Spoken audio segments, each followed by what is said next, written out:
Daniel, would you take care of the honors, please?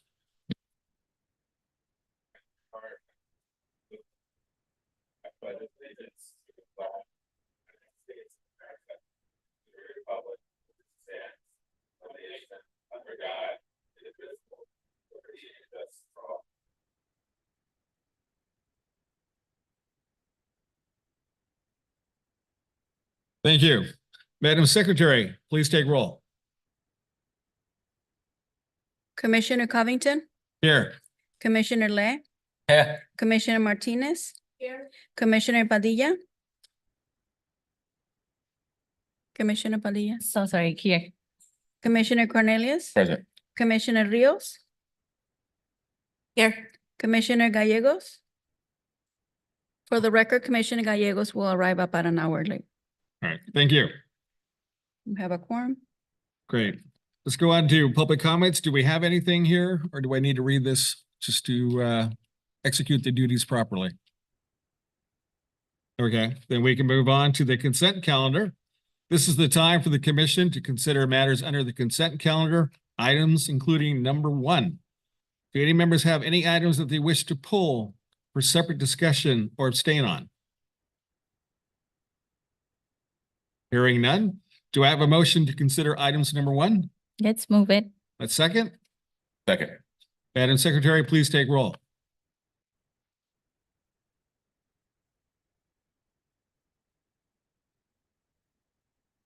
Commissioner Covington, Aye. Commissioner Lay, Aye. Commissioner Martinez, Aye. Commissioner Padilla, Commissioner Cornelius. Aye. Commissioner Rios. Aye. Thank you. Okay, moving on to the business calendar. We will now consider matters under the business calendar. We have one item under the business calendar. That's item number 2, Community Development Block Grant, also known as CDBG program for the fiscal year 2024 through 2026. Will staff please present? Yes, Mr. Chairman, thank you so much. We are very excited today about this item.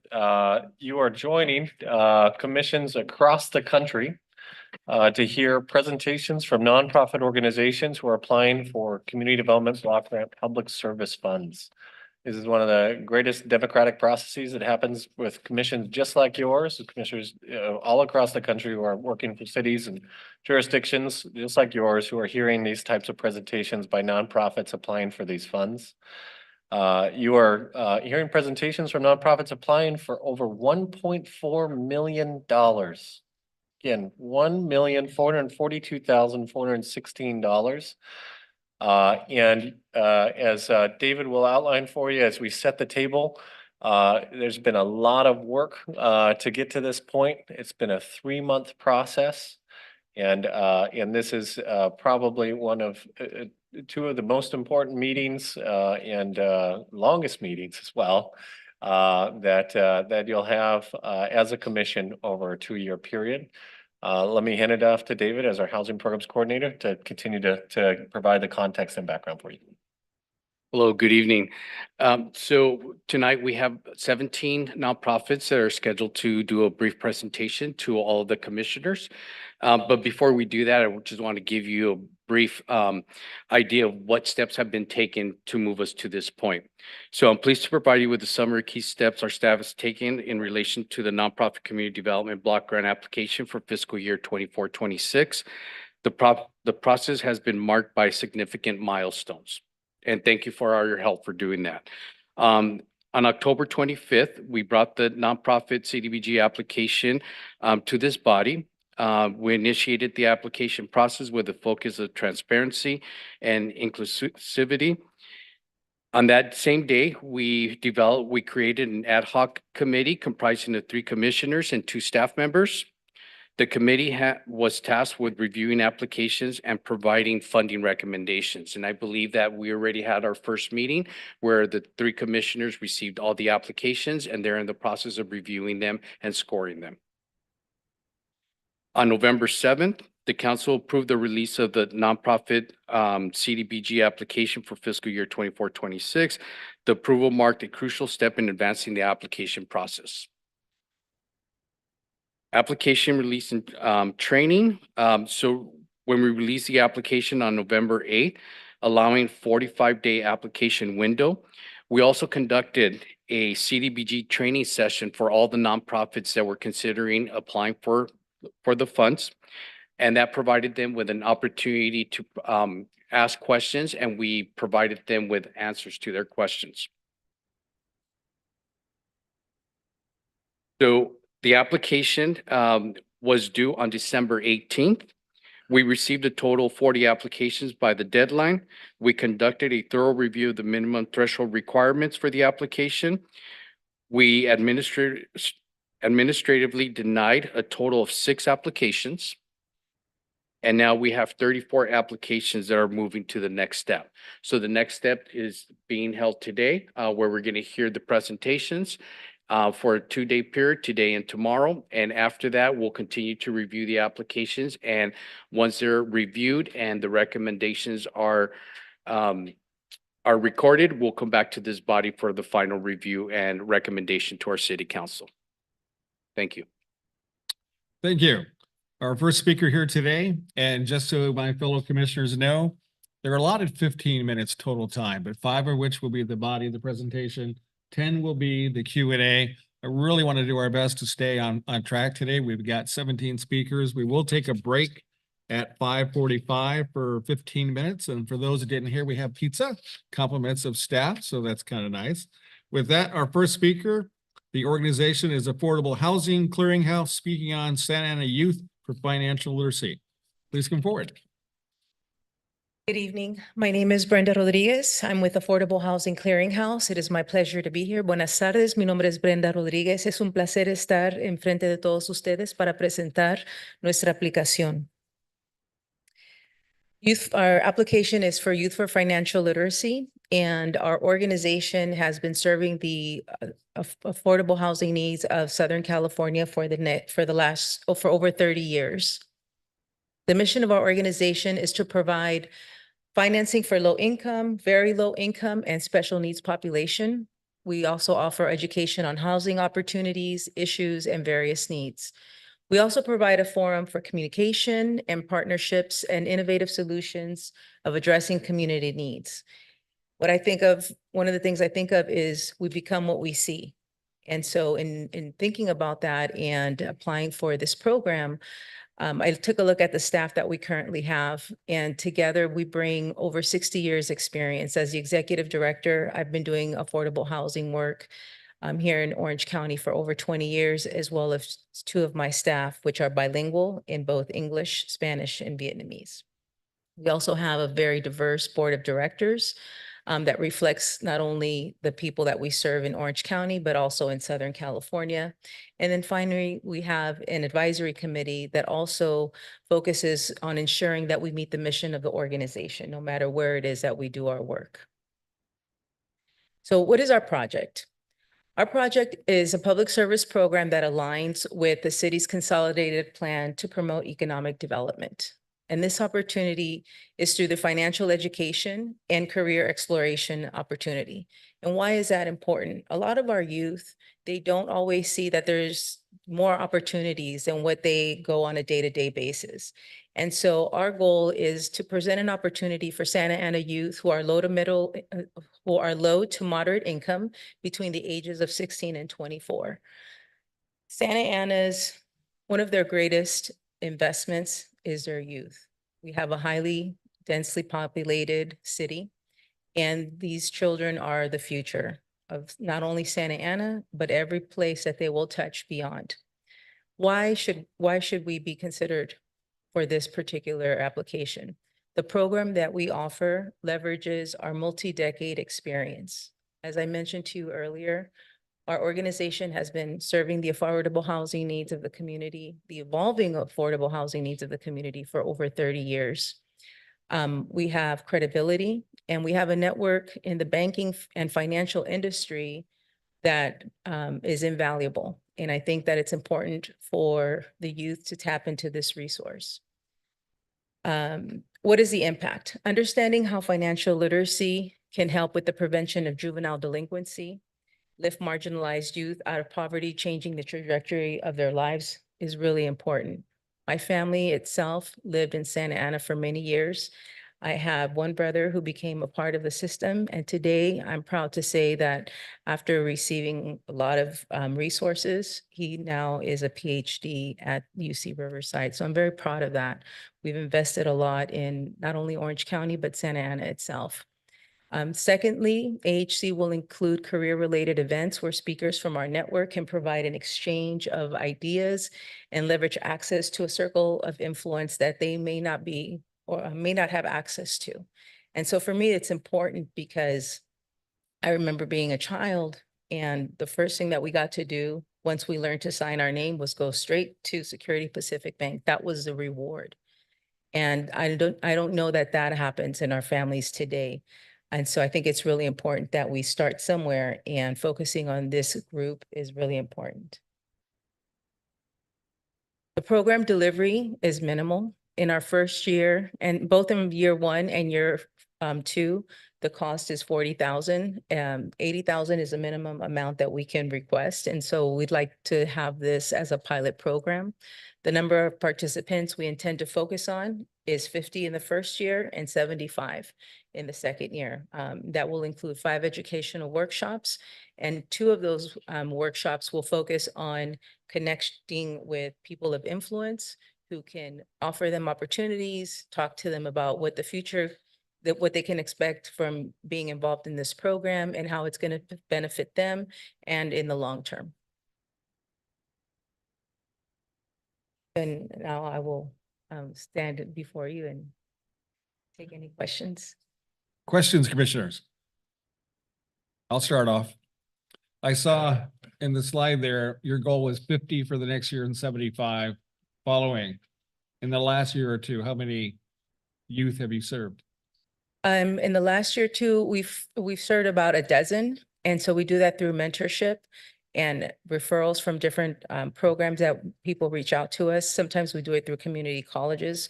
We actually had 2 interns that ended up working directly for our nonprofit, who are now both at Berkeley for starting their second semester. And I saw where your board has quite a bit of experience, but how long has your nonprofit been in existence? Our nonprofit has been serving Southern California for 33 years, and we've been in Lake Forest for at least 30 of those years. I am the 3rd executive director, and I've been there for, this will be my 15th year, beginning in July. And the majority of the, I keep wanting to say kids, but the youth you have served, are they truly from Santa Ana or across Orange County? They're actually across Orange County, but I think that this particular CDBG application presents a unique opportunity for us to focus in this particular area of the county. A lot of times there's resources in other areas, but because my family was in Santa Ana, I think it's important to give back to where I started or where they started. And the money's available. We want to make sure that we continue to invest in the people that stand to make a difference long term. This is not just a one-time deal. It's something that's continuous and consistent. Okay, that's it for me. Any other commissioner questions? Okay, go ahead. So what's it your plan for the community outreach, like to the youth? Like how do you go out there and provide service? And then my second question is, how do you follow up with the the client throughout the year? Are you follow up with them all the way to the 26th, and then or like when they get to finish their college degree and you start the program for them? No, it goes beyond. Can you repeat your first question? My first question was so how do you go out and do community outreach? Oh, community Yeah, outreach. yeah. So part of the community and outreach that we do includes partnering with libraries, attending community events. Just this past July, our organization was recognized by District Supervisor Sarmiento and the city for our outreach in the Vietnamese community. And so we attend different events. We also use social media as well as LinkedIn as a professional springboard so that other partners that see that there's a need that we can fulfill, we can join together. We also publicize it on the Stay Connected newsletter that goes out to over 20,000 people. We collaborate with other cities because people are very mobile now. And so they may live in Santa Ana, but they're commuting to other places in Southern California. And so we're able to do some of the outreach in that way. We also partner with the county and we use our advisory committee members who are part of the banking industry and the financial industry. And so they have other networks that they tap into, such as the chambers of commerce. And so those are some of the ways that we use to do outreach and marketing. And I'm sorry, and then we also do it in multilingual. So I actually ensure that we offer our services in Vietnamese, English, and Spanish. And Orange County serves the second largest population of Vietnamese people outside of Vietnam. So for me, it's very important that we stay in tune and engage with the. Well, thank you for your service. I think it's very important. You mean, growing up, I didn't know about credit card until I finished college. So this is important for immigrant child like me growing up in here, don't know anything about credit financial. For you reaching out like at the right time for the right age, I think that's very beneficial, like in the long run for them. Thank So you. much for your support and your comment. Thank you. Any other questions, commissioners? Yes. Daniel? So it looks like you're seeking funding for 10 educational programs, 3 financial literacy, credit and budgeting skills workshops, and 2 career exploration speaker workshops, Yeah. correct? And so out of the 10 educational sessions, those include the 3 financial literacy, credit budgeting skills, and the career explorations. That's the 10. Are those to be put on by staff or by volunteers? So we're going to do it both ways. We usually have staff and volunteers. And because there's so many willing partners who want to participate and volunteer and also meet the Community Reinvestment Act criteria by providing service to the communities in which they have institutions where they take deposits. We have a lot that are actually passionate about ensuring that young people better understand how to manage their credit. So we have already a list of about 12 folks in our industry who are willing and ready to serve as volunteers, come and talk about their experience and give them an entree of what opportunities could be possible for them. Yeah. And then is the money you're seeking for the cost of the program or for what is it, or for staff? Some of it is for staff and some of it is also for marketing. We need to be able to ensure that everybody has a fair chance to access these resources. So some of it will be used for marketing, but primarily it'll be for staff. Okay. Do you have a approximation how much? For staff, it's 69,000. And so the CDBG would only be covering a portion of it and our organization would cover the rest. We also have a grant from the Federal Home Loan Bank, which is focused on empowering future home buyers. And so we can also use those funds to match. We don't want just the city to be all in. We want to make sure that we have different funding sources so that we're not solely dependent. And that was my final question. So you do have alternative funding sources Yes. as well? Yes, Thank you. welcome. Okay, we've got another minute or two tops. Any other questions? I have a question. Please. Well, first of all, I want to say thank you for focusing on our youth because they are the future. But my question is, reading the numbers, it says that you're going to invest $128 per participant. And if you get the $40,000, that means per participant, it's $800. So there's a difference of $672.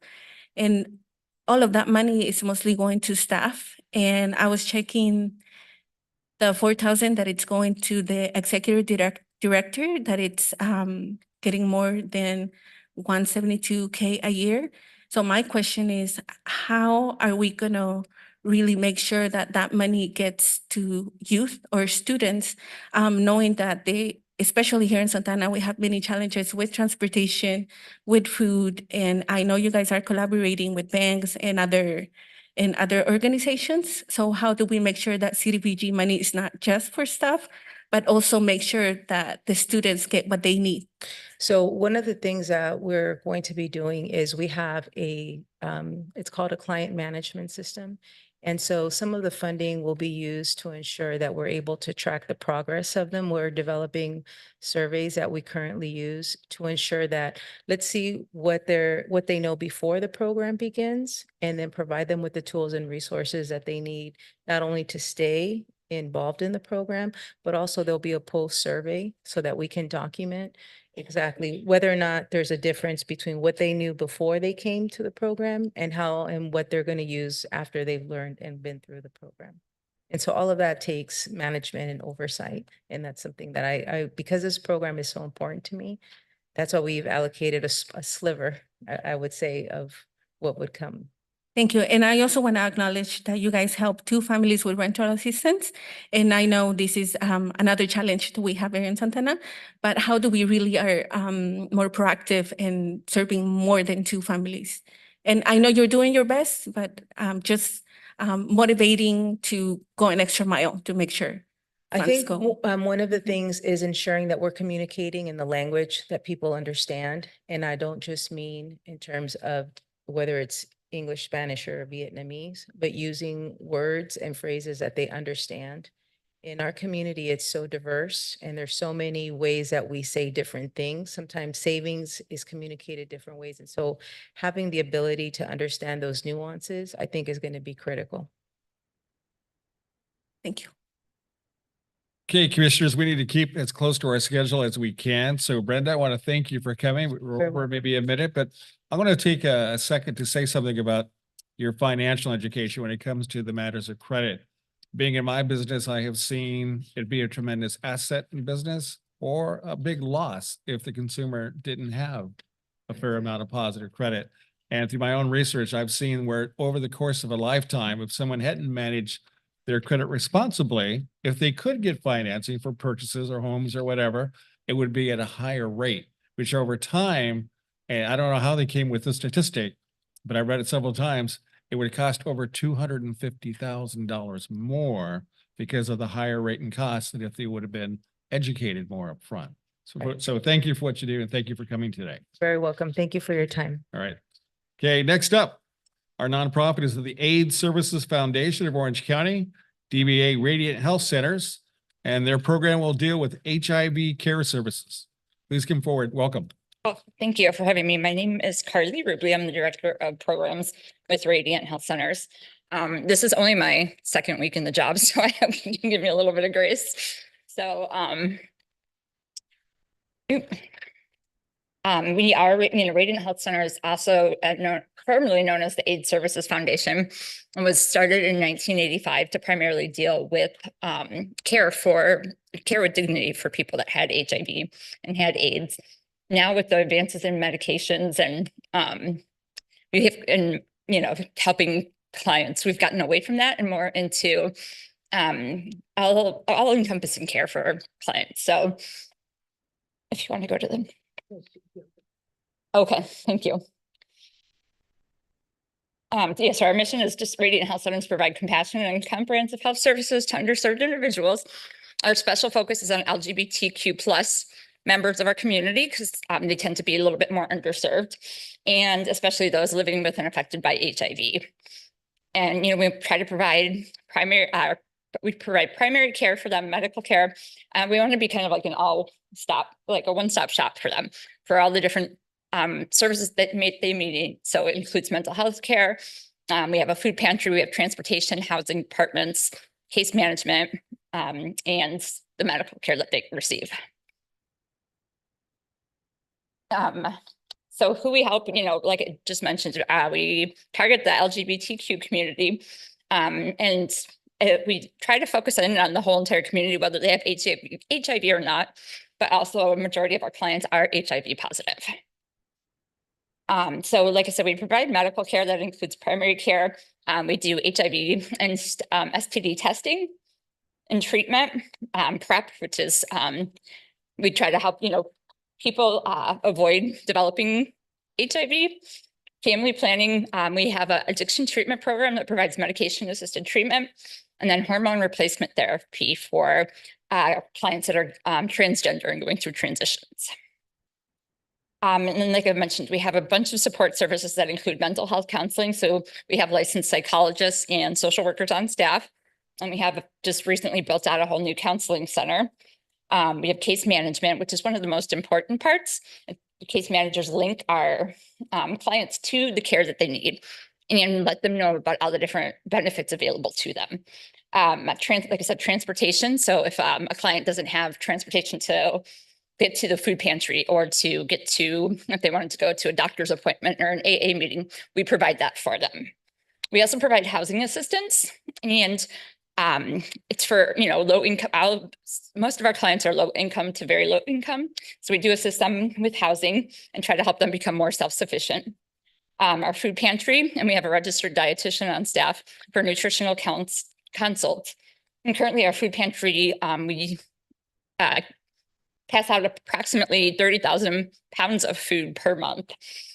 We also have benefits counseling. Like I said, we really want people to be aware of all the different services available to them.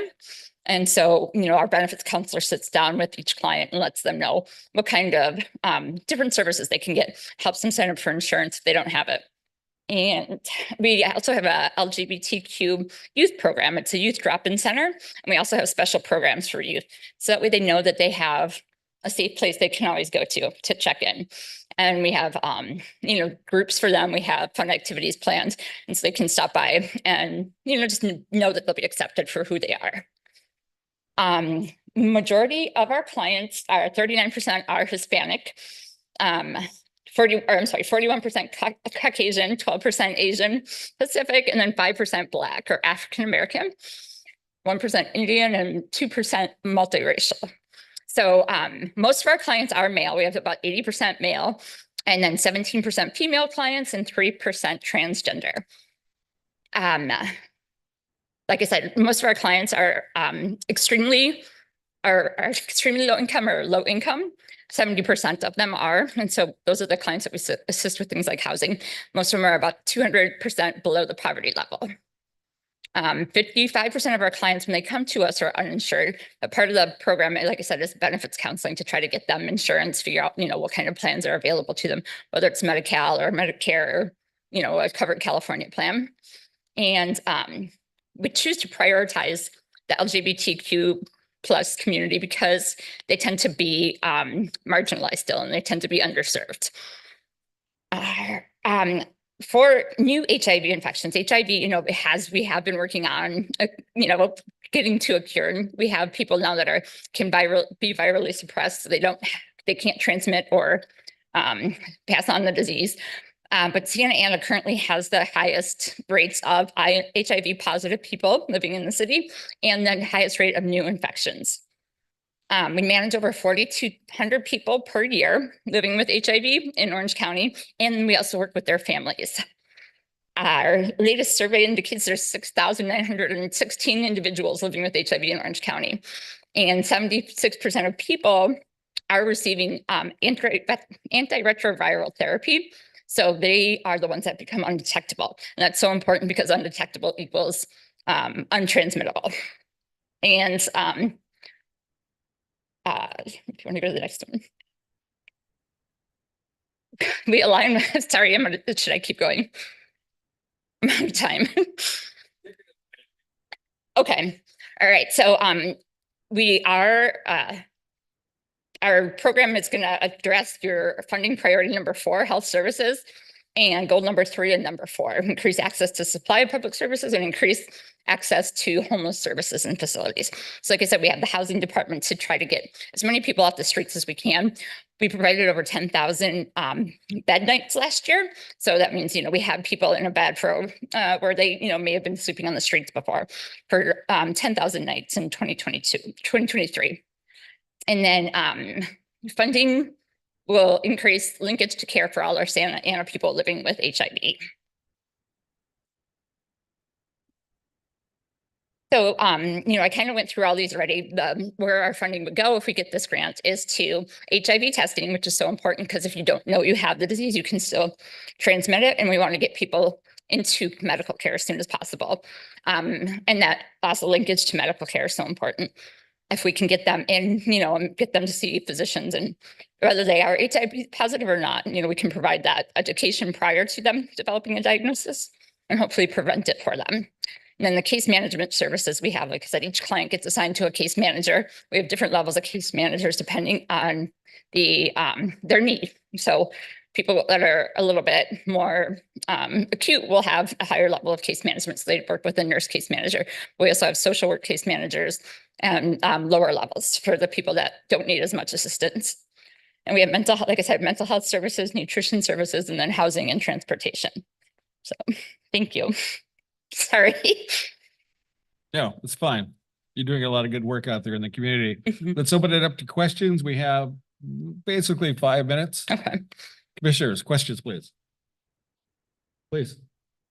Just a quick question. Thank you for the presentation. You did a really great job. Don't be nervous. Thanks. I was a little, yeah. Like I said, I've only been in this position for 2 weeks. I'm trying. No, you're doing great. So my question is just, do y'all have an estimate of about how many residents you would service with the funding that we would provide? Yeah, so I think we would service 150 this year, and we're from residents from Santa Ana. We're hoping to increase that by next year to 160. Thank you. Yeah. That went along with one of my questions as well. Same question I'll probably ask a lot of folks today. I see you're based in Santa Ana, you service Santa Ana, but are you also providing these services countywide? Yeah, actually, our main office is in Irvine. And then we do, we provide services throughout the county. The primary cities where our clients are located are Irvine, Santa Ana, and Anaheim. They tend to have the higher rates of infections too. So, but yeah, we do provide services all throughout Orange County. I was gonna say, you're applying here for 160,000. Santa's got the highest ratio or Mhm. count with AIDS. Yeah. I would expect to see more funds directed towards local residents. Yeah, I can't speak to that. I'm so sorry, but unfortunately, I don't know, exactly what that long-term goal is. I know, we get funding from a bunch of different sources, and, we will definitely concentrate on the areas where the infection rates are higher. Questions, commissioners?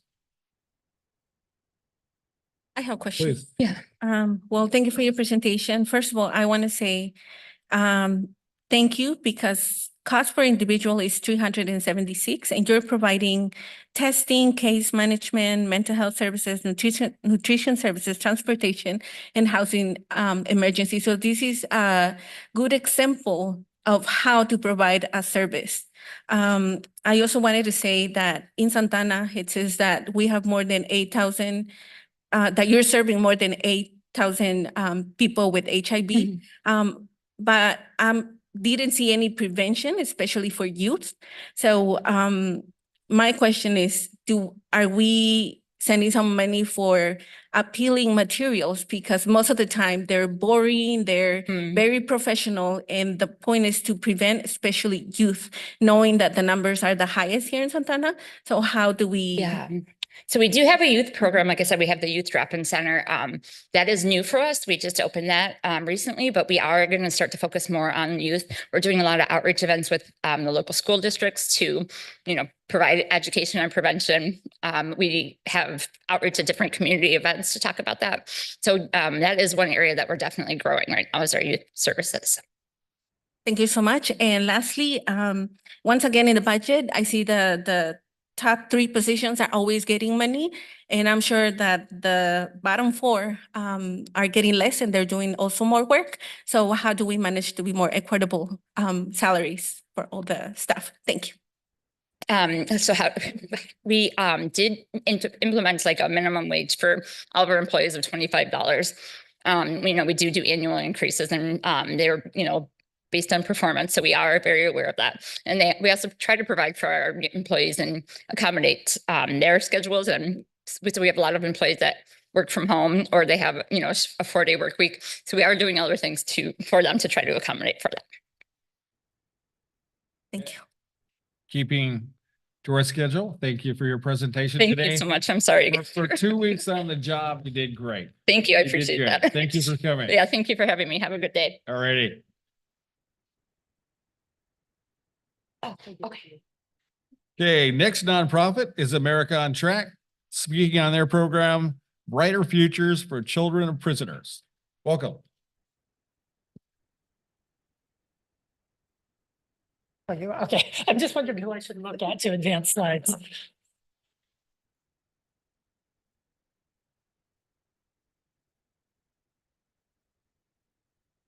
As she's getting set up, tell us your name and your position, please. Hi, good afternoon. Claire Brayburn, Executive Director and Co-founder of America on Track. Thank you for the opportunity. Appreciate it.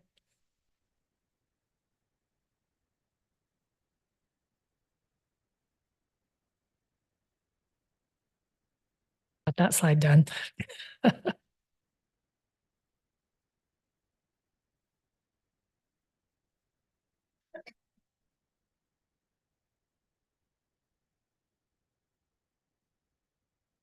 Okay, so thank you so much for this opportunity. Really appreciate it. America on Track is about hope, opportunity, and life transforming programs. We've been doing this work for 29 years now, coming on our 29th year this year. And Terry Thompson and I started the organization together, and we are equally as passionate now as we were nearly 3 decades ago to really create impactful programs for children and youth in our communities. Yeah. Our mission is to really build youth leaders, strengthen families, and support the communities. And we focus on social inequities and health disparities and using evidence-based programs. We have a number of programs that you may be familiar with us over the years, and I'll talk more about, of course, the one we're here to talk about today, which is our Brighter Futures. But something that we're particularly proud of is the fact that all of our programs, whichever ones you're looking at America on Track, they're all scientifically evaluated. We've worked with the Center for Applied Research Solutions for 25 years. So today, I want to share with you more information about our Brighter Futures program. It's really a phenomenal program to help children who have incarcerated parents. They are wonderful, worthy kids who deserve more opportunities and the chance to believe in a brighter future for themselves. And we have a variety of holistic services that work together to support the child and their family. We have one-on-one mentoring, STEAM workshops, college and career readiness training, caregiver nutrition seminars, fun special events and a holiday party, wraparound services for the entire family, and mental health counseling. And sadly, actually, America on Track is the only organization in Orange County that specifically provides comprehensive services, mentoring and wraparound services to children of prisoners and their families. And we've been doing this for 20 years now. We're going on 20 years now. We started in 2004. And if you're asking yourself why this target population specifically, because the cost is too high. The financial cost to our communities is too high. $260 billion annually in this country are spent on incarceration. But not just the financial cost, the cost to the children, the cost to our communities, the cost to our economy. We incarcerate in the United States the highest number of people in the world, which is really sad. And whatever people's opinions are on the people who commit these crimes, these children don't choose their parents, and they are the ones left behind. And we all love our parents, so they are the ones that suffer. And international human rights organizations have called parental incarceration the greatest threat to child well-being in the United States. And we have too many kids living in that circumstance. So we need to focus on these often overlooked and forgotten children and provide customized, specific support for them and for their families. So our mentoring is really great. It's not to replace the parent or guardian. It's to support them and to provide someone who can be a friend and a role model to these kids, to provide that extra time. The guardian that's left behind is usually working multiple jobs and doesn't have time for every single child for that one-on-one engagement. So we have amazing mentors. They're trained by us. They're continually supported by us. And then they spend 2 hours either 2 to 4 times a week for a minimum of 1 year. And we have some who've been with their mentees for 8 and 9 years. It's really beautiful. We have college and career readiness training. So we have a College is for Me Too camp at Cal State Fullerton, always the highlight of the year for the kids. They get to sleep in the dorms and learn about what it's going to take for higher education beyond high school. We do it at a four-year university, but we talk about the fact that any type of advanced or additional education beyond high school is valuable for them, whatever the right path is for them. And we show them the resources to get there. This year we had a bomb sniffing dog there, so that was super fun, and his handler, and he did find the bomb, and they got to pet the dog, and fitness with the kinesiology department and STEM workshops, ton of fun. Throughout the year, every month, we do STEM workshops. We either do them at our office or out in the community with architectural firms. When the building across the street was being built, we took them on a tour of that, the county building, and really gives them an opportunity to see what the future careers are and which ones of them in science, technology, engineering, arts, and math that they might be interested in. And then we all need to have fun in our lives. So we provide a lot of fun. Ice skating events, Newport Harbor cruises, holiday party, Thanksgiving event to promote camaraderie and joy.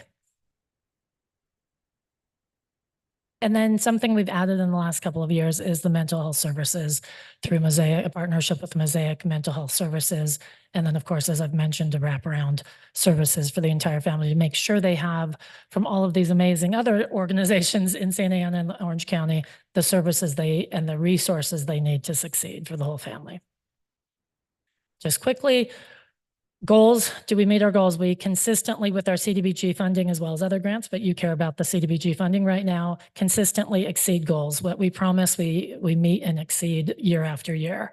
And within, it's not just about serving the numbers, of course, it's are we getting results with the young people? And the overwhelming majority of them are showing improved attitudes, participation, motivation, and social skills, and overall great progress. This final slide is just to talk about, this is a young man who joined our program 4 years ago.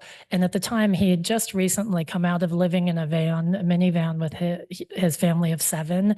His mom was addicted to drugs. His father was incarcerated. So at a young age, he was the man of the house, and they were moving, and it was a very difficult situation. So he was enrolled in our Brighter Futures for Children of Prisoners program. We've worked with him for many years now. Mom has recovered, relapsed, and recovered again. And we've been there all throughout that to support her when kids went to foster care, to be that connecting link to make sure that the kids don't fall through the cracks. He had a lot of really younger siblings. Now they're old enough to be in the program as well. He's a junior in high school here in Santa Ana, doing really well. He's on the football team, getting good grades. Family is stable now, and they're really succeeding. And it takes that long-term investment of time for these families. It's not a one-stop where you just like, oh, okay, let's do a seminar, let's do something quick. You really have to invest time because there will be relapses in terms of situations, and we need to not judge, but continue to love them and support them and help these kids.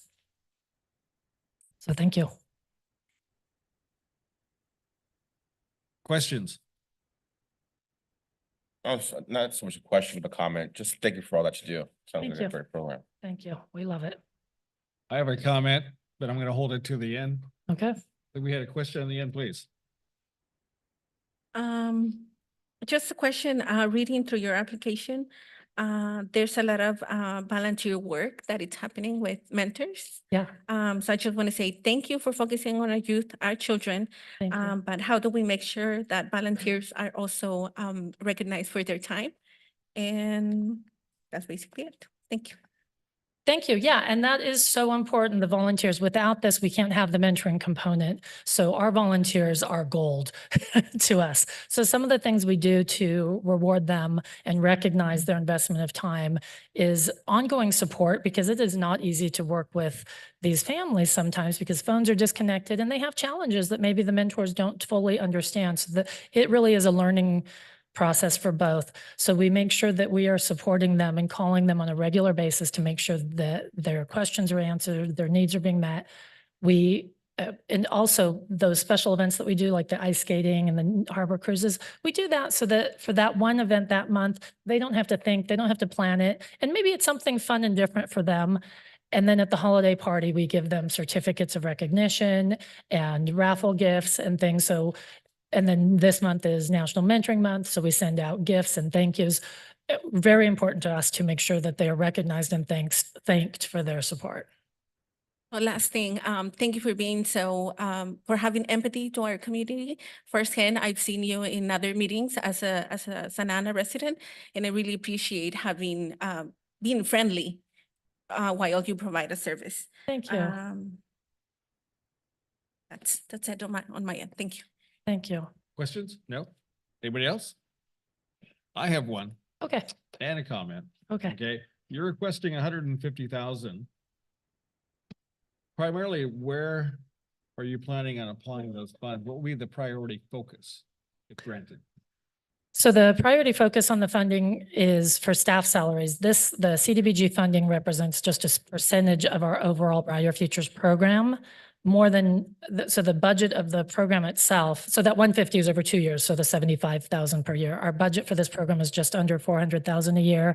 However, 50% of our population in the program, even though we serve countywide, is in Santa Ana. So it's really the biggest part of our budget is staff salaries. There are no admin salaries in this budget. It's only for the CDBG funds, it's only program staff salaries, because it's very time intensive. No one wears a sign saying, hey, my parent is incarcerated. So going out there and doing that outreach, both to recruit volunteer mentors, but also to find the children and families. So we have a youth support specialist, a program manager, and a program director. The funding is allocated to that. We also do it because with CDBG, we want to make sure that all of the funds that we use are approved and we don't accidentally spend on anything, or we don't buy equipment that then ends up in Brenda's office after later. So we choose to only allocate it to salaries because I've learned in the past that tends to be the easiest for the staff here to reconcile and make sure that, yes, it's approved and your grant is then going to be successful with HUD.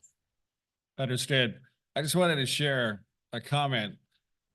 When the Christian Cathedral, my old church, was in its heyday, Yeah, we used to have a thing called the Angel Tree. yeah, And things have changed there, but things have moved on. But for my fellow commissioners, what the Angel Tree was all about, that program, is that we would make Christmas happen for the kids that had family and parents in custody. And I have to tell you that every year I would grab a couple names. I would go to my office and say, hey, guys, let's make this Christmas really special. And they would chip in every year. And these kids would come into my house. So we just do it one at a time, come to my house. And it was like Easter egg hunts on the front lawn. But then everybody's having a great Christmas. And these kids were some of the neatest kids that I've ever met. yeah. So thank you for what you do. We appreciate it. And thank you for coming on today. Thank you so much. Appreciate your past support, and hopefully we'll make it through this round as well. Thank you so much. Have a good day. Next up, Asian American Senior Citizen Service Center, speaking on youth empowerment against hate. Welcome. Oh.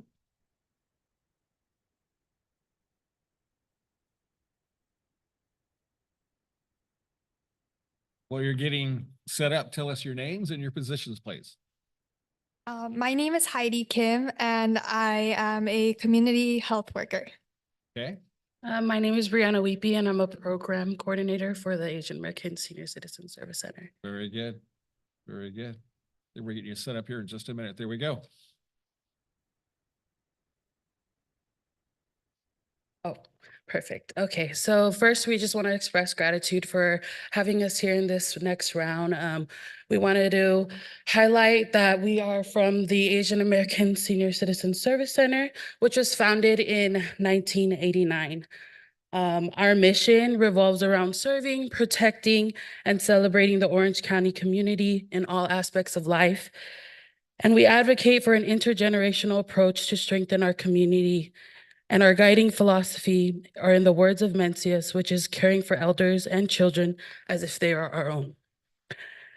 Our current services are outlined up on the screen, and we wanted to highlight that during the pandemic, we successfully hosted over 350 vaccination clinics within Orange County, and our programs and services are designed to extend support to the most essential communities in Orange County. Our Youth Action League of ASCSC began in early of 2022, and we are on the verge of launching our 7th cohort this Saturday. Our monthly meetings consist of volunteer opportunities, career panels, and leadership development for our youth. On the next slide, we have our community partners. We are currently in the process of finalizing our MOU with the Santa Ana School District. And additionally, we have collaborated with the listed organization and partners in Santa Ana during vaccination clinics and also community resource fairs. So in Santa Ana, our community has a diverse and wonderful range of leadership programs, but our mission is to elevate it further. And these are some of the unmet needs and service gaps that we aim to focus on. So one of the things that we want to tackle is lack of interaction between generations, which hinders the potential for community unity. And with that, language and cultural differences also further isolate students and older adults. And in addition, we recognize that mental health support for youth is essential. So especially in leadership and interpersonal development. And so we aim to fill that void and empower young minds to advocate for their well-being. We noticed a gap in youth leadership and empowerment training. So our initiative will instill leadership skills, emphasize advocacy, and leverage individual strengths for community impact and understanding. Furthermore, there's a need for a comprehensive curriculum addressing crime and hate prevention in the community. And lastly, we want to create an inclusive platform for students of all backgrounds to showcase their artistic talents and to express what they've learned uniquely. So, sorry, can I go to the others? Others, can I go one more slide? To the right. To the right. Oh, forward, sorry, to forward. Oh, one more. Yes, thank you. So this is a brief program overview. So we plan to have an 8-week youth curriculum designed to educate youth on cultural inclusion and crime prevention to foster that responsibility and community protection. And we have 2 objectives in order to do that. The first objective is to empower and educate the youth with advocacy building workshops, hate prevention curriculum, and empowerment training. And secondly, we hope to have greater youth community engagement through outreach opportunities and talent showcase. And sorry, can we go back again? Thank you. So these are some of the highlights that we have for the youth program. First, we'll have weekly educational workshops that cover topics like bystander intervention training, hate crime prevention, civic engagement, and what our community leaders are currently doing. And this is something that we are currently already developing, and so we'd like to develop it further. Secondly, we will have weekend outreach opportunities. So visiting our older adults, volunteering at the food bank, seed farm outing, and volunteering at the Santa Ana Zoo as well. And thirdly, we want to have biweekly well-being seminars. We understand that students will need a space to really know what they're thinking. And so we like to have that as well. And lastly, we want to have a final talent showcase where students can do dance, spoken poetry, musical talents to show what they've learned through the program. And just to touch on youth recruitment a little bit, we mentioned a lot of our wonderful different community partners, schools, and neighborhood associations. And we plan to really collaborate with them to have these 5 different phases leading up to the program. We want to recruit students who are residing in or attending schools in Santa Ana vicinity. And our center is right in Santa Ana, so this will be great for us.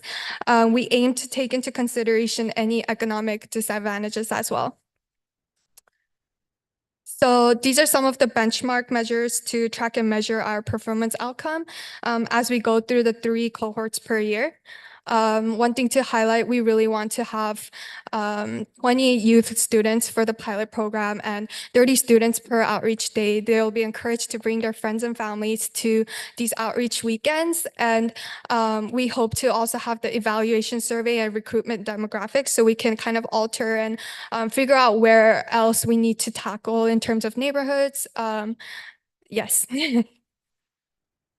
So this is how the funds will be utilized. Currently, for the Youth Action League at AASCSC, we don't have paid staff designated for youth students, even with that intergenerational approach. So we would definitely use a bulk of the budget for the admin and program staff salaries. And that concludes our presentation. We just want to thank you for having us here and just being a resident of Santa Ana for the past 20-something years. It's just very important for us to spread the importance of how our youth are our future. So thank you. Thank you. Let's go ahead and field some Q&A. Questions, commissioners? Daniel? Do you have other funding sources, or is your program fully funded by CDBG from Santa Ana? So currently our staff that are working on other grants are also working on building up our youth engagement. So this grant would definitely help us to have more resources. Do you have any, are you funded by any other grants or anything else, federal, state, well, anything? Not for the youth program. No, so it'd be fully funded by ours. Yes, sorry, yeah. Thank you, thank you. Questions? Comment. Belinda? Oh, whoever wants to go first. Sorry. No, you want to go, that's fine. I think this is more a question for staff. Thank you for your presentation. You guys did a great job, but this is more for staff. It kind of seems like the question about how these organizations are using the funds and whether they're being used for Santa Ana residents, it seems to keep coming up, and I'm kind of catching that this is a concern for the commissioners. How does the city staff make sure that these funds are being used for Santa Ana residents? Is there a reporting requirement? Is it not a requirement that they only use it for Santa Ana residents? So I don't know if there's any information you can share on that. Sure. Thank you, Commissioner, for that question. So there is a reporting requirement. So on a quarterly basis, well, first, before they get awarded funds, they have to understand that all of the funds awarded with Santa Ana dollars have to go back to Santa Ana residents.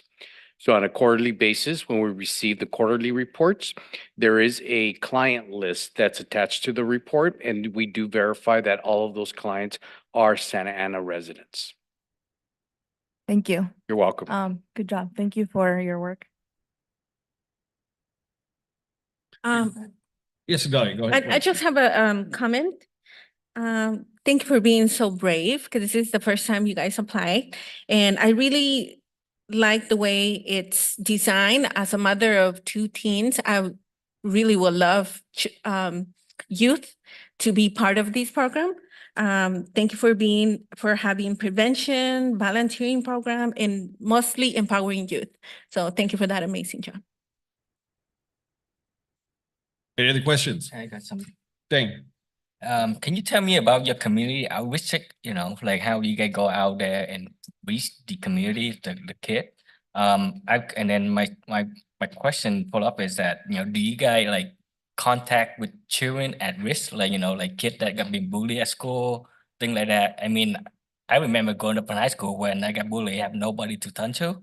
So, I mean, I didn't know you guys exist. So I think it's very beneficial that where kids where they have been bullied in school have a place to go to, especially when, from my experience, turning to a school wasn't really helpful at all. They kind of brush it up a lot. So like how we guys engage to those kids where they don't know where you guys is,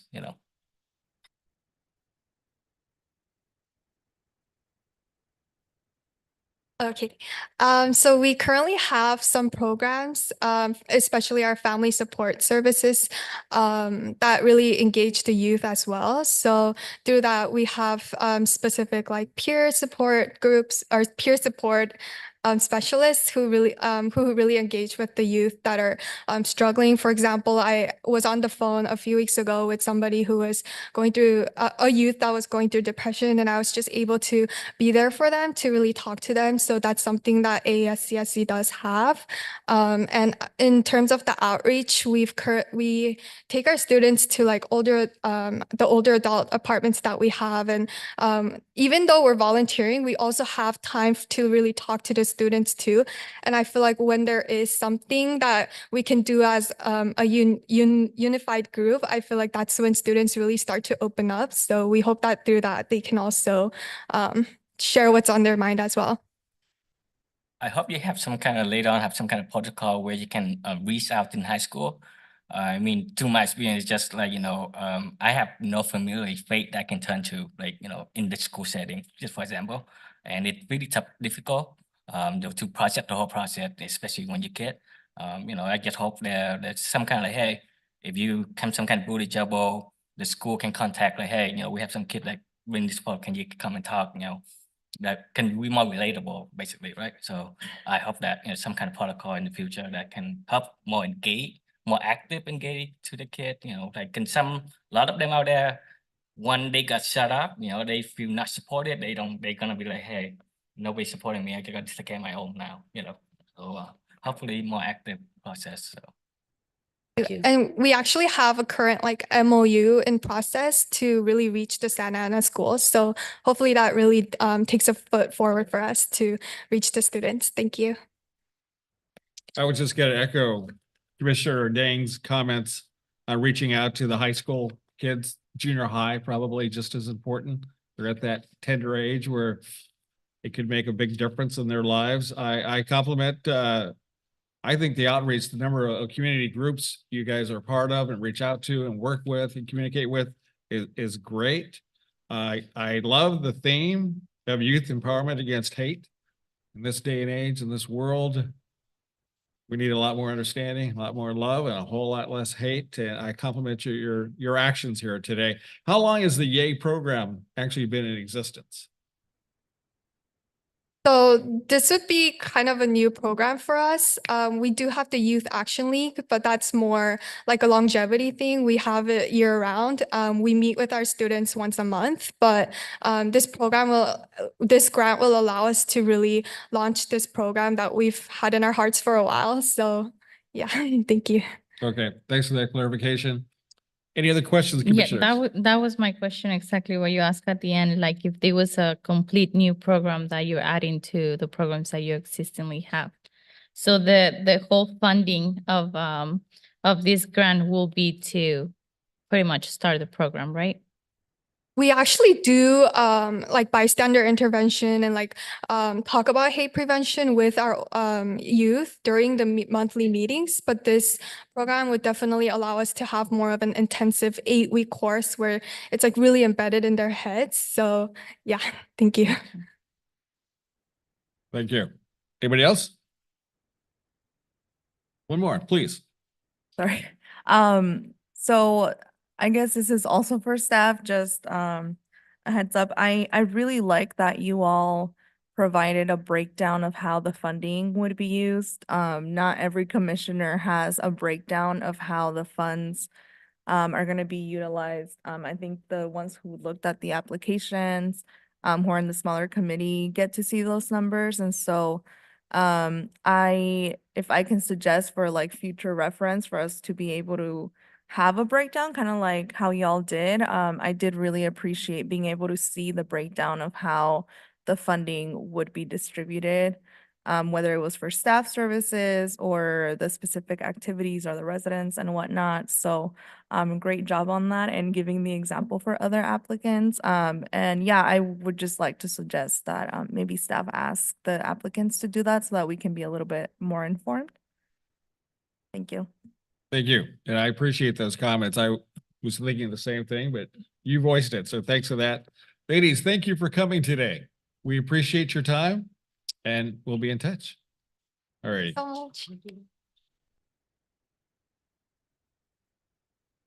Okay, next up is the Boys and Girls Clubs of Central Orange Coast, speaking on teen empowerment strategy. College Bound and Workforce Development. Welcome. Hi. Tell us who you are and your position, please. Yes, my name is Kelsey Ken, and I am the Director of College Bound for the Boys and Girls Clubs of Central Orange Coast.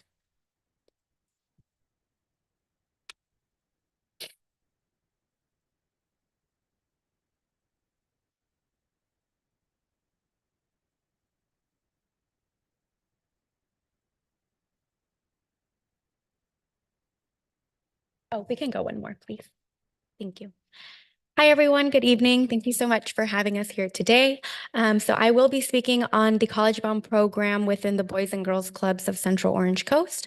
So I will be going over a little bit about our College Bound program, as well as our College Bound scholarship and our financial assistance, the College Bound impact, as well as program requirements for our members. So a little bit about us. Our club actually launched in 2014, excuse me. So we have been running for about 10 years now and has been growing exponentially year after year. Our program is open to 9th through 12th grade high school students. And so College Bound is a college readiness program that works to ensure that high school students have a plan for their post-secondary goals after high school. Our year-round program does provide daily academic support with numerous college activities, assistance with resource acquisitions, career exploration, and so forth. Some of the opportunities that we offer to our students are 2-on-1 academic advising, college application assistance, weekly webinars, scholarship opportunities, fee waivers, college and career exploration, social events, financial aid assistance, as well as college field trips and community service opportunities. So specifically with our mentorship component, we do offer our 2-on-1 academic advising. And so this is really to ensure that students have their set goals and are on a path toward graduating high school. Last year for the school year of 2022-2023, 100% of our senior class who were College Bound members did graduate on time from high school. We also offer college and career exploration. So we do offer various types of analytics where we can provide resources to our students to do career exploration as far as what are their interests, what might align with things that they might see themselves moving into, whether that be the workforce or within college. We also offer college and financial aid application assistance with our residents of Santa Ana. We find that this brings great need to our members. Our students are primarily first-generation low-income students, and so we really provide various after-school and within-school timeframes to help them with college applications as well as the financial aid application to ensure that we are securing financial needs for our students. Part of our program, we also provide community service opportunities for our students. So some of these examples, in December, we do have our Vikings OC where we collaborate and provide boxes to residential families. We also do food distributions weekly at our Santa Ana Boys and Girls Club. Here we package foods on Wednesdays and distribute every Thursday to the Santa Ana community. We also offer a Winter Wonderland event that just happened this past December 2023, where we provide services to our families in need and who may be in need of resources. Here we provide our youth with different items such as gifts, whether that be essentials or luxury items that they might need. So some of these may include technological items, bicycles, activities for leisure, pleasure, and things like that. Go on to the next one. Thank you. Our College Bound program also offers college field trips. We find that these college field trips are an essential part to our members' potential and their growth. Within these college field trips, we have attended schools such as USC, UCLA, CSU, Dominguez Hills, Cal State Fullerton, Chapman, and this spring we are attending UCI and Vanguard University. Within these college field trips, we find that our students are able to be connected to their potential campuses. They're able to ask questions to the different resource centers. We provide them with not only a tour of the campus, but tour of the different services that are offered within the campus. If we have specific students interested in a specific major, we make sure to get them within that component. So for example, if you're interested in nursing, we try to get them within the nursing facilities and be able to ask that specific staff questions. So a lot of our college field trips are really geared to make sure that students are ready, prepared, and are confident in their decision when selecting a college. Part of the College Bound program, we also offer social events to our students. We find that inclusivity is one of our highest values as well. We find that creating an environment of inclusivity and creating an environment where students feel like they are welcome and they have almost a second family, a second home to come to is really important for the College Bound program. So we also offer programs and resources for them. We offer different painting exercises. We do various like winter activities with gingerbread houses. We do various socials. We do a Friendsgiving as well. And because with that said, we know that a lot of our members may not have, that traditional Thanksgiving meal. We provide that to our students at their school sites. Some of our webinars and workshops that we offer, these are weekly and consistent throughout the year. So the topics that we cover are academic and college. So some examples of that would be introduction to majors, what are A through G requirements, and applying to colleges. Our career component touches a bit on leadership, resume building, building a cover letter. We also talk about emotional intelligence, such as managing stress and anxiety. For our financial literacy component, we touch on the financial aid application, what it is, how to read an award letter. We also cover budgeting, what are grants versus loans. And our fifth component is family empowerment, where it is pretty much allocated from the other four components, but this is toward our parents within the community. So they also get to learn about college, career, and financial literacy that applies to themselves and their students who are looking toward their post-secondary goals. Finally, our College Bound scholarship and financial assistance. So we do offer scholarships ranging anywhere from $625 to $5,000. Last school year, for the year of 2022-2023, we did offer $210,000 in scholarships to 61 of our seniors and 20 alumni. So our alumni are College Bound seniors who graduated from our program and are now in college. So we did offer 20 scholarships to our college students. For the school year of 2023-2024, projection is to give away 63 to 70 plus scholarships. We also offer fee waivers. So these fee waivers for fall 2023, we paid 63 college applications to 23 seniors. These colleges include UCLA, USC, Stanford University, UC Berkeley, Cal State Fullerton, Long Beach, Chapman University, and several other colleges. This past fall, we were able to grant $7,000 in these fee waivers for college applications. For our College Bound impact, we have served 2,616 students for the year of 2022-2023 within Santa Ana. We also have a total of 310 College Bound members last school year. For this school year, for fall 2023, our projected numbers as of right now, we have 375 plus members.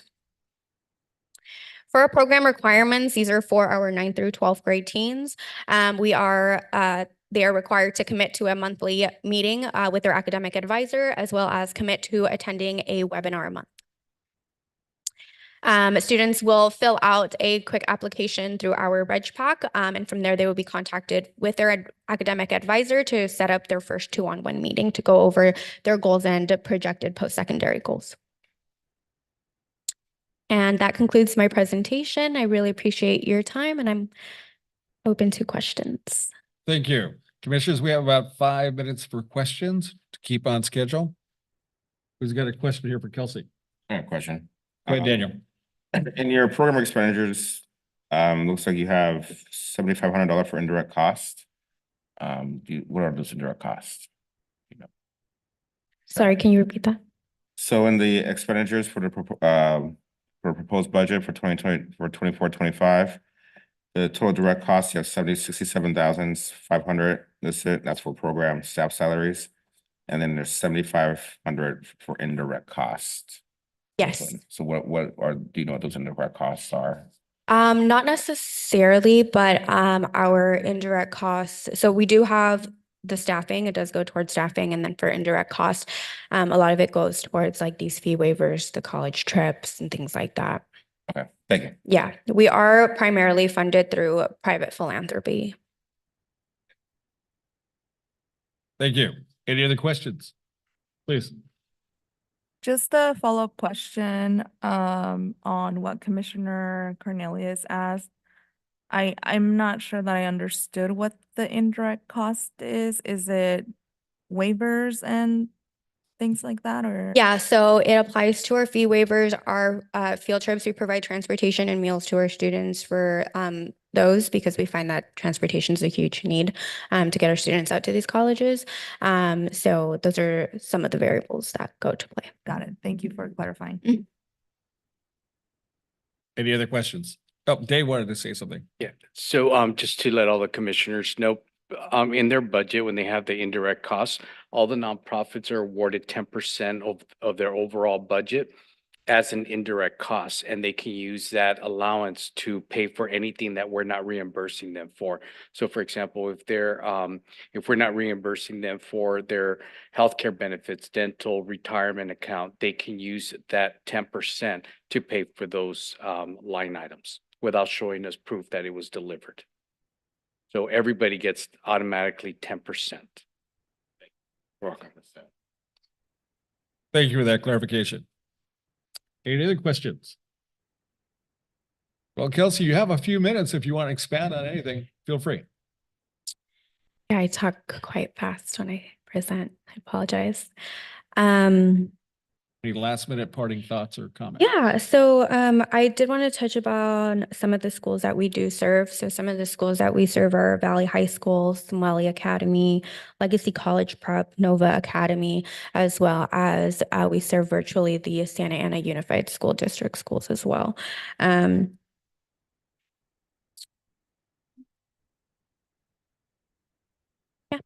that's all on my end. Yeah. Well, thank you for coming out today. We appreciate that, but I'll share something that I forgot what motivational speaker said this because I love education. I love reading. I love inspirational, conversations. But he said simply, and it stuck with me for a long time now, the more you learn, the more you earn. So thanks for what you do. Thanks for coming out. Thank you so much. Thank you for your time. All righty.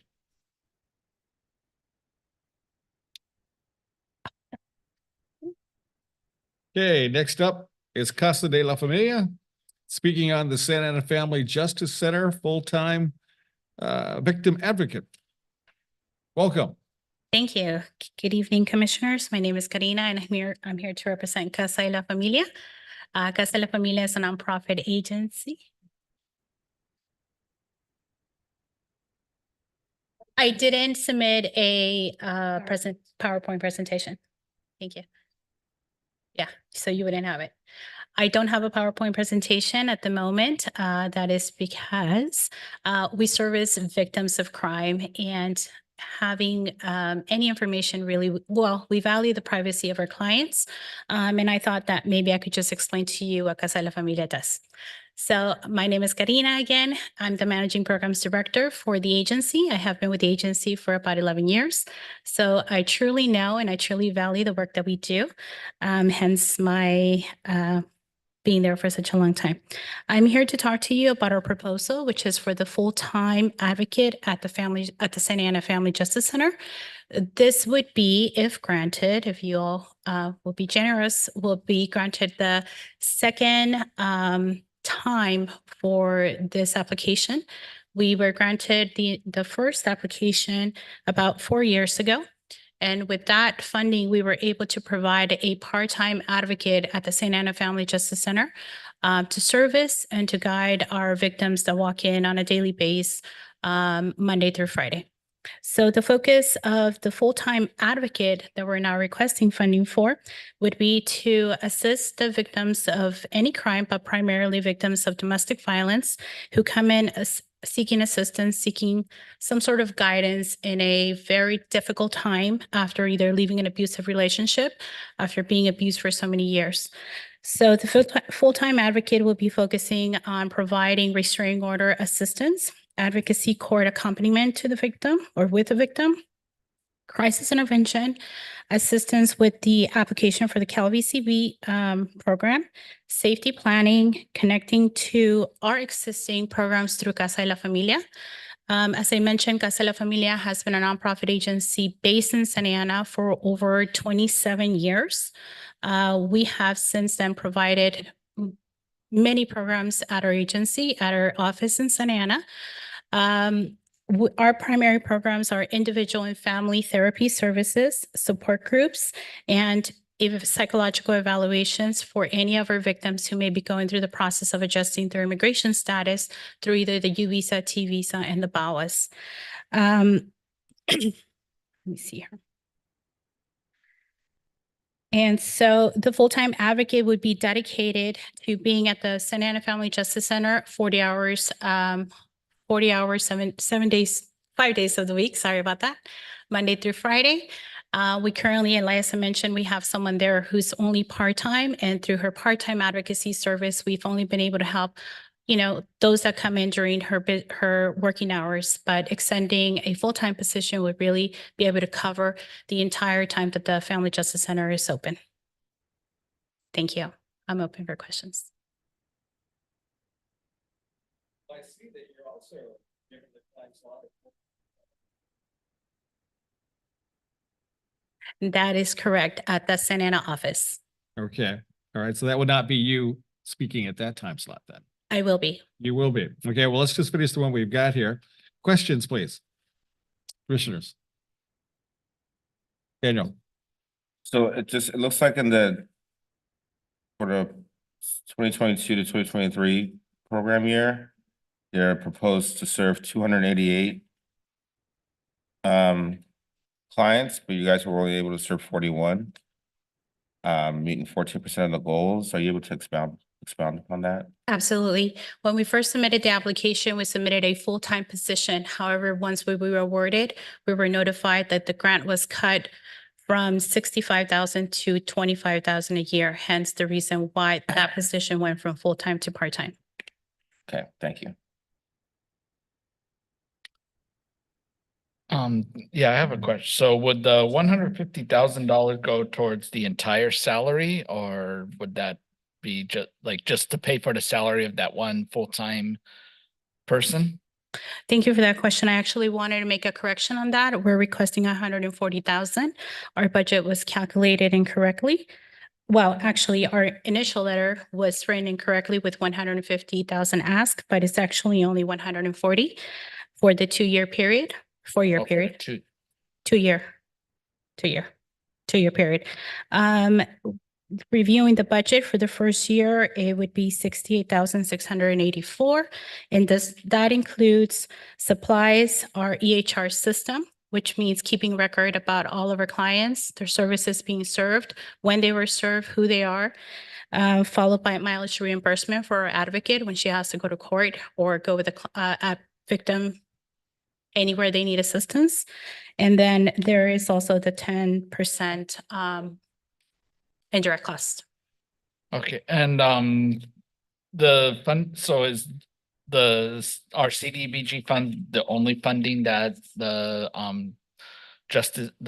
Santa Ana Family Justice Center has currently, or is there other grants that help fund the organization? So we do have another grant, as you can see on the budget program. We also have a grant with the city of Santa Ana to fund the Family Justice Center Program Director, which is listed at, for the year, 199,000. The HUD grant would fund the advocate position only. Great, thank you. No problem. Okay, I think, was it Adelia or Linda had a question? I think we both have the same questions. There we go. Yeah. So we're looking at these, 2 requests, right? So they're both for 150,000. One's for a full-time victim advocate and the other one's for a part-time victim advocate. For me specifically, I guess I'm a little confused about why we're asking for the same amount for the same position when one is part-time and the other one is full-time. Yeah. Can you elaborate a little bit on that? Absolutely. So as I mentioned, the first grant for the full-time position is only 140,000. There was an error on that letter, which mentions 150. The second position, which is the part-time position at the Santa Ana at the Santa Ana office that we have, it's 148,479. And that's for the part-time position. So, which is a little bit higher than the full-time position, and that is only because the rent at our office is calculated and is factored into the budget in that second part-time position at the Santa Ana office. Sorry, so this includes, I'm just trying to understand, so is it for rent and staff or is it just for staff? The part-time positions budget includes the staff, which is part-time at 36,732. That includes the fringe benefits. It includes supplies, office supplies, the Welligen, which is the EHR system for our clients' database, and includes rent. Okay, thank you. Yeah. And the 10% indirect cost. Dahlia, you had a question, please. Yes. So looking at both applications, part-time, it says that it's going to serve 12 participants quarterly, charging 1,500 per person or participant. And the full-time, it's going to serve 20 participants, which is more quarterly, and it's charging less. Let me look at 937 per participant. So to me, it doesn't,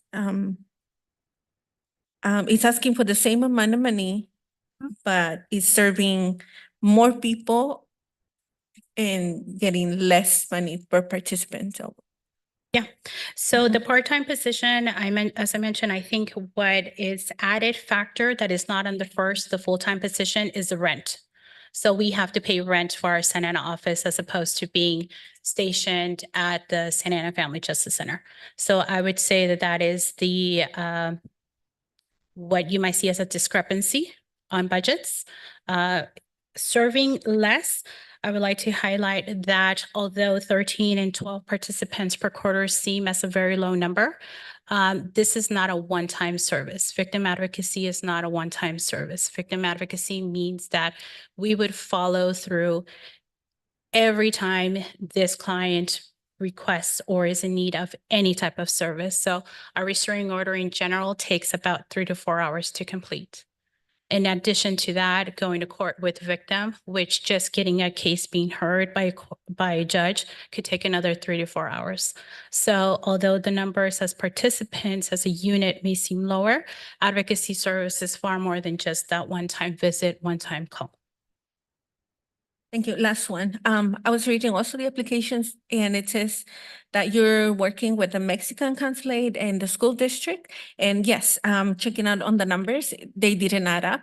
So just wanted to understand why the numbers were so low and knowing that you are very active with other big organizations or big groups. Thank you. Yeah. Thank you for that question. So I would, this particular grant asks us that we service exclusively Santa Ana residents. And based on our experience with the current HUD application that we have, serving exclusively Santa Ana residents who meet the criteria of domestic violence is a very narrow spectrum very narrow number that we meet in a very wide spectrum of services that we provide. So not everyone who comes in our doors is a victim of domestic violence. Not everyone who comes in the doors will accept services under this grant, which I heard a question earlier about reporting, where we have to report, we have to get their identification, we have to collect some of those data collections that is required by this grant.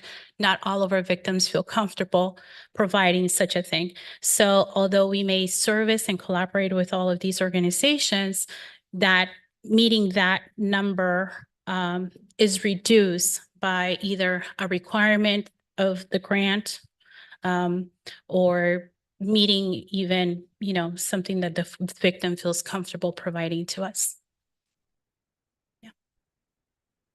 Quick question. Daniel, Just the Santa Ana Family Justice Center, are you located here at Central or is that At the Lam- Santa Ana Police Station.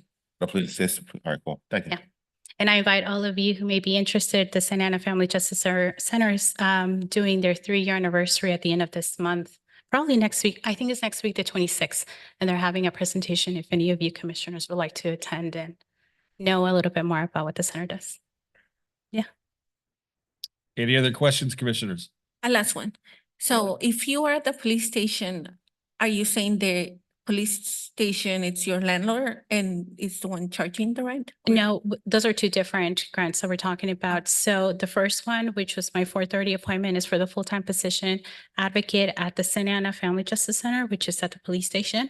My 4:45 meeting is for the part-time position at the Casa de la Familia Santa Ana office, which that's where our rent is at. Thank you for the clarification. Yeah. Okay. Just for clarification, since we're kind of mixing two different requests here in one conversation. I understand the second request, which is actually 148,479 Mhm. for a part-time position. That's covering the salary of the advocate, the expenses of the office, the rent, et cetera. Did I miss anything there? Supplies and office supplies, the EHR, rent, and the indirect cost. Okay, all right, back to your original request, which was 150, but now 140 for one full-time advocate, funding for 2 years. That is strictly the funding for the advocate, or is there something else mixed into that? It includes office supplies, EHR, and mileage reimbursement, and 10% indirect costs. Okay, all righty. Any other questions? Since you have 2 in 1, you actually have a few more minutes. If there's anything that you forgot, you want to expand on, anything you want to say as far as a closing comment, feel free.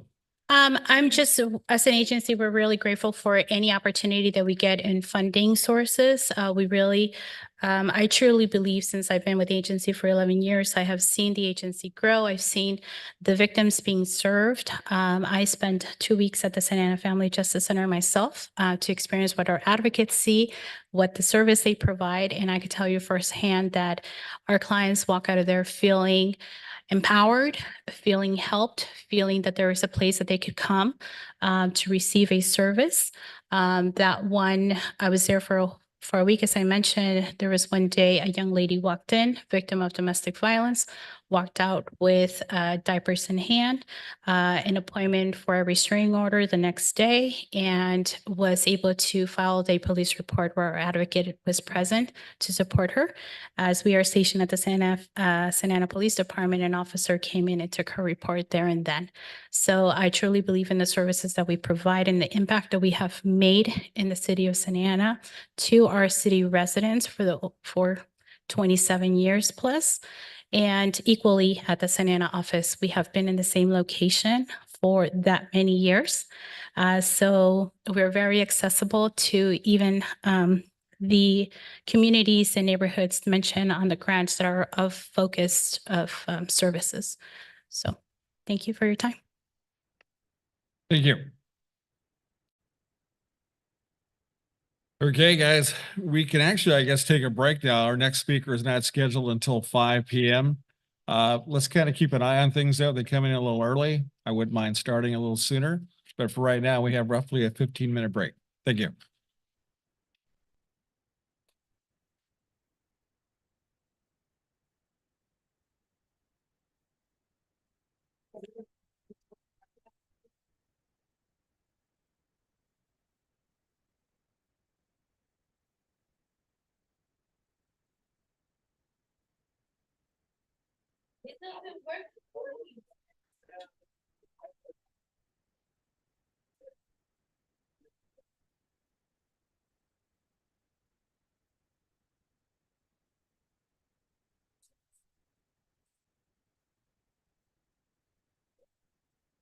Good to have you.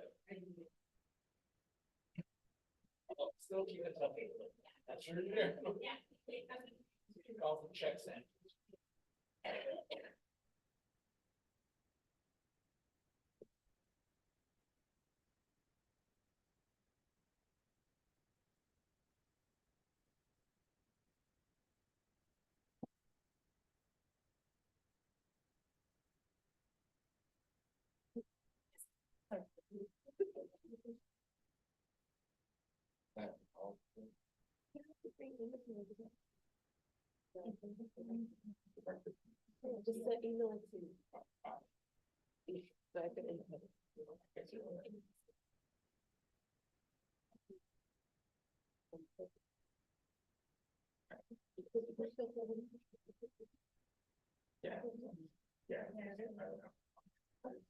I was right, or? That's not February first, is the.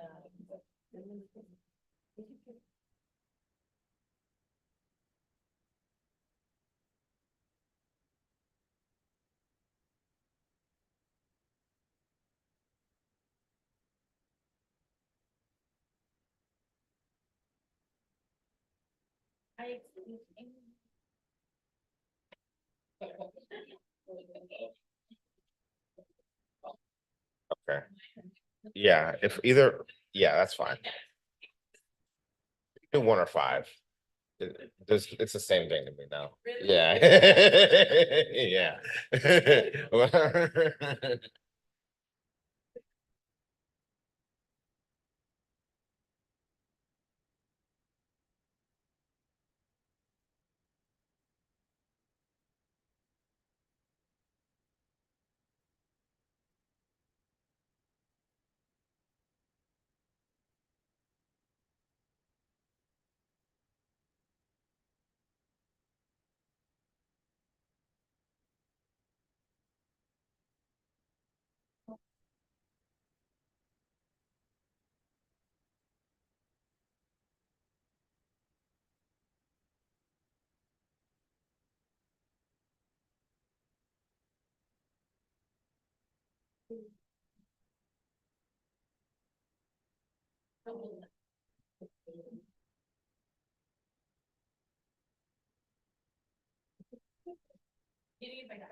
It doesn't matter, as long as you said it.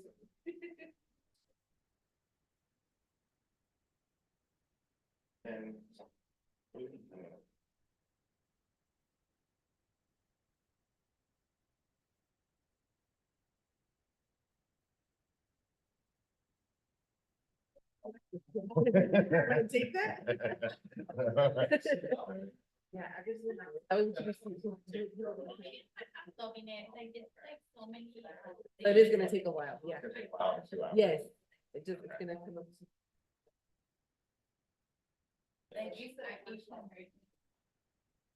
I'll do 1. Yeah. Yeah. Okay. Commission, yeah. Okay. Okay.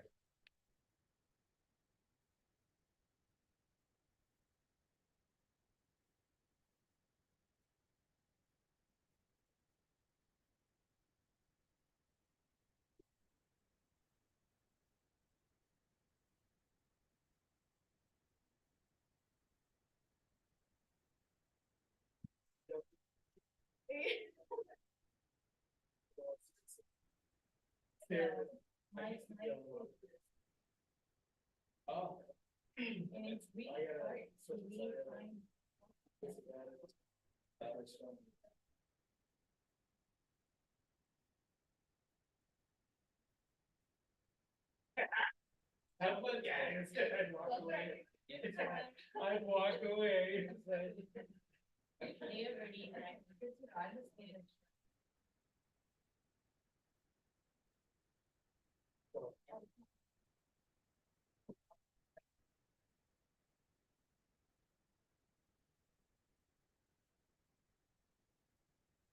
Making sure. They get all the way up, yeah. Put a little down there. Having a hard time.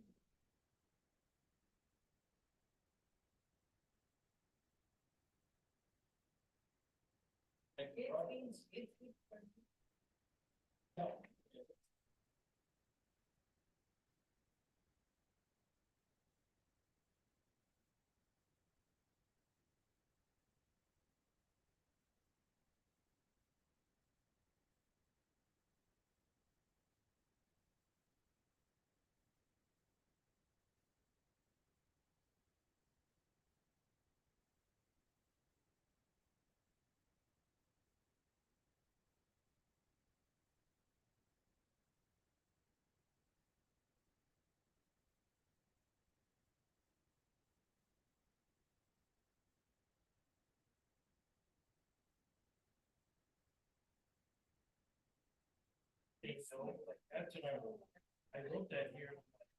Yeah, that's what I wanted.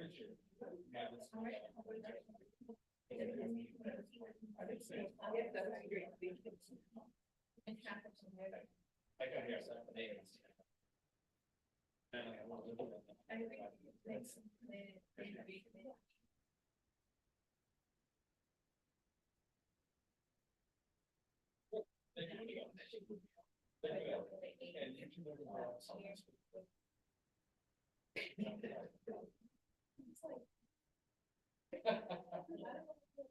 You're doing great. You've asked a lot of things that I've been thinking about, so.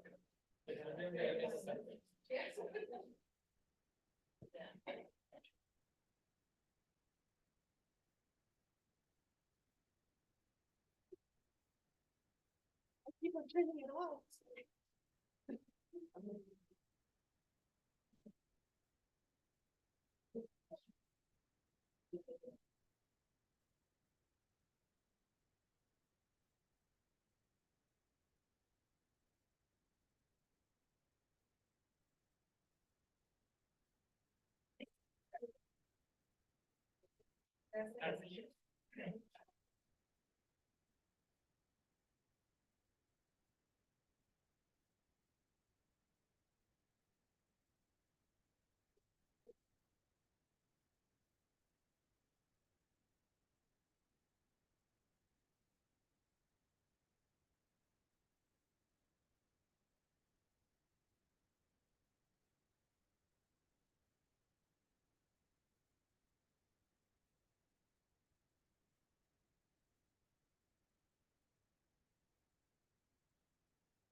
That's right. Yes.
Oh, we're over here in the park. Oh.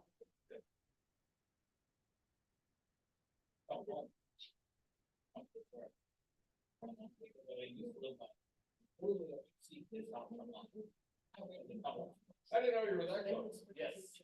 They're like in that little zone. Where we have. The easement. Yeah, like John Mueller and the little, yep.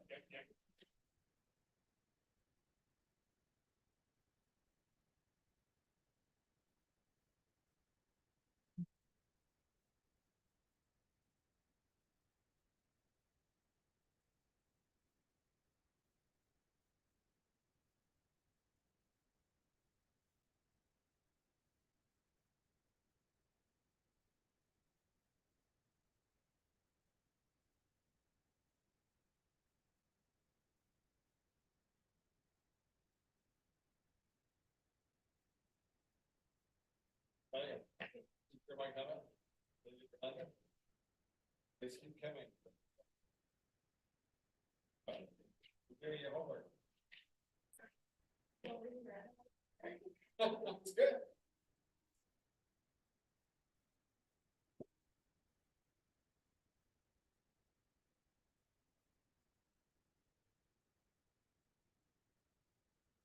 Okay, our next nonprofit to speak will be the Casa Youth Shelter.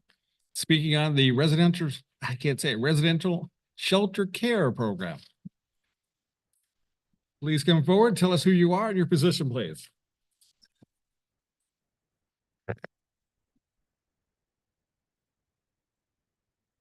Good afternoon, evening. Thank you so much, commissioners, for this opportunity. My name is Jessica Hubbard, and I serve proudly as the CEO of Casa Youth Shelter. Hi, everyone. My name is Lupita Gutierrez, and I'm the COO of Casa Youth Shelter. Thanks for having us. Lupita Gutierrez. Mhm.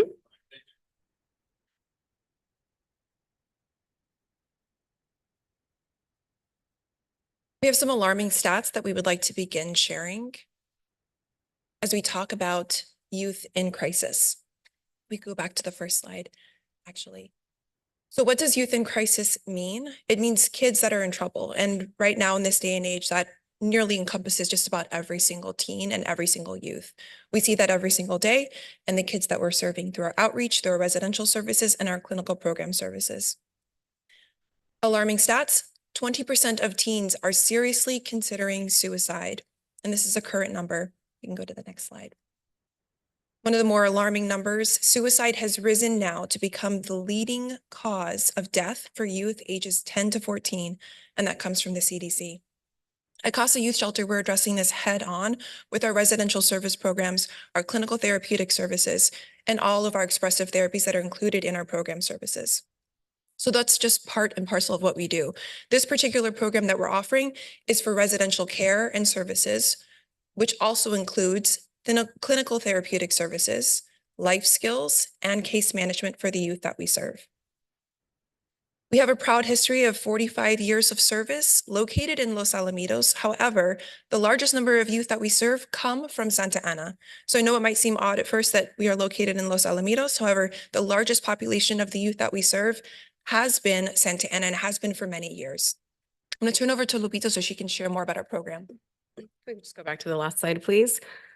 Last year, the majority of the number of youth, like she said, came from Santa Ana. A lot of them came from Santa Ana PD.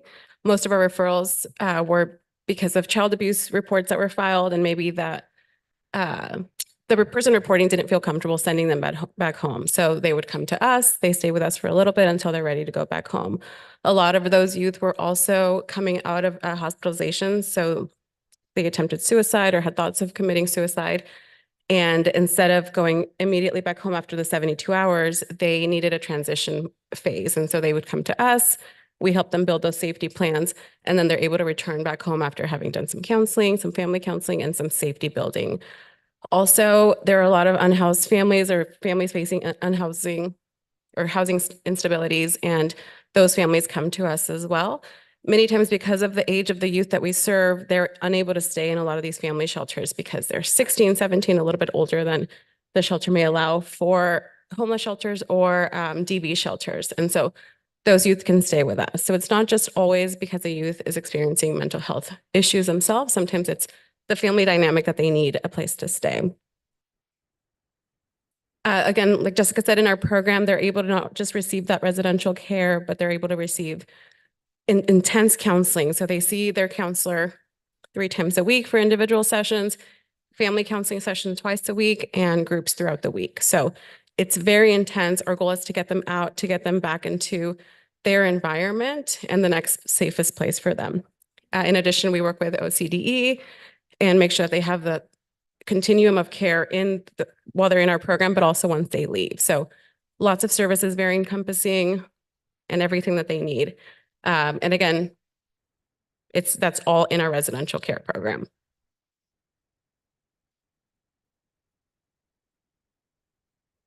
So before we part, we wanted to share one of our success stories because as I shared, every day we're experiencing high numbers of kids that are in crisis.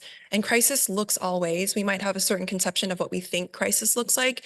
And what we're learning from our work is that you can't put a name, you can't put an identity or a race or even a geographic location on what crisis is or what it looks like. It shows up at our doors at all times of the day or night. We are open 24 hours a day, 7 days a week. We are never closed, and crisis shows up at our door in so many different forms. One such form was this young woman. She is client number 25348. We'll share a client number to protect her identity. You're seeing her in her cap and gown, but this is not how she came to us. She came to us after experiencing 3 attempts on her life, 3 suicide attempts. She had been hospitalized 3 different times. This individual came to us, thankfully, after her 3rd attempt on her life, and she found Casa Youth Shelter. And through our programs, experienced transformational healing. So we're happy to be able to share that. And this just came to us by mail just days before this, so we felt we needed to bring it with us. This individual was able to graduate on time with her class and is healthy and has transitioned back into her home, into a safe and stable environment. She's doing really well, and we're excited about her future.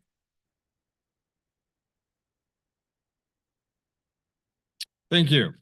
Questions, commissioners?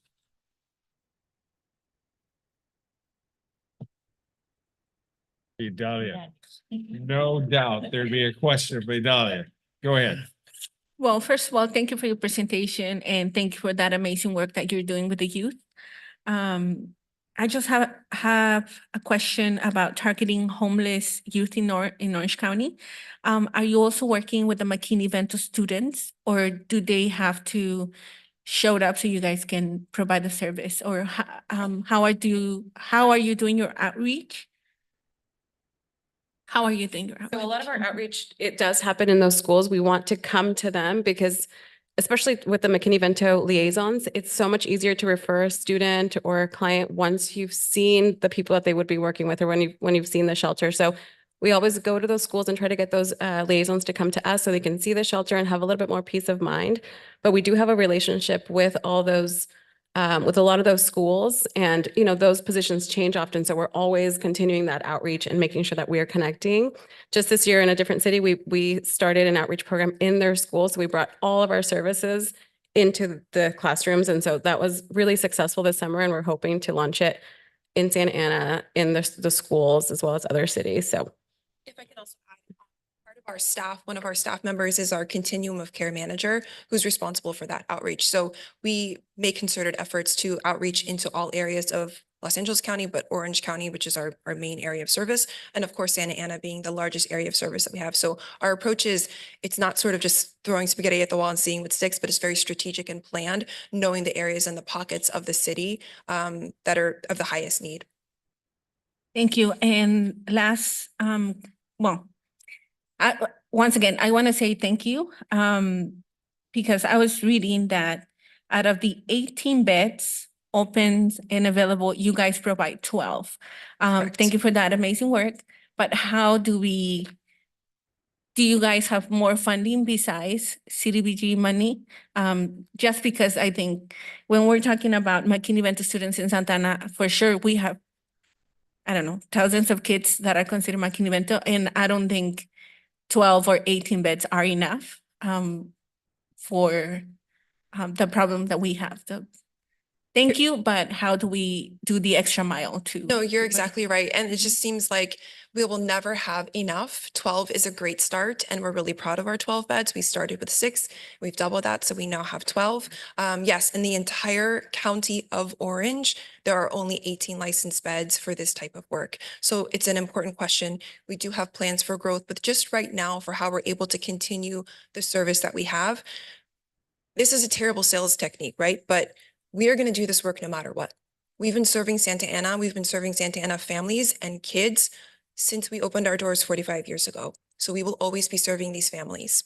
We are able to do that because we are nearly almost exclusively privately funded, and we've been that way for 45 years. So we have a rich history of private foundations, family foundations and individual donors that have been supporting this work and will continue to support this work. Whether or not CDBG decides to join us along, which we hope that you will, but the work will continue. I was busy taking notes there. Other questions, commissioners? I have a can ask comment at the one? end. Oh, Okay, go ahead, Linda. are you sure? First is a comment. Go ahead. Okay, so I'm reading the small description that we were provided, and at the end it says another 290 individuals will receive outreach, counseling, and education services. Does that mean that the 100,000 would go to an additional 290 individuals?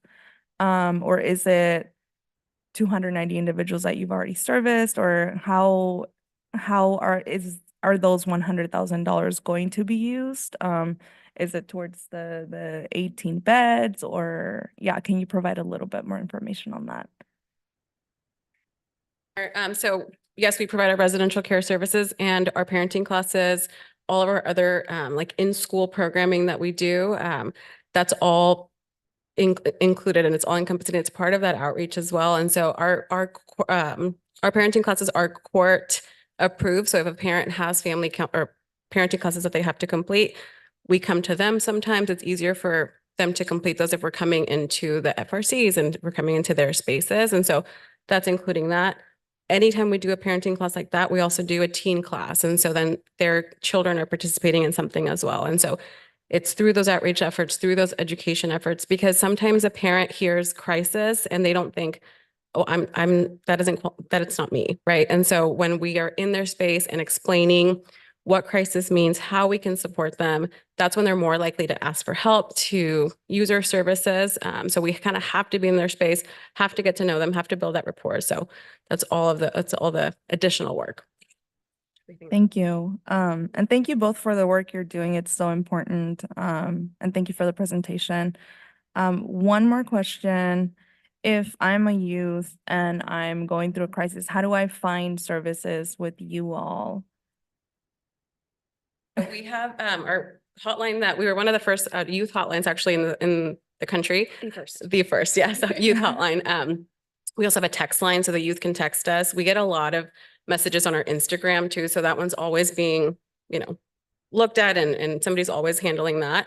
And again, we have 24-hour staff. And so there's always somebody there to answer the phone. Usually those late at night phone calls are police officers or, a Good Samaritan who found a youth like sleeping, at a bus stop or something like that. So social media is, it really is our friend in these cases because the youth do reach out. If I can also add to that as well. So there's just a number of ways. So you've got social media, our presence in the schools, which we've already begun. So I'm a former educator and school administrator myself. I taught in public schools for 8 years. That's the front lines. That's where you're finding the kids. So having built those relationships with the schools in the area is very, very helpful. In addition, we also work with local law enforcement, as Lupita mentioned earlier, but so much so, we don't just work with them. The chief of police for the city of Los Alamitos sits on our board of directors, and with him, he communicates with other chiefs of police. So they're always working together in conjunction. It takes coming at this issue at multiple angles with multiple different groups coming together as community service providers. So we tackle it from education, outreach, law enforcement, pretty much everyone you can think of. Commissioner Enna, you had a comment. Yes, I just want to appreciate all the efforts that you guys do for the fundraising events on top of getting your grants. And I know your private people that is donating. I think fundraiser it's huge for the nonprofit world. And I have been following what you guys are doing and the events that you put together, and they're great. So I really appreciate you guys adding into that to have more money to help with this program. So that was just my comment. I appreciate that. Thank you so much. I'll also add that we have community events as well that are just designed for education. I think that's what you were also referring to. I think we are connected on social. And those are just to educate the community about areas of youth in crisis, youth homelessness, and what that looks like, the suicidal ideation that's occurring in our youth. So we open those up, not even a fundraising activity, but just something so that the population is aware, the community is aware, and that we all need to come together to better help our kids. I had a question about your statistic. You were saying 20% of teens have considered suicide. Okay. In Orange County, you said Santa Ana is also very busy for your organization. Are we talking about junior high kids through high school, early college? What's the real range there that you guys are helping? The kids that we serve are ages 12 to 18 with our residential care. And that doesn't mean that necessarily at 18, they have to leave the shelter immediately. However, they are then considered at the age of a majority, and we are a shelter for minors. So then they would need to exit gracefully, and we work with finding them again safe and stable housing. But so it's 12 to 17, 12 to 18. The stats that we shared though, that was, the first one was from 10 to 24. And the most alarming area of increase was in the ages 10 to 14, where they saw the largest and dramatic increase in suicidal attempt, suicidal ideation, and suicidal completion, which was alarming. So these are kids, this is 10 years old, 10 to 14, where they're seeing the highest jump. Question, are you guys connected to, it's a program called New Hope. And it was started by the Christian Cathedral, my old pastor, Robert Schuller. The Catholics took it over there years ago. They have continued the program of New Hope. I was a counselor for over 3 years. My very first call came in at 1 in the morning. It was a suicide call. Okay. I hadn't been trained yet. All I could do is be a friend, just give them some hopeful options, and it worked out okay. But are you connected with that group? Do they know about you? Because I know several other, the counselors used to get suicide calls from young people all the time. It was almost a daily occurrence, unfortunately. First of all, thank you for your service. It takes a lot to volunteer in that capacity. We know firsthand. So thank you for what you're doing. I don't know if I can speak to that relationship. Do you know if that's a partnership that we have actively? I don't think it's an active partnership, but we were, for a period of time, we were actually doing outreach at like Sunday schools through the Archdiocese. We were part of that group. So we were through all of Orange County and parts of LA County, we were invited to some of their classes. So I think that might have been a partnership, but I'm gonna have to look into it. I would encourage you Yeah, to. New Hope, you said? Yes, New Hope. That's how we'd spread the word. It's just ADWHOPE 714. And we got calls all the time. So I'd love to see you reopen that connection. Love that. Thank you. Okay, ladies, you have about another minute to go. Any parting comments? What you do. Thank you for having us. It's a pleasure and an honor. So. All right, let me check to see if I missed anybody for any last questions. Nope. Oh, good. Oh, Idalia, go ahead. I just wanted to say, thinking about collaborations, the more you collaborate, more money you can get. So just to think about the future, it will be a good opportunity to probably collaborate so you guys can apply for more funds. Thank you. Love that. We have a lot of strong MOUs too. So Orange Yes. County, lots of fun. So. Lots of friends. Thank you, ladies. We appreciate it. Thank you for the consideration. Absolutely. Okay, next up, we have Community Health Initiative of Orange County, speaking on the Community Health Access Program. Please tell us who you are and your position. Good evening, fellow commissioners. Georgina Maldonado, Executive Director at Community Health Initiative of Orange County, also known as CHIOC. It's nice to see you, Commissioner Gallegos, in this capacity, and it's nice to see you, Commissioner Rios, outside of the village in this capacity. So our mission in the County of Orange is providing access to healthcare for all. And what that means is enrolling individuals into healthcare coverage, whether it is Medi-Cal, Covered California, Medicare, general relief, or any other social service needs such as CalFresh and CalWorks. We have been in the County of Orange for 18 years. And over our lifetime as an organization, and with the changing policies in healthcare, we have been able to now, we are celebrating a significant achievement in the state of California, where all or most individuals, regardless of immigration status, are now eligible for Medi-Cal. There are other issues with our federal poverty level chart because individuals do qualify based on family size and income. Next slide, please.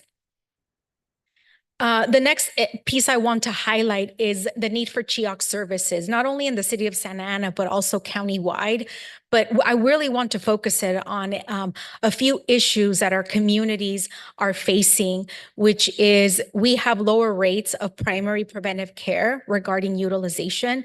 So yes, it is wonderful that most individuals will be eligible for healthcare coverage. However, it is a navigation of care and connection to the primary care provider, to their specialist, or any other service that they need. Another piece that is also vital is the high rates of emergency room visits. When you lack healthcare coverage, your last resort is going to the emergency room, and that's where our emergency rooms become impacted. There's also the chronic health conditions that our communities encounter: obesity, diabetes, heart conditions amongst adults, amongst the very many that I can mention. Next slide, please. Our Community Health Access Program truly is a holistic approach to healthcare coverage. So as I said, not only do we conduct outreach in the community to educate individuals regarding healthcare coverage and services that are available to them, but we also enroll them. After the enrollment piece, that is where the care connection, care navigation is pivotal to their continuity of care. And that is where we come in as an organization to not only outreach, enroll the individuals, but also help them navigating care and making the call to their healthcare provider, to the insurance company that is extremely difficult to navigate, especially if you're monolingual Spanish speaking, or in general, it's even hard for me to navigate my own healthcare coverage. When you need a referral, you have an HMO versus a PPO. A lot of our communities don't even know the difference. All they know is the emergency room. So with this expansion of Medi-Cal, which brings about 40 to 70,000 lives solely in the County of Orange, our program is vital in this county. Next slide, please. Our current community efforts with current CDBG funding. So you are a current funder of our program. So for the first year, 22-23, we surpassed our goal by about 300 lives. So your investment was well worth it. Where we are currently, we project that we will exceed our goal based on the commitment we made on the grant of 1,200. We are in January. These are, I believe, our December numbers. We are at 1,778. So now imagine with this expansion, how many more lives we will be able to reach with Medi-Cal. We do have 7 enrollment sites within the city of Santa Ana.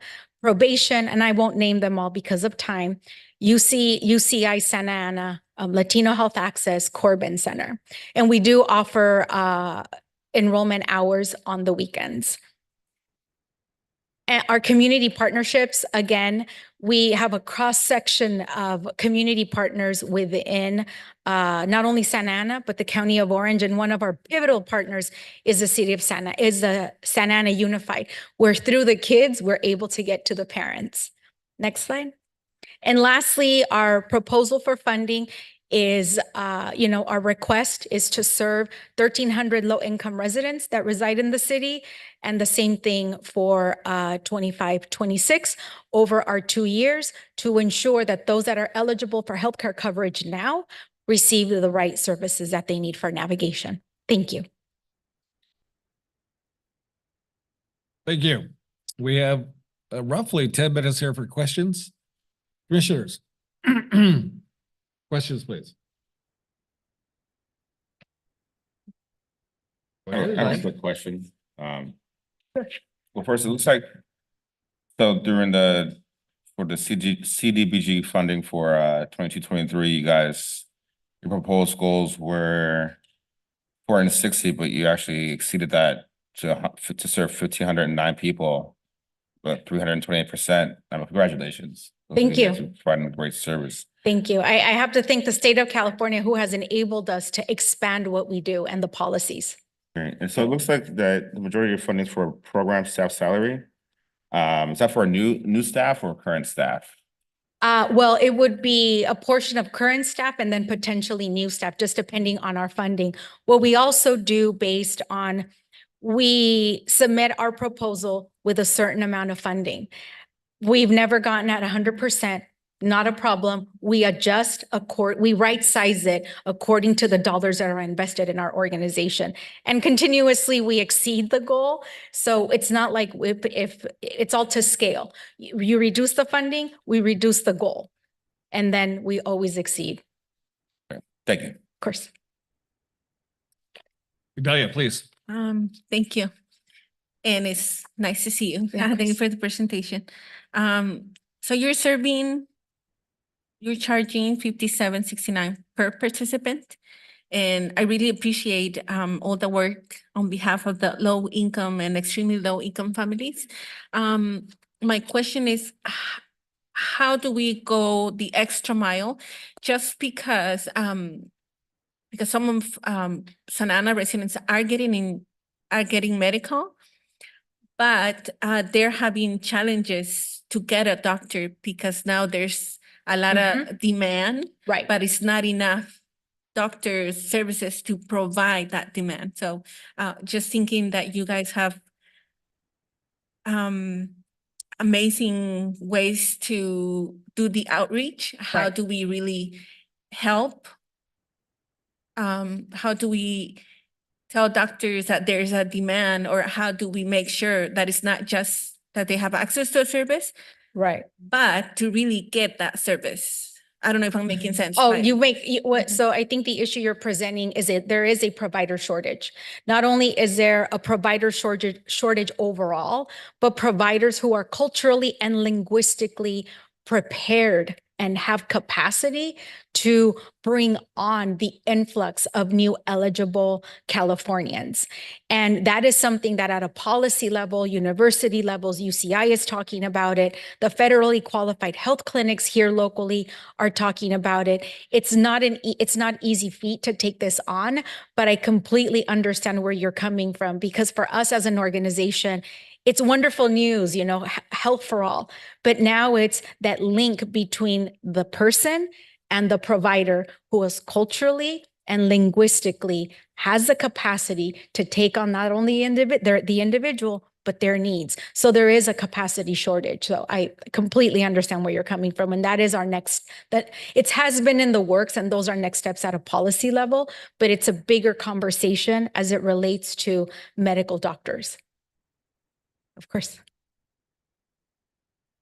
Hold up, on what we just talk about, so there's a shortage on family care, and then so I'm curious, like, what in the profession, what are you gonna do to take on that challenge? And somewhat I know from my colleagues, from medical friends, some burn out, or either they don't even want to take on, the insurance, Oh my goodness, how will you- Commissioner Lee, that's going to take a larger village.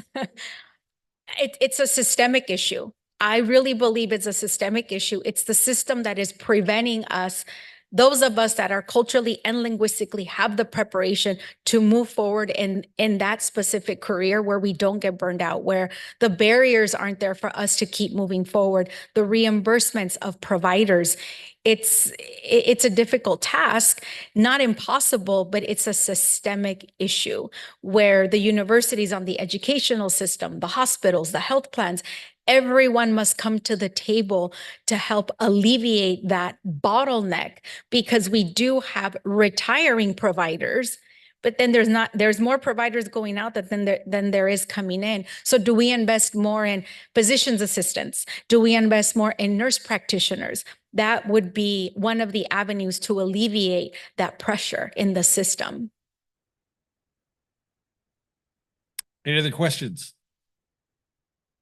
More of a comment, just want to compliment on the great work you guys do and making sure people get access to the, our most vulnerable residents get access to the services they need. I know it can be a maze for people to try and navigate through the various services in the government. So definitely thank you guys for that. Quick question, I may have missed it on the slide. What is the percentage of Santa Ana residents roughly that you do serve out of Chioc? Oh my goodness, could we say about 70 to 80%? Yeah, most of our clients come from Central Santa Ana, more specifically to the city. I can pull that data and send it to Brenda to send over to you. And then moving forward, knock on wood, we get funded, we can incorporate that statistic, which will make a more holistic presentation for you all to make a thorough assessment of the need and who we serve. All right, thank you. I have a question for you. I just need some clarification. I'm aware of the fact that the state of California has approved Medi-Cal insurance for health coverage for immigrants. But what I'm not clear on, did that officially start last year? Or did that just start here the new year? When did that start? Very good question. So I have it written down. This all began pre-COVID. I have that dividing line, right? Pre-COVID. Pre-COVID, was it in late, oh my goodness, 2016, the first group of individuals that were eligible for full scope Medi-Cal, that is what it's called, is the birth to 18 years of age. During COVID, they expanded it even further for ages 19 to 26. Then they jumped ahead last year or 2 years ago to individuals from ages of 49 and over. They call the older adult expansion. And the most recent expansion is the 26 to 49-year-olds. All right, thank you. You have another couple minutes left. Do you have some parting comments you'd like to share with us? You know, I hope we can continue. My hope is that we continue to work together to really the biggest thing to tackle now is the federal poverty level chart. Although we have a federal poverty level chart, it is for the entire United States. We need one for California, one specific to Orange County, because although individuals are making more money, it's still not enough. And they won't qualify for Medi-Cal. So my ask is that we come together to advocate in adjusting that federal poverty chart that determines your family size and income and what you qualify for in the state of California. Thank you. Thank you. Next up, we have the city of Santa Ana. Please come forward. And they'll be speaking on senior services here and their wellness program. Tell us who you are and your position, please.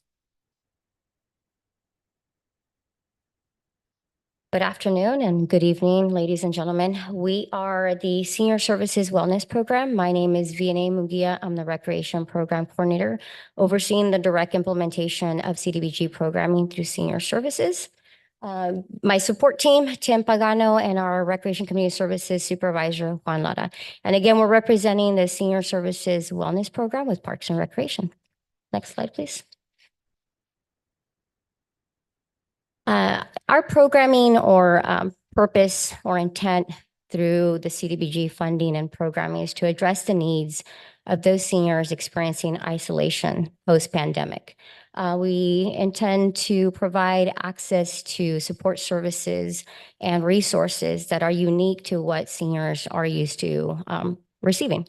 Our focus is primarily on physical activity, fitness, and other activities that promote wellness. Our activities are developed and implemented by experienced staff. We're offering programming in strategic locations, including our 2 city-operated senior centers. In-person activities provide seniors the ability or the opportunity to interact socially with their peers as they participate in recreation activities. The take-home activity booklets and craft kits provide seniors the opportunity to work on projects at home, projects that will enhance their quality of life, improve their cognitive abilities, hopefully add a little bit of distraction for those that are caregivers. Funds, if we are considered, and hopefully we are, funds will be allocated, for support, to support our programs, supplies and materials, as well as staffing. Next slide, please. One of our popular features and the unique programming that we were able to offer this past year was our social paint. We'd like to continue that. Those are social pop-ups or social paint pop-ups. We were able to host those at both of our facilities. The two images that you see above are from the Santa Ana Senior Center, and the one at the bottom is from the Southwest Senior Center. Next slide, please. Table tennis was a unique feature that we were able to add. We were very fortunate to hire a staff that came with tennis experience or tennis background. So you can see we provide the basics in tennis. We also work with different levels of experience, and no experience is welcome. We try to get them prepared for competitive play and also establish a judgment-free zone. Next slide, please. Standing cardio, another unique program that we're able to offer. We were, again, very fortunate to hire someone with boxing background experience. So this is a hybrid class. It was a fusion, I would say, of the standard standing cardio class, and then we provided some influence in boxing moves. This also enticed some of our males. If you can see the images, the one from the top is from Southwest Senior Center, the one below is from Santa Ana. The majority of participants are females. So we're happy to add something that was going to be enticing to our male participants as well. Next slide, please. Traditional games was an ask. It originated from an ask that came from our seniors. They were looking for a happy hour type programming or activity that would allow them to just have free play, be able to engage, being able to stay extended hours at the facility. So staff came up with the idea of teaching them some of the more traditional games that perhaps they weren't accustomed to playing. So we exposed them, and now they manipulate and they're masters at Uno, Jenga. We added Operation, items like cornhole, a lot more of the physical or motor growth skills that they could develop and keep working on. As you can see from the smiles on their faces, they also became very competitive and they enjoy the pastime. And this is offered on Fridays in the afternoon, and we encourage them to stay as long as they like. Next slide, please. Additional programming that is implemented both in person and at home are English for Spanish speakers in a very casual setting, again, applying some of these instructional opportunities and taking advantage to provide some of the benefits of conversational starters or basic concepts in English. Excursions and walking trips. You can see images of the Santa Ana Zoo, so taking advantage of some of the resources and connections that we have within the agency. Short walking trips, social gatherings in some of our local parks, so that seniors feel like they're in a safe environment gathering with individuals. Monthly activity booklets are a very popular one, so are monthly art kits. If you see one of the images at the bottom left-hand corner, our seniors love working on these activity booklets in groups. So items like Sudoku, mazes, word searches, connect the dots. They like taking those home or working together to decipher some of those activities. The monthly art kits was a complete or comprehensive kit that came with all the supplies you would need. The very top right image demonstrates one of our embroidery kits. This image actually came to us with recently with a senior that wanted to show us her progress. And although we don't require it, many times we tell them, hey, we encourage you to bring it and show us if this is something that you like and we want to continue to receive. And she told us that it was an essential item in her life. She was a caretaker at home, many times suffering from isolation. And she said her only outlet was to work on some of these projects. And it was nice to know that she can work on them kind of self-paced. Next slide, thank you.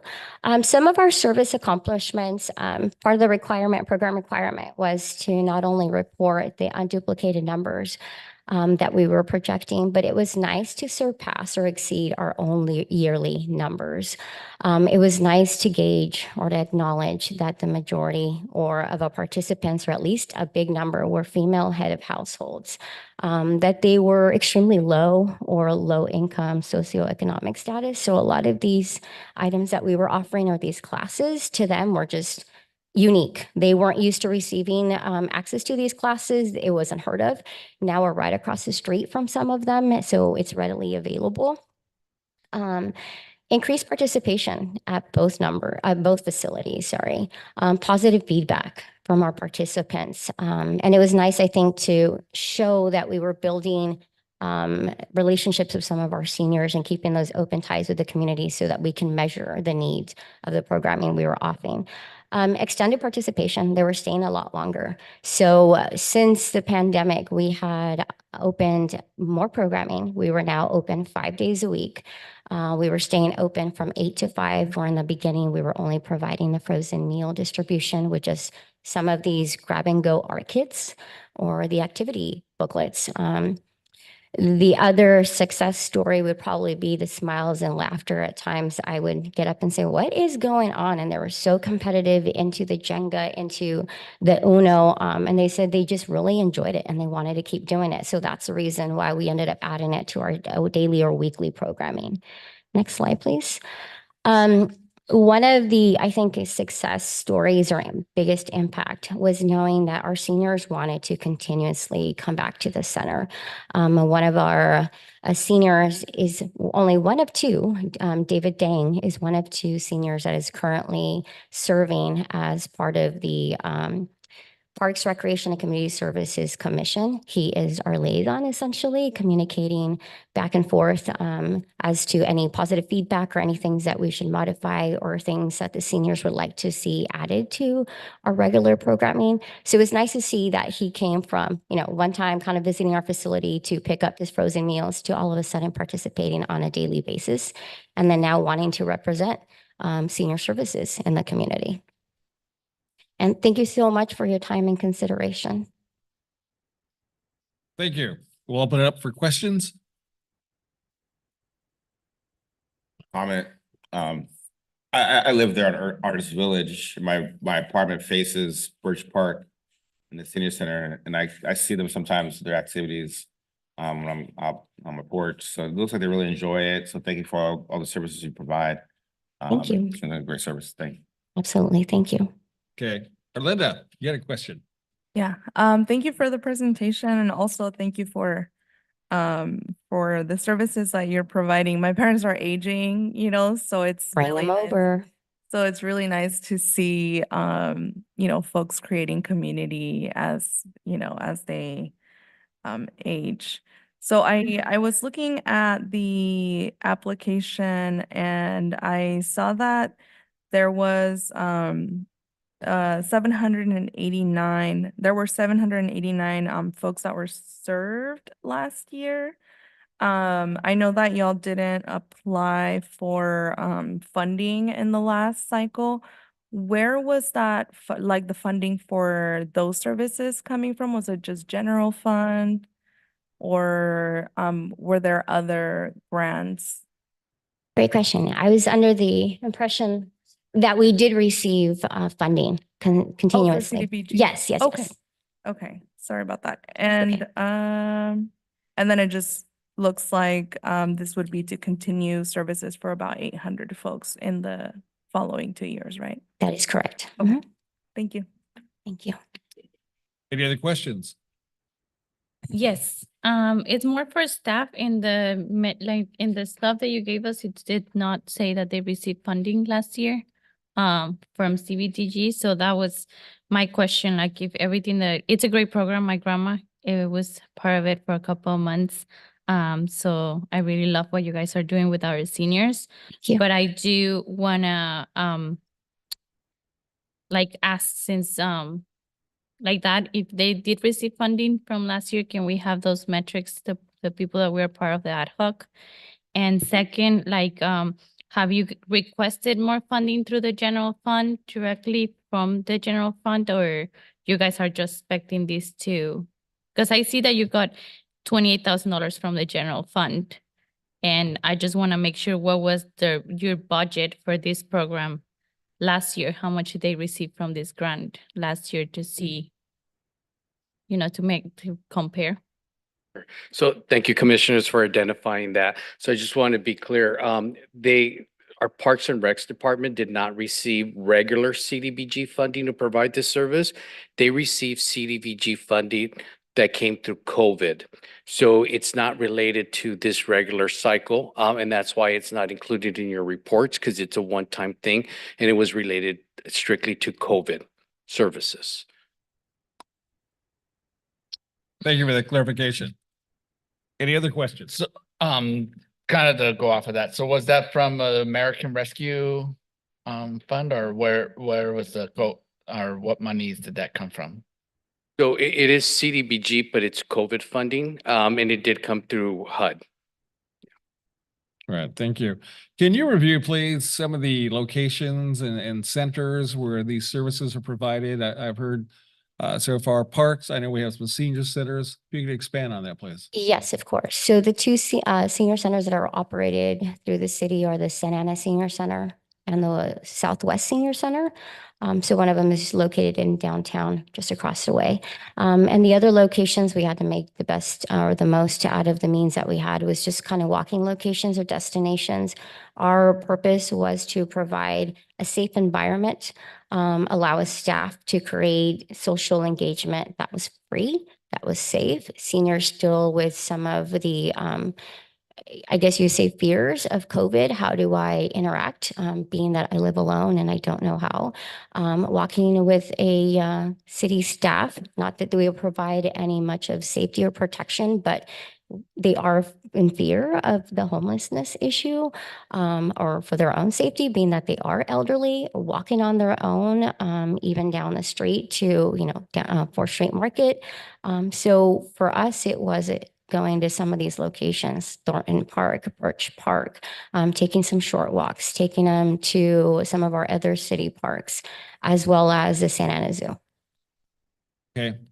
I saw on the slide, at least that was the one that I was noting, I guess the senior citizen level starts at 62 plus. Is that fairly accurate? Correct. Okay. All right. I also saw that one of the things you work on is loneliness. And my own personal experience with my mom, as she got older, that was a real hard thing for her to deal with. And it was even hard for me to get her involved and picking her up. She lived in Garden Grove and taking her to the community centers. It was difficult. So I compliment you guys working on that. But just a curiosity question. You offer a lot of different physical activities. Do you do yoga? We did start with yoga actually in the first year that we did receive funding, and we began to open our doors. Our classes started outdoors in our fitness area at the Santa Ana Senior Center. And then we expanded. We do have collaborations with Santa Ana College. So we wanted to provide something different that currently Santa Ana College is not providing, which is why we kind of gauge the classes that could be offered through Santa Ana College and then offer those. But Santa Ana College does currently offer, it's a low impact, low resistance. It's called Bodywork Fitness. So we do not provide yoga because we already have that feature with city programming. I would encourage you to expand into that again. Reason being, in my practice, I work with a lot of folks that are dealing with parents now that have to sell their home and get into assisted living. And I will tell you that yoga has, and I never thought I'd admit this in public. I started taking it because of what I read and heard about it, but it does improve their balance. It does improve their core strength. It does improve their flexibility. They learn new breathing techniques, which adds to the mental clarification. Okay. And I found it to be a great way to go. The breathing techniques help you sleep, deal with stress. I never was a fan until I actually tried it. Absolutely. And so I would recommend you guys get more involved with that. I think a lot of seniors could benefit from that. And I know from working with this group of people that there's a senior tsunami out there. I mean, in the country, there's 10,000 plus people a day turning 65. So this is a service that we're going to need to see more of. So thank you for being here. You've got about 1 minute left if you want to give us any parting closing comments. Thank you for having us. Thank you for supporting our efforts. We hope that we can count on continued funding so that we can keep providing a service to them. As you know, we are Parks and Recreation. This is what we do, build connections between, the services that are out there, make them more accessible or feasible to our senior community. Thanks again. Thank you for coming. Do you mind if I add something?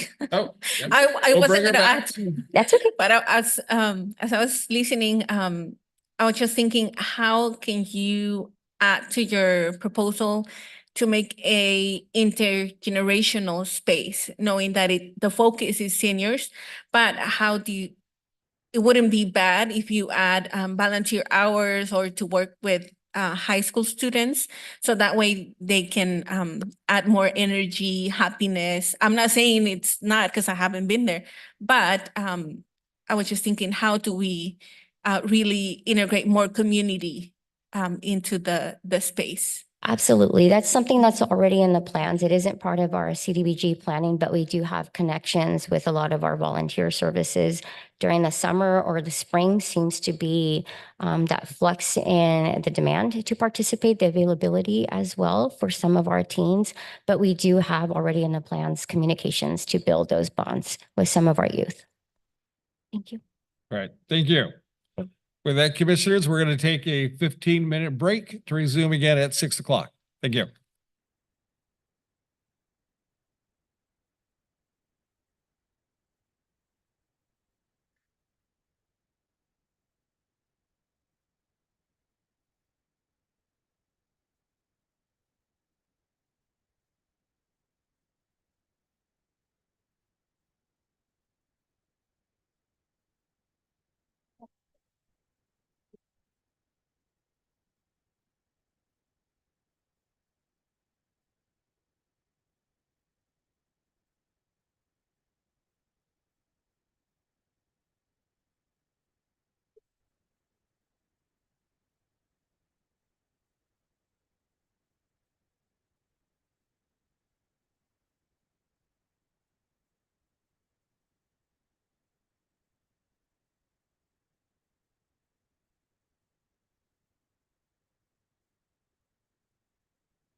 It's supposed to be pizza in the over there.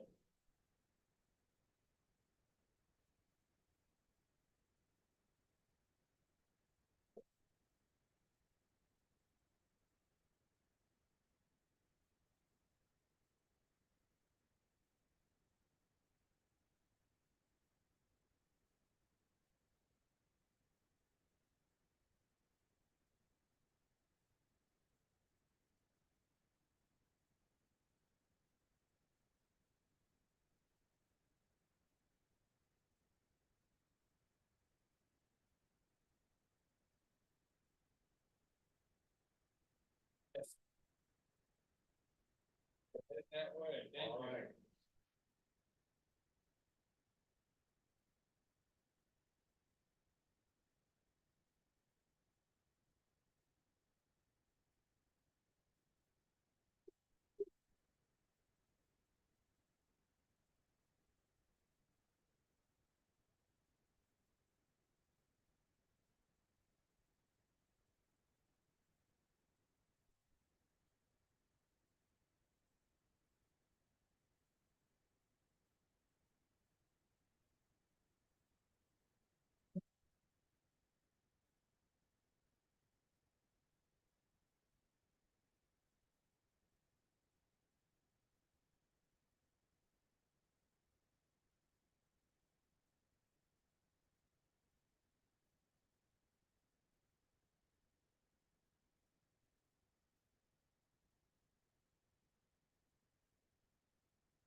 Jensen and Mike took off, but you're being sick. Right, yeah, for 2 days, yeah. That's okay.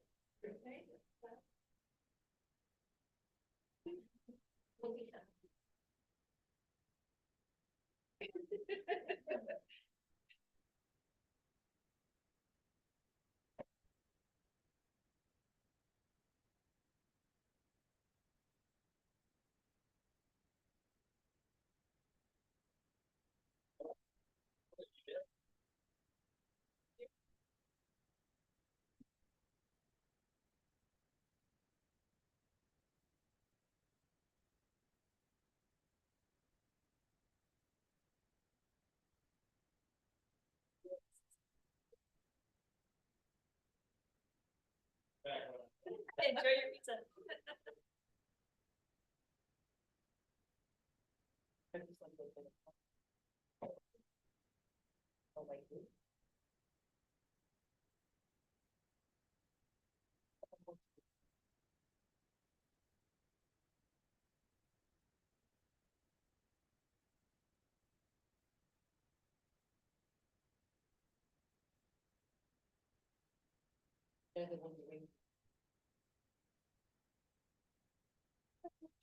Which everybody goes through.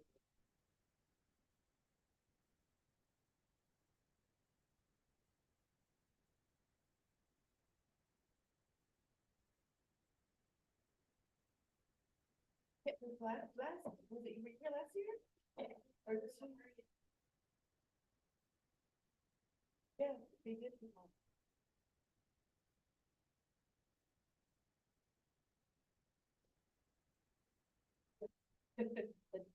That's the fair.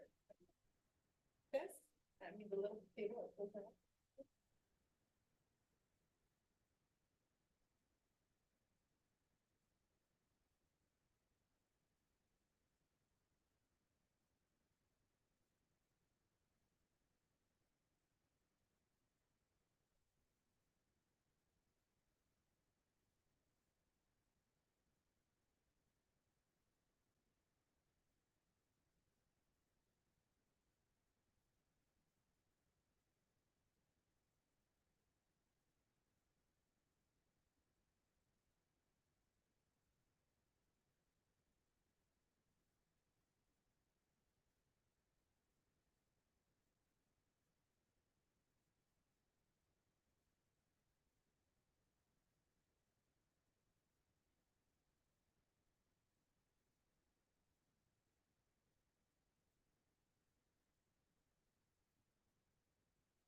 Make sure she validates you. Give it, or no, you know what? She's just gonna give it to you. She'll just go ahead and give it to you. Yeah. Bye, bye.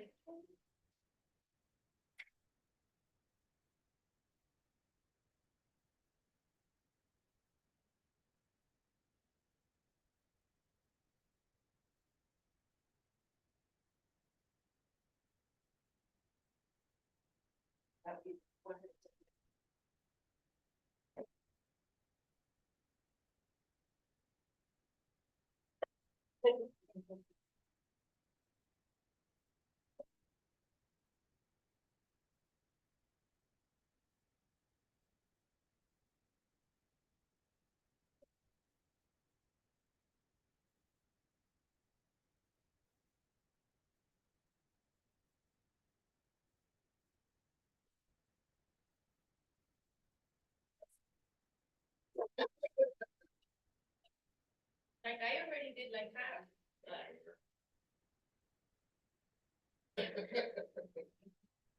But I still have another task. You should be getting it a lot. Yeah.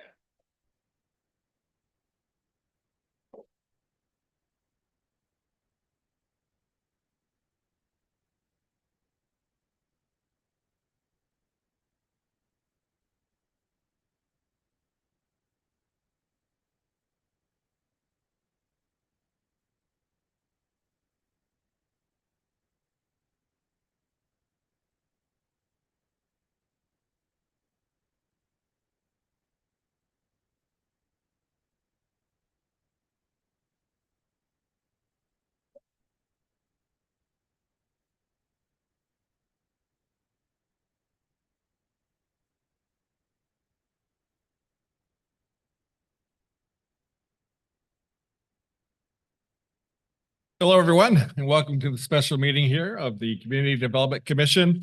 Next up, we just came in from a quick break, is the Community Legal Aid of Southern California, speaking on the Santa Ana Domestic Violence Prevention Program. Please come forward, tell us who you are and your position, please. Hi there, my name is Yolanda Omana. I'm with Community Legal Aid SoCal, and I'm the supervising attorney of the Family Law Unit out of the Santa Ana office that provides this particular service in the Domestic Violence Prevention Project in Santa Ana. Welcome, Yolanda. Thank you so very much for having us here. We really appreciate being here. So the name of our project is the Santa Ana Domestic Violence Project. A little bit about ourselves. We are the I'm a little tall, right? How about that? Is that better? Yeah. Okay, great. So we are the Community Legal Aid SoCal. We were formerly the Legal Aid Society of Orange County. We've been around since 1958. We provide free legal services to all of Orange County. We have strong ties here in Santa Ana. Our office is located in Santa Ana. We are at 2101 North Civic Center Drive. We used to be at 900 North Main Street. So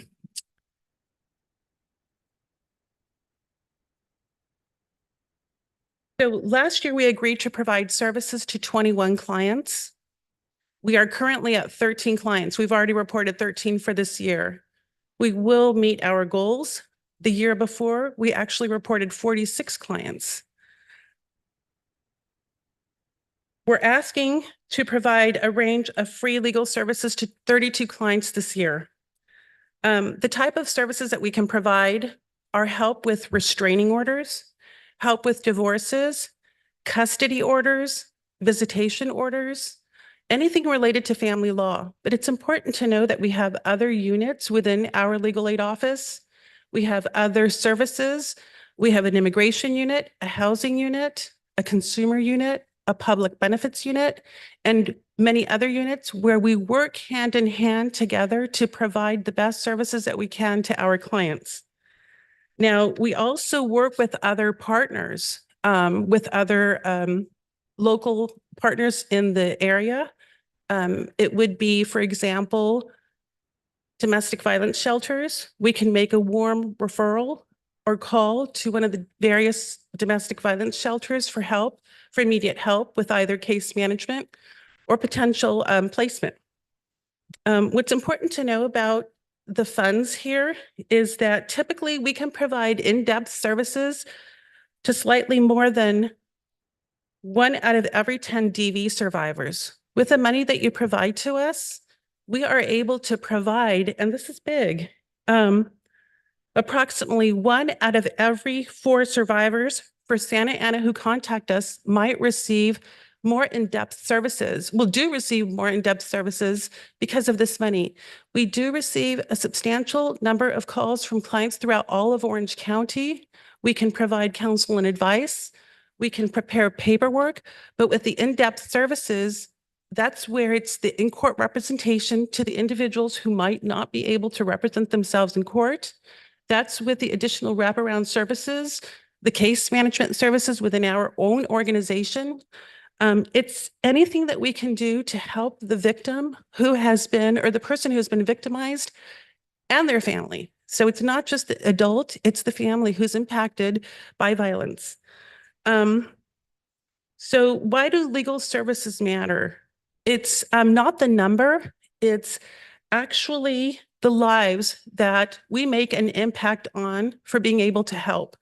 I can tell you about a particular client of ours who lives in Santa Ana. She and her child filed a restraining order to protect themselves from her husband. In retaliation, her husband went and filed a divorce action in Los Angeles County. Now, this is a person who has been living in Santa Ana, does not have transportation, is familiar with how to get around in Santa Ana, but to go to Los Angeles County to file or to fight this divorce in LA County would have been very difficult for her. So what we were able to do is to file a motion to have that matter transferred to Orange County because the child was here, because Orange County was the more convenient forum.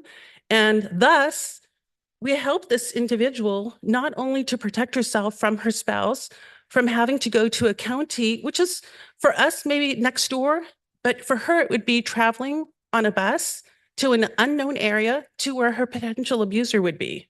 So these are the things that we do. We help our clients to not only get that protection order, but to get their divorce cases from other counties back into Orange County because that's where our clients are. In particular, a lot of our clients are in Santa Ana. And so it looks like I ran out of time and I want to thank you so much for your support. I went over. Actually, you have a little bit more time. We started a little bit late. So Okay. go ahead and then we'll use the rest of the time for Q&A. So I just want to emphasize the importance, the impact that we make on individuals who have different reasons why they're not able to do this on their own. We all know that individuals who are affected by domestic violence have a difficult time leaving for different reasons. And so not only do we help them get that restraining order, we might get them into case management services where they can get counseling, where they can get into other housing, where they can get assistance with public benefits if they're entitled to it. We've filed SIGIS cases, including our immigration unit, to be able to get legal status for an individual, a child who has, and a parent who has been abused by their father or their spouse or their partner. So legal aid does matter. It matters a lot. And again, I want to emphasize that with this money, we're able to provide that extensive service to that individual, that resident of Santa Ana, who, where would that one particular client that I mentioned be if she hadn't transferred that case to LA County or Orange County? It's a long-term marriage. Husband works, she doesn't. She's getting a child support order. She's getting a spousal support order. It's fortunate that we've got an individual who has a full-time job, who has a check that we can garnish.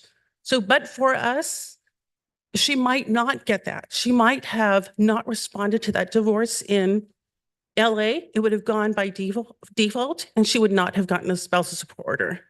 So those are the important things I'd like all of you to understand. Thank you, Yolanda. Let's You're open it up to my fellow commissioners for questions now. I have a quick comment. When I was practicing, I did a lot of work with your family law unit and also with Public Law Center. Work you guys do is important. Thank you. And I hope we get able to continue it. Thank you. Thank you. Thank you. Other questions? Please. Well, thank you for all the work that you do. I was reading your budget and it says that CDBG money, it will be 1,250 per participant. That's correct. And as a former single mother, I didn't have the urge to get divorced. The first husband got deported, but when I met the second husband, then I was thinking I need to get divorced so I can get everything legal. And at the time, I went to look out for services and please forgive my ignorance because I'm not sure if that's true, but I heard legal aid only serves people with an immigration status, a positive one. I don't know how to, or documented person. So I didn't have access, or I didn't have the courage to go to legal aid. But my point is that I went to court and I found out that a friend used to work for the LA court, and she helped me out to fill out the paperwork, and I didn't have to pay anything. I just did what I needed to do. And of course, I had to invite my friend for a dinner, but with this amount of money, is there any way that you guys can do that support and probably help many ladies, many single fathers out there that they don't have that they have a mixed status or undocumented folks to get a divorce or any legal service? And please forgive me if I'm going back and forth, but how can we make sure that we serve more than 32 participants with that amount of money? So as I mentioned, last year we promised to help 21 people. We assisted 46 people. So with respect to the question about legal status, because this is a domestic violence prevention project, all the clients that come to us are generally either survivors or currently experiencing domestic violence. So if you have experienced or are experiencing domestic violence, you can receive our services irrespective of your legal status. So you would not be turned away if, and I'm sorry if I'm saying you, a person would not be turned away if they did not have a green card or if they were not a US citizen of the United States. So how can we help the people? We do help the people. What I'm saying is with this additional money, we can go to those other counties where it's not uncommon for the perpetrator to go to a different county to file elsewhere because they want to maintain control over the individual and bring them to their county. It seems like it's happening more and more frequently now. It's like this, it's hitting us. It's Riverside County, it's San Bernardino, excuse me. I don't know why am I not right out. But so we are providing the services, but we can provide even that much more services to the individual to ensure that we're not just putting a Band-Aid on the problem, we're trying to help with all the other services. Did that answer your question? Thank you. Glenda, I have a question for you. I live over there in the northeast part of town, right there on Tustin Avenue. There was a legal aid of Orange County office for years and years and years. Now it's a different name. Is that your group as well? So is it the Community Legal Aid SoCal? Are you, it's something like that. So we are currently at 2101 North Tustin Avenue. It's the old Ethan Allen building. Right. Okay. So that is us. We were the Legal Aid Society of Orange County. We are now the Community Legal Aid SoCal, same organization. Okay. Got it. And you talked about providing a majority of services. However, the $80,000 request deals strictly with, I'll just say, for lack of a better description, the domestic violence section of your services. Is that correct? No, that is not, Your Honor. Your Honor, sorry. Well, yes, take it. That's that okay. is not. So it's helping with the restraining order and anything that comes of it. So sometimes the client will come to us with a request for a restraining order, a request for a divorce, a request for custody and visitation issues. They might have housing issues. They might need assistance with counseling. So we're doing the whole package. We have the ability to do that within our organization. We now have case managers, which is amazing. We've never had that before. They are not required or mandated reporters. because they are an extension of us. So I feel like our clients can share and say anything, and then we can figure out what the issue is to be able to try to help them, especially with their custody and visitation order or issue. So it's not just restraining orders. What we're saying is that we're helping the person who is impacted by domestic violence to resolve their family law issues, but it also includes anything else that comes of that. It could be a housing issue. It could be a public benefits issue. Mom has absolutely zero money. Maybe her children are US born citizens and she can apply for public benefits for the children.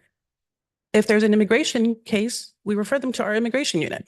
Got it. Got it. Running short on time, but you still have a couple minutes left here. Sure. Maybe I missed this point. What would disqualify someone that needs your services from getting your services? I'm sorry, ask the question again. So what would cause someone to not qualify for your services that needs your service? Okay, so the clients would qualify. Every client that calls our office and does qualify for our services is someone who lives at or below 200% of the federal poverty level. So we are focused on individuals who lack resources, have less money than others. The difference is that we can provide a lot of counsel and advice, preparing documents. With this added money, we can do the next level, and that's to provide the extensive legal services, which includes representing a client in court, which includes having someone accompany that client in addition to the attorney. So a case manager could come and accompany the client, someone who has their 40 hours domestic violence certificate, who's been trained on domestic violence, to accompany for the purpose of ensuring the client feels safe so that she can help herself, help her case, and help her family. Got it. Got it. We have 45 seconds or less for one last question or comment. Yeah, thank you for your presentation. You're welcome. I just want to ask, what extra funding do you have other than the one that you're seeking here? So we receive funds from the Legal Services Corporation. We receive funds from the CalOES, California Office of Emergency Services. We also receive funding from the Anaheim CDBG, Compton CDBG. There's various other sources, but this particular money that we're asking for is going to be strictly for the residents of Santa Ana. So we're able to give that individual from Santa Ana that added assistance to, versus the let's respond to your petition that you've been served with. Let's go ahead and help you with filing that motion to either have it transferred or to be able to get into court to get your kids back. Very good. Thank you, Linda. Thank you, I was gonna say, Your Honor. Thank you. Have a nice evening. Thank you. Thank you very much for having me. Thank you. Next up, actually, we have two slime slots. Can't say that right. 2-time slots for the Delhi Center. Please come forward. Tell us who you are, your position with Delhi. And the first topic will be addressing teens engaged in learning and leadership in collaboration with UCI. Yes. Thank you so much. My name is Patricia Gonzalez. I am the Associate Director for the Delhi Center, and we're starting with TEL. So I'm going to ask our Youth Program Manager, Miguel, and Lizette, who is our Youth Program Coordinator, to come up here and share with us. So I'm with the Delhi Center. The Delhi Center was established in 1969. Since then, we've been a hub for the community on the southeast side of Santa Ana. So today's presentation is the Delhi Center CDBG TEL and BRIC Youth Program. TEL stands for Teens Engaged in Learning and Leadership, and BRIC stands for Building Resiliency in Kids. It's a two-part program, two-part presentation. The first one will see our outcomes the past year and a half, and then also what we're proposing to enhance our program this upcoming year or two. So the data impact report for the TEL and BRIC program starts with year 1, July 2022 through June 2023, and year 2 with quarter 1 and 2. So the following stats resemble that timeframe.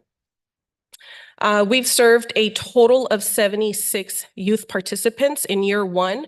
Our goal was to serve 43, but we served 46. Year two, we currently enrolled 30. Our goal is 43. We're already at 72% of our targeted goal. The income levels, 100% of our clients are extremely low to low income. And the average income in year one was 48,000 with an average household of 5. And that goes for both years. So that gives you a little picture of the population that we serve. There's a lot of deliverables, contracted goals. I just want to assure you, if you have the paperwork in front of you, all contracted goals were met for year one, and for year two, we're on our way in meeting them as well. Just to point out a couple, 58% of the teens have completed 139 internship hours, surpassing the program goal of 60. So already, although we're in the quarter two, we've already surpassed a couple of the goals, and what we continue to do regardless, we don't stop there. We continue to enhance our program as we see the need. 100% of the teens have completed a cumulative total of 134 hours in research training. And this training allows the teens to prepare themselves to later during non-school day camps, facilitate activities for children aged 6 to 13 during non-school day camps. So whenever there's no school, the kids are at the Delhi Center receiving enrichment activities and academics. So BRIC is an expansion of the Teens Engaged in Learning and Leadership, empowering teens through training to develop resilience and design activities, aiding younger children in building resilience and preventing behaviors like gang involvement, violence, and bullying. The UCI partnership enhances the program by introducing an anti-cyberbullying component, coupled with the implementation of our new literacy program that focuses on identifying and meeting the educational gaps of our youth. The TAIL BRIC program is staged to propel our communities forward. So that is how we plan on enhancing this program. UCI will be hopefully, God willing, they will be subcontracted where they will be implementing AI coding, and maybe Miguel can talk a little bit more about those specific activities in a bit. But how will the Delhi Center enhance its current program? Like I mentioned, technology enhancement. With the partnership of UCI, they'll introduce artificial intelligence literacy curriculum to the youth participants during the non-school day camps. Teen training and volunteer activities, teens will be provided with intense training and evidence-based bullying prevention curricula and participate in community events. Outdoor experience opportunities. We have a lot of partners. One of them is the Irvine Ranch Conservancy, and through this partnership, the youth will experience outdoor excursions that promote team building, conflict resolution skills, and anti-bullying strategies. Our literacy program that I mentioned, all youth will be assessed to identify and meet any educational gaps. And incorporating the Empowered 360 approach. This is something big that as a Delhi Center, we're pivoting on how we deliver our service. And this is going to be implemented in every single one of our programs. All youth will be assessed to identify needs in the home and will be linked to direct services and resources for a holistic approach. So our ask is that we want to serve 110 unduplicated youth participants in the upcoming year. 100% of them, the population that we serve at the Delhi Center is extremely low to low income levels. And we are asking for 150,000. This again includes the partnership, the subcontract partnership with UCI, along with other partners that will be enhancing the program, but mainly the youth's lives. The program enhancement will encourage our youth to approach challenges from different angles, find innovative solutions, and persist in facing obstacles, all of which are skills needed to combat the pressures of gang and or criminal activity. So your support will not only contribute to the immediate success of our programs, but will further solidify our commitment to making a lasting difference in the community. We believe that together we can create a future where well-being flourishes and individuals thrive. Thank you. Commissioners, let's open it up to questions. And keep in mind that we're going to have Delhi up for another fair amount of time. So, Yeah, question. So Please. it looks like you have the 24-25 budget $116,123 for program staff salaries. I'm assuming that's for multiple staff, or is that, yeah? Okay. Correct. In order to serve 110 youth participants, we want to make sure that our ratios are appropriate. How many staff members is that approximately?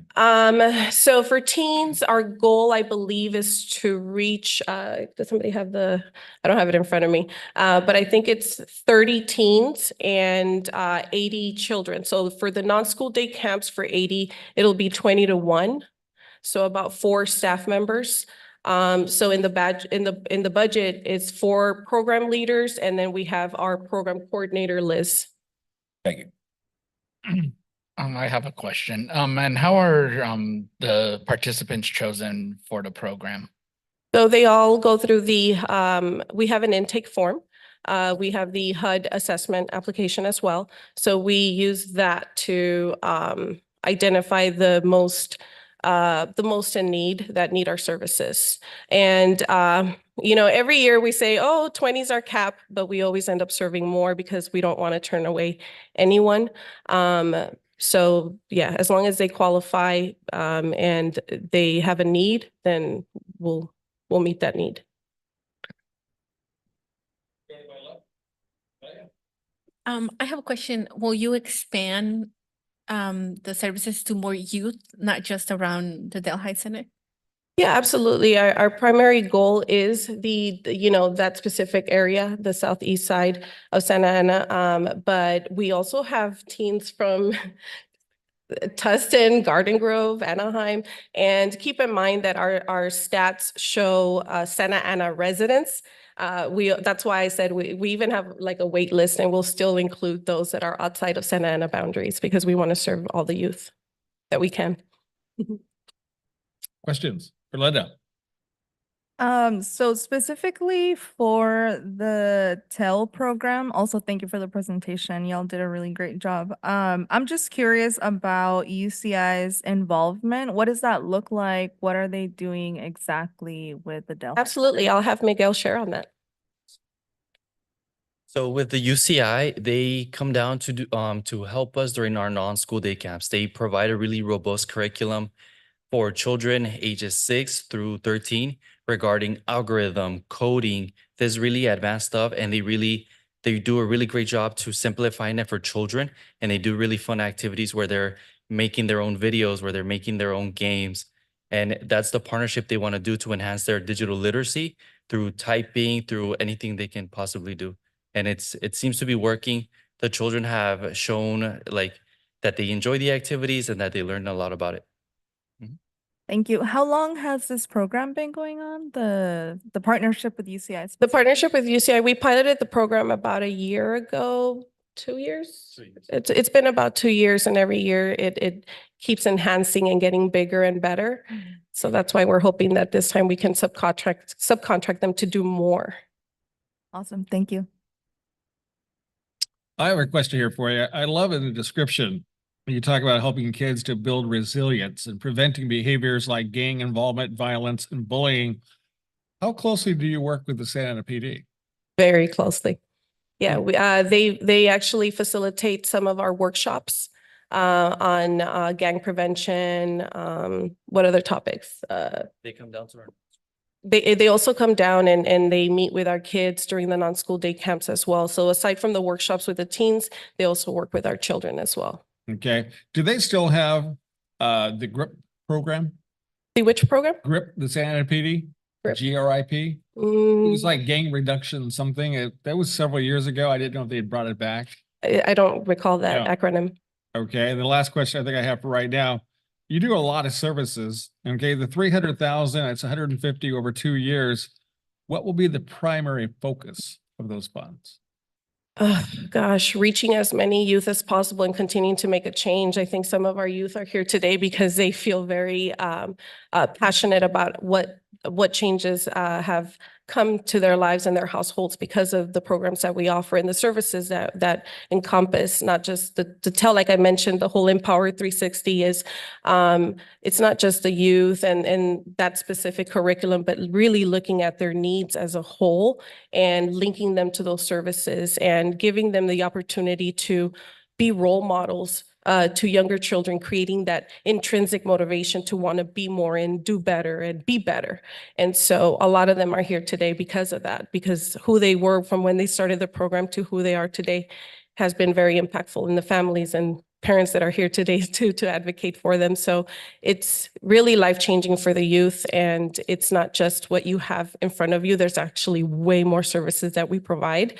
But like I mentioned, we want to be able to reach many more because of the success that we've had with the TIL program the past 7 years. Good, thank you. In regards to this particular request, your commissioners, do we have any other questions? No. Then let's go ahead and move on to the Santa Ana Fair Housing Education, Counseling and Enforcement. Oh, I'm sorry, I'm looking at the wrong one. Okay, it was one finger ahead of where I should have been. Oh, no. Okay, the Family Economic Success Program. I'm gonna need water after this. Hi, everyone. So the following is the CDBG Family Economic Success Initiative Program. We're empowering the Santa Ana community through the Client Action Network. That's one way that we want to enhance the current program as well. So it's very similar. The data impact report is for year 1 and year 2. We're currently in quarter 2 of year 2. So with the FES program, we've served a total of 76 clients. In year 1, we served 36 clients, surpassing our program goal of 33. In year 2, we were awarded more funding, so we were able to increase the clients we served. We currently have enrolled 40. Our goal is to serve 50, so we're already on 80% of our targeted goal. The income levels are 100%, same thing. All of our clients that we serve at Delhi Center are extremely low to low income levels. The average household, the average number of people in the household is 4. And then we're going to jump into the outcomes. Year 1, oh, that's the previous slide. Again, same thing, all contracted goals were met or surpassed. So just to point out a few, 25% of our clients improved their credit scores by 14.6%. Our goal was to reach 25%, so we met that goal. 50% of clients reduced their debt, surpassing the program goal of 25. Those 50% of clients reduced their debt for a total of $39,751. 33% of clients saved a total of $31,302. Our goal was 25%. So once again, there's many more contracted goals and deliverables that don't fit in that one page, but all goals were met and all funds were expensed. In year 2, quarter 2, we are to serve 50, like I mentioned, and we've already enrolled 40. As of now, 16 clients have saved a total of $5,250, and 14 clients have reduced their debt by $29,000 already. So our enduring reputation is built on passion for enhancing the well-being of individuals in Santa Ana.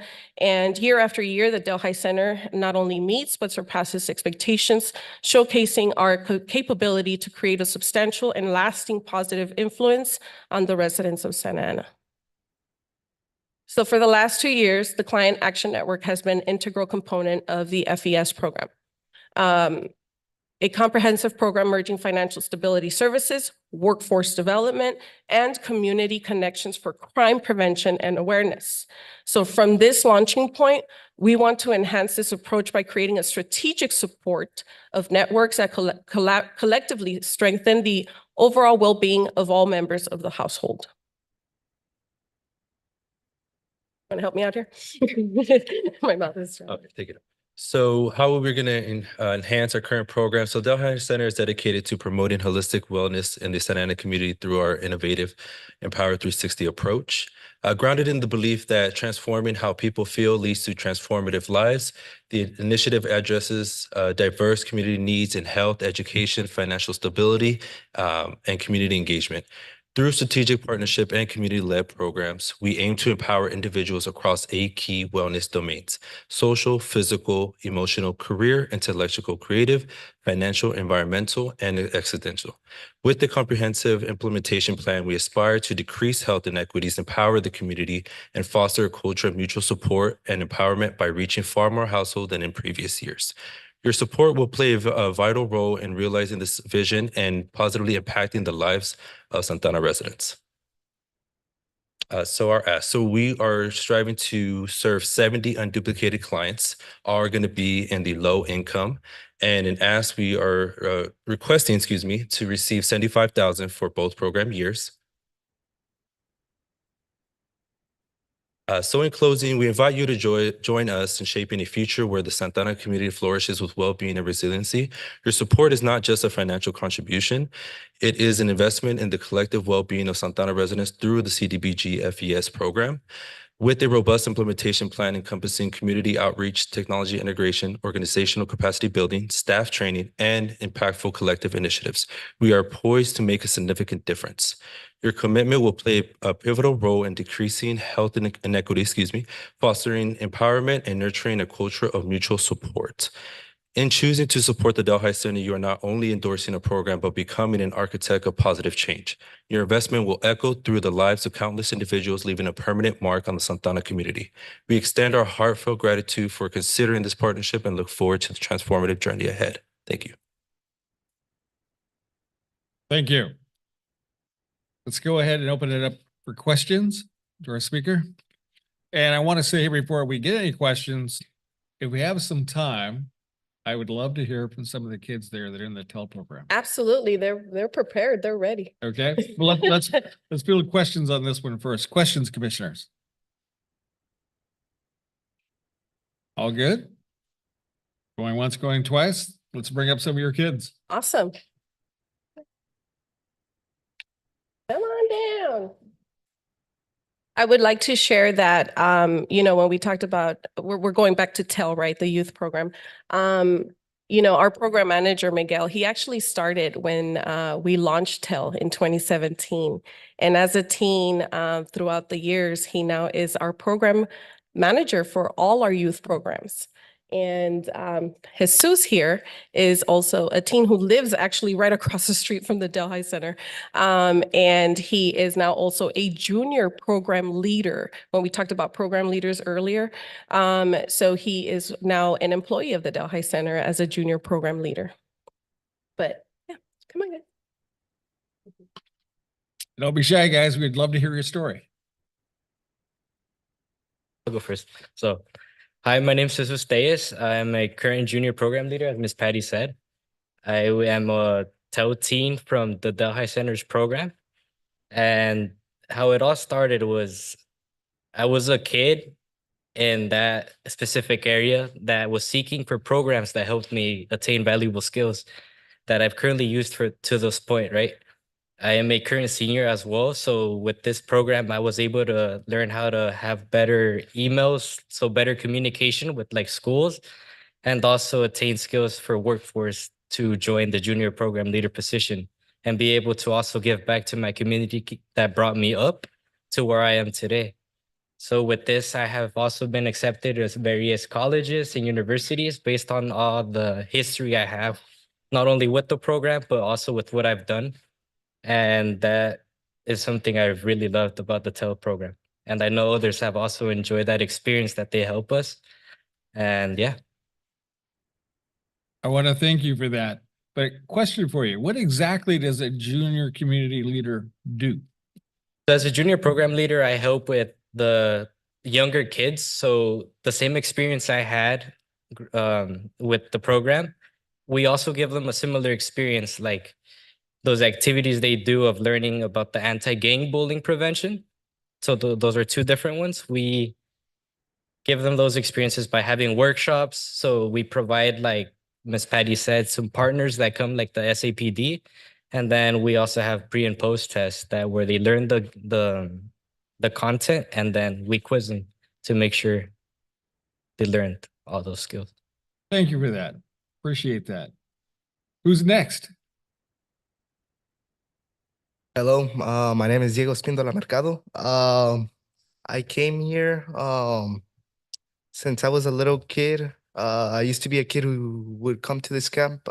They taught me a lot. They taught me how to be a leader at a young age. I used to be a follower, but they taught me how to be a leader at a young age. I was interested in this program because I looked up to somebody in this program, Miguel, and he inspired me to be a good leader. Um, uh, it taught me how to make better connections with other people. It taught me how to manage my money, how to work with others, collaboration, and it taught me how to.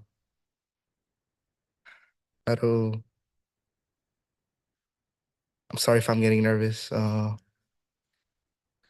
You're doing great. Uh,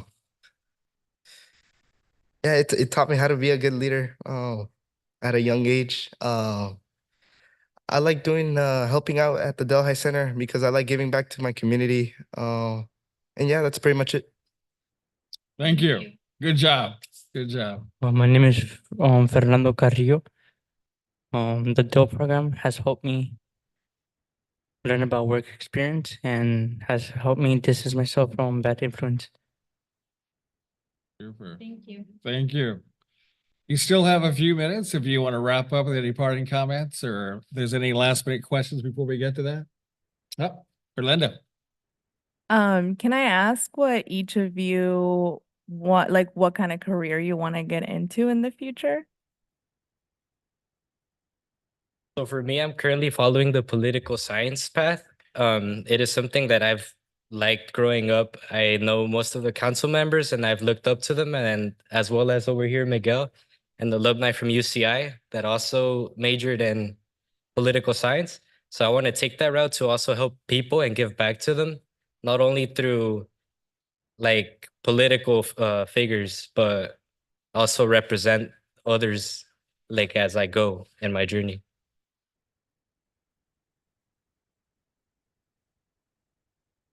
I was always interested in the medical field. I wanted to be a surgeon. It was an interesting job. I always liked reading books about the body, about how the body works, how everything works, how the brain works. I always wanted to work as a doctor. Yeah, that's pretty much it. I don't know yet, but I think something about construction or electrician. Awesome. Thank you. I'll tell you what, guys, I've been impressed with these young men. And I know there's more to say, but I think we owe them a nice round of applause. Yes. We appreciate you guys. And one more thing I want to say to the young men.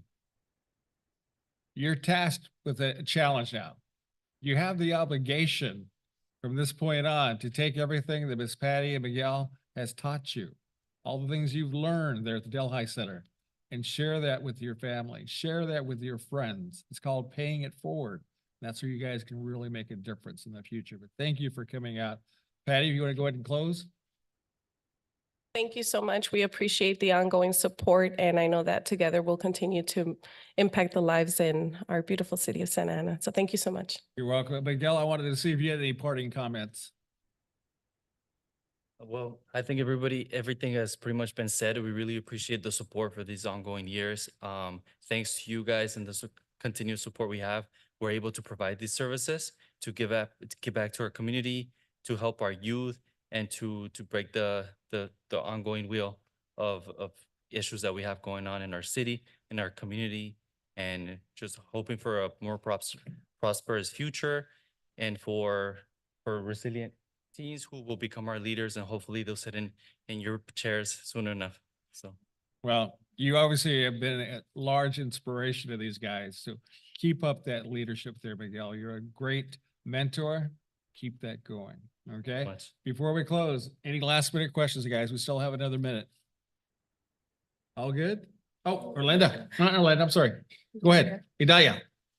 I just want to say, when I see you guys, I am mother of a 13 and a 16-year-old, and I feel very proud. So, thank you for, Santana feels proud of you. Thank you. Thanks, guys. Thank you for coming out. There we go. All right. Our next presenter will be from the Fair Housing Council of Orange County, speaking on the Santa Ana Fair Housing Education, Counseling, and Enforcement. Please come forward, tell us your name and your position, please. Pardon me? No. That was hard to come behind. You know, I wish that I could say that I had as many beautiful outcomes as that. My name's Denise Cater. I'm the president and CEO of the Fair Housing Council of Orange County.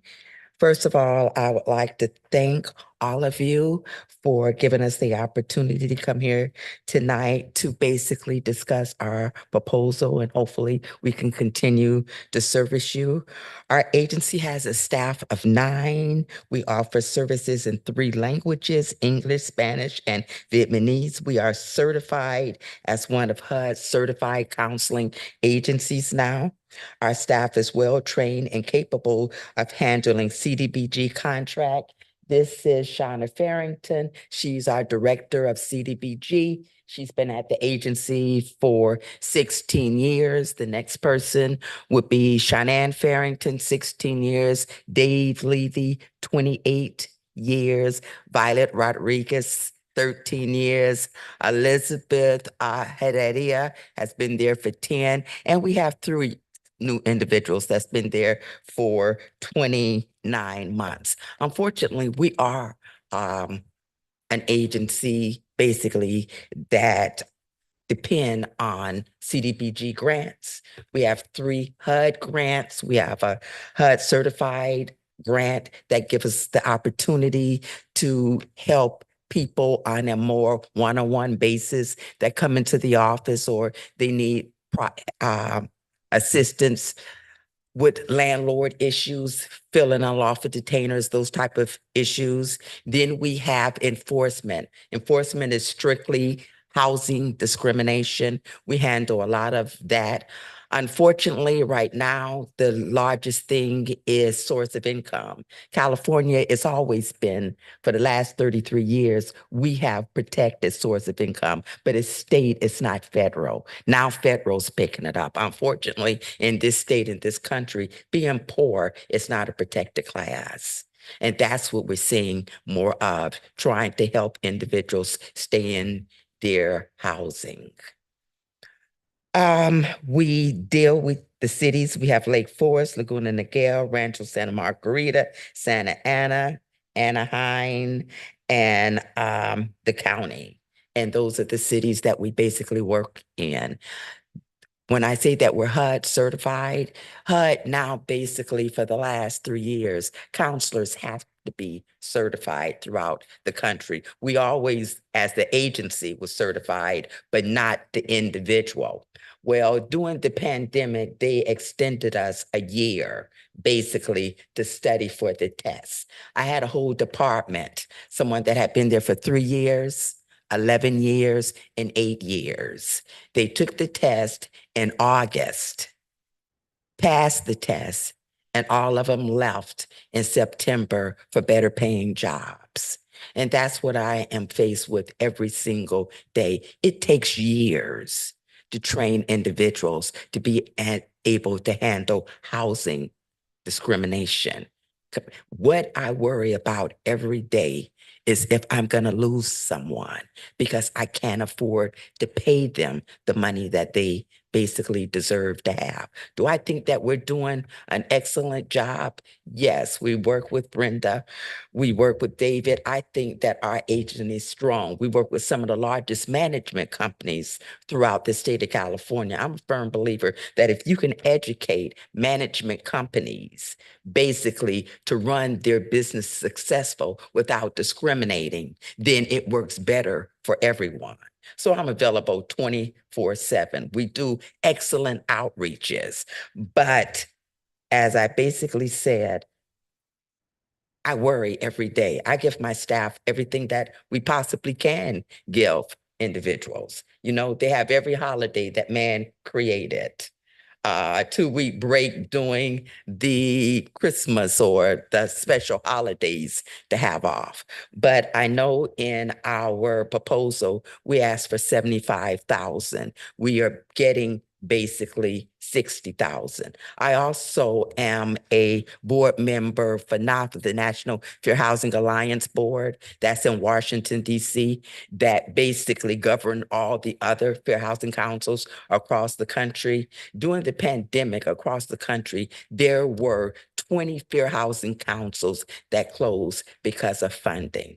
We were able, the largest grant we have is 400,000, and that is enforcement. That's something that we have to qualify in order to get that. We were able to basically ask for more. They gave us $25,000.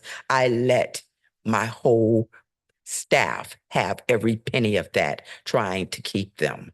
So I am here tonight to ask that you reconsider us for the 75 instead of the 60, and any questions that you like to ask about how we're doing in our numbers. Our statistics speak for themselves, that every year we fulfill our contract, as we always have. So very welcome. Let's open it up to questions, commissioners. Yeah, I have a question. So. Go ahead, Daniel. But you serve clients throughout Orange County, correct? Yes. But a good portion are from Santa Ana, Yes. correct? And how are you able to keep track of that? Basically, statistic, we have people call in or they walk in, and we have what we call landlord tenant call sheets. And from that, they're put into the system, and it's when we say unduplicated, that means someone basically can call every day, 365 days in a year, but we can only count them one time. And trust me, we do have individuals that call almost that much. So we have a system that we do it, and Shauna is the one that runs the system basically for that. Thank you. You're so very welcome. Hi, yes, I have a couple of questions. Yes. First one is on the enforcement. Can you detail some of the enforcement that the Fair Housing Council takes part in? Yes, enforcement is discrimination.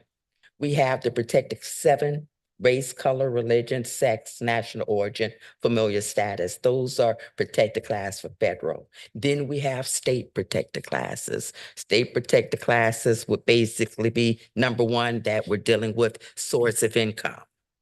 That's a number 1 topic. Landlords are denying people. That's basically on Section 8. So we have to explain that. And with the new law that came out, SB 267, that now basically states that you cannot judge an individual that's on Section 8 the same as you can a person that's not on Section 8. That means if someone has bad credit, as long as they're paying their rent or a car note, you have to use that to establish. So that's hitting a lot of individuals there. Our main thing is we want to keep people housed. You know, as old as I am, 71, I've never seen this state in the predicament that it is now, that everywhere you go, people are homeless. And that's a myth, that everybody homeless is that way because of drugs or because they're mentally ill. There are some people are homeless because they can't afford the rent. They can't pay rent. I talk to people every single day that are living in their cars because they can't afford the rent. So that's what we do. When we say that most of our clients now, it's not race or familiar status, you know, children, we do have quite a few complaints with disability. Emotional support animals is a number 1 topic. People are taking advantage of it. You know, the law says that disability is a mental or physical imperative which substantially limits one or more major life activities. We're all stressed. If it's anybody here, and I'm being honest, that isn't stressed, I'm stressed every time I have to make payroll. Whatever you're taking, drinking, smoking, I need to have some of it. Do you understand what I'm saying? We're all adults that are sitting here. We work hard. I love what I do. I've been in this field for 33 years. People said, basically, Denise, aren't you going to retire? Well, guess what? I realized during the pandemic, I am not a stay-home grandmother. All right. So no, I'm not ready to retire. So helping individuals is something that we basically need to do. I'm here to help anyone that I possibly can so they won't lose their housing and to fight for them to stay in it. Okay. And on that note, do you have any programs that help, let's say, homeowners that are distressed as well? When I say that, one of the reasons that we were able to make it during the pandemic, when I say that my phone, I use 24/7, I give my cell number out to all the trainings that I do to landlords. I don't care what time you call. I'm going to be there to answer your call. And with that, April is Fair Housing Month. We always get a good $50,000 to $60,000 in donations. We get it because I'm there to walk landlords through whatever they're going through so they don't get in the situation of being sued. I work very closely with California Civil Rights Department. I work very closely with the Department of Justice, and I work very closely with HUD. So I'm able to do that. So I have great relationships with owners. If you wanted any recommendation, I'm always basically told by them, oh, Denise, we'll stand up for you. But I don't think that is necessary because I know that David is aware of the work that we do. Was I putting you on blast? I'm sorry. Okay. Any other questions? Please. Yes. I think it's for me, it's more of a comment, because Commissioner Gallegos asked about homeowners. And I just wanted to clarify, I think the services are more tenant landlord related when it comes to fair housing. It usually has to do with that, correct? Only when it comes to staff. I teach at AGLA, the Apartment Association of Greater Los Angeles, for owners. I've been doing that for 32 years. Here in Orange County, I teach fair housing there for 27 years, San Diego for 26 years, Long Beach for 30, and Santa Barbara. So the majority of the individuals that I deal with personally are landlords and their attorneys. As I said, I really believe that if we can teach the industry to run their business without discriminating, it benefits all of us. But as you usually say, most fair housing is basically landlord and tenant and assistant tenants. Well, I have an excellent staff to do that. I work with the landlords because they're the ones with the deep pockets. So when it's time to ask for donations, they're the ones I can contact. And Commissioner Gallegos, you were asking about homeownership as in like if I'm a single family homeowner and I'm in distress and I cannot pay. Yeah, so We do have a program for that, but I have to be honest, since 19, there's very, very few people that ever call us about being first-time homeowners or anything like that. And if they usually do call us, we usually refer them to NeighborWorks. Thank you. And I'm sorry, I misunderstood you. No, I wanted to clarify that. Thank you so much. You're so very welcome. And yeah, I just wanted to commend you for the work that you do. I am so passionate about affordable housing work and fair housing work myself. And I know what you're talking about, there being a shortage of talent and, the market of finding people who know housing is so difficult and it takes so long to really know that. Right. So You know what, the years of training that you have to put them through, how many years that my staff spend in Washington. My enforcement department goes to Washington at least once a year. I'm usually there at least 4 times a year because laws and things change. And I have an excellent staff. People always say, Denise, you're great in what you do. But you know what? I was taught you're only great is the people that back you. And I wouldn't be that if I didn't have such an excellent staff. Thank you. I appreciate your work. Thank you. I also wanted to say thank you. Here in Santana, we have more than 50% are tenants, and I am one of them. So my question is, if we keep supporting, will you be open to work not just with the targeted areas here in Santana, but open to other areas just because there's a lot of displacement all around the city? Absolutely. You know, like I said, I sit on NAPA's board. I'm a board member. I've been a board member over years. I train all the way across the country. The only reason I mention Orange County and Santa Ana is because that's where this grant is. But when I mention Santa Barbara, San Diego, Washington, I train wherever and wherever you need me to assist individual. Our HUD grants allow us to do that. Thank you very much. You're so very welcome. Denise, we're just about running out of time here for you, but I want to thank you for the work that you do. Your passion for your work comes through very clearly in your eyes and in your voice. I'm in the real estate business myself. And fortunately, I've only seen housing discrimination a couple times in my career, but it's an ugly thing. And fair housing is something that we as brokers and agents really try to stay up on. There's a lot of things going on. We need more people like you. So keep up the good work. I want to thank you. And my experience, you tell me what your thoughts are on this. What I've heard from the attorneys that deal with this matter, it seems to be disability discrimination has been one of the big hot buttons as of You know late. what it is? Modification and accommodations. I'm trying to say this in a real nice way. I think that there's a lot of people that's taking advantage of being disabled, or if they are or not.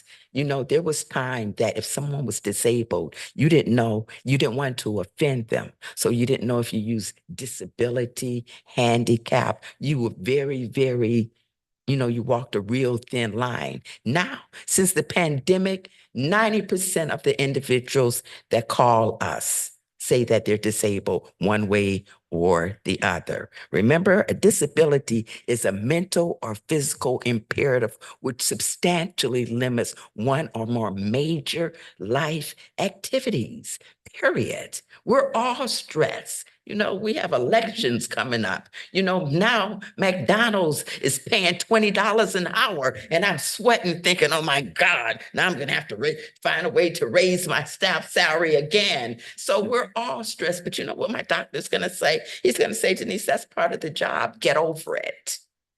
So yes, we're dealing with that with individuals because when individuals basically take our time up filing a claim that they're disabled and we have to verify it, then it's taken away and management companies are tired of it. So they're fighting back now. When it comes to emotional support animals, Kaiser won't even write a letter anymore because they're tired of being involved in it. If you have a pet, we all love our pet. Move to a pet-friendly building, all right? A person that's disabled need that particular animal to help them with the problems they're having. So yes, we deal with a lot. And when we talk about that, I know Shauna can't wait to get back to the office tomorrow and say, Denise, we told you to stay off of that subject. Okay. Anyway, thank you again. I just heard from an attorney here last week that, again, you said there was a number of federal protective classes. California, I think, has 3 types. That's like 21. We're what we call substantially equivalent, that anything that federal won't pick up, our state picks it up. So it's hard to discriminate in the state of California and get away with it. Well, bless you for the work you do. Thank you. Thank you. And thank all of you. And David, I'm sorry for putting you on blast. All right. Okay. Good night. Good night. Oh. Yeah. Okay, next up is the Fair Housing Foundation, speaking on fair housing services. Welcome. Tell us your name and your position, please. Good evening. Thanks for giving me an opportunity. My name is Stella Verdeja, and I am the Executive Director with the Fair Housing Foundation. I have been with the agency for about 16 years, going on 17, right out of college. My whole professional career has been dedicated to fair housing. Started, had a passion for it, and have been with it ever since. What I was proposing for the grant, you can go to the next slide, please.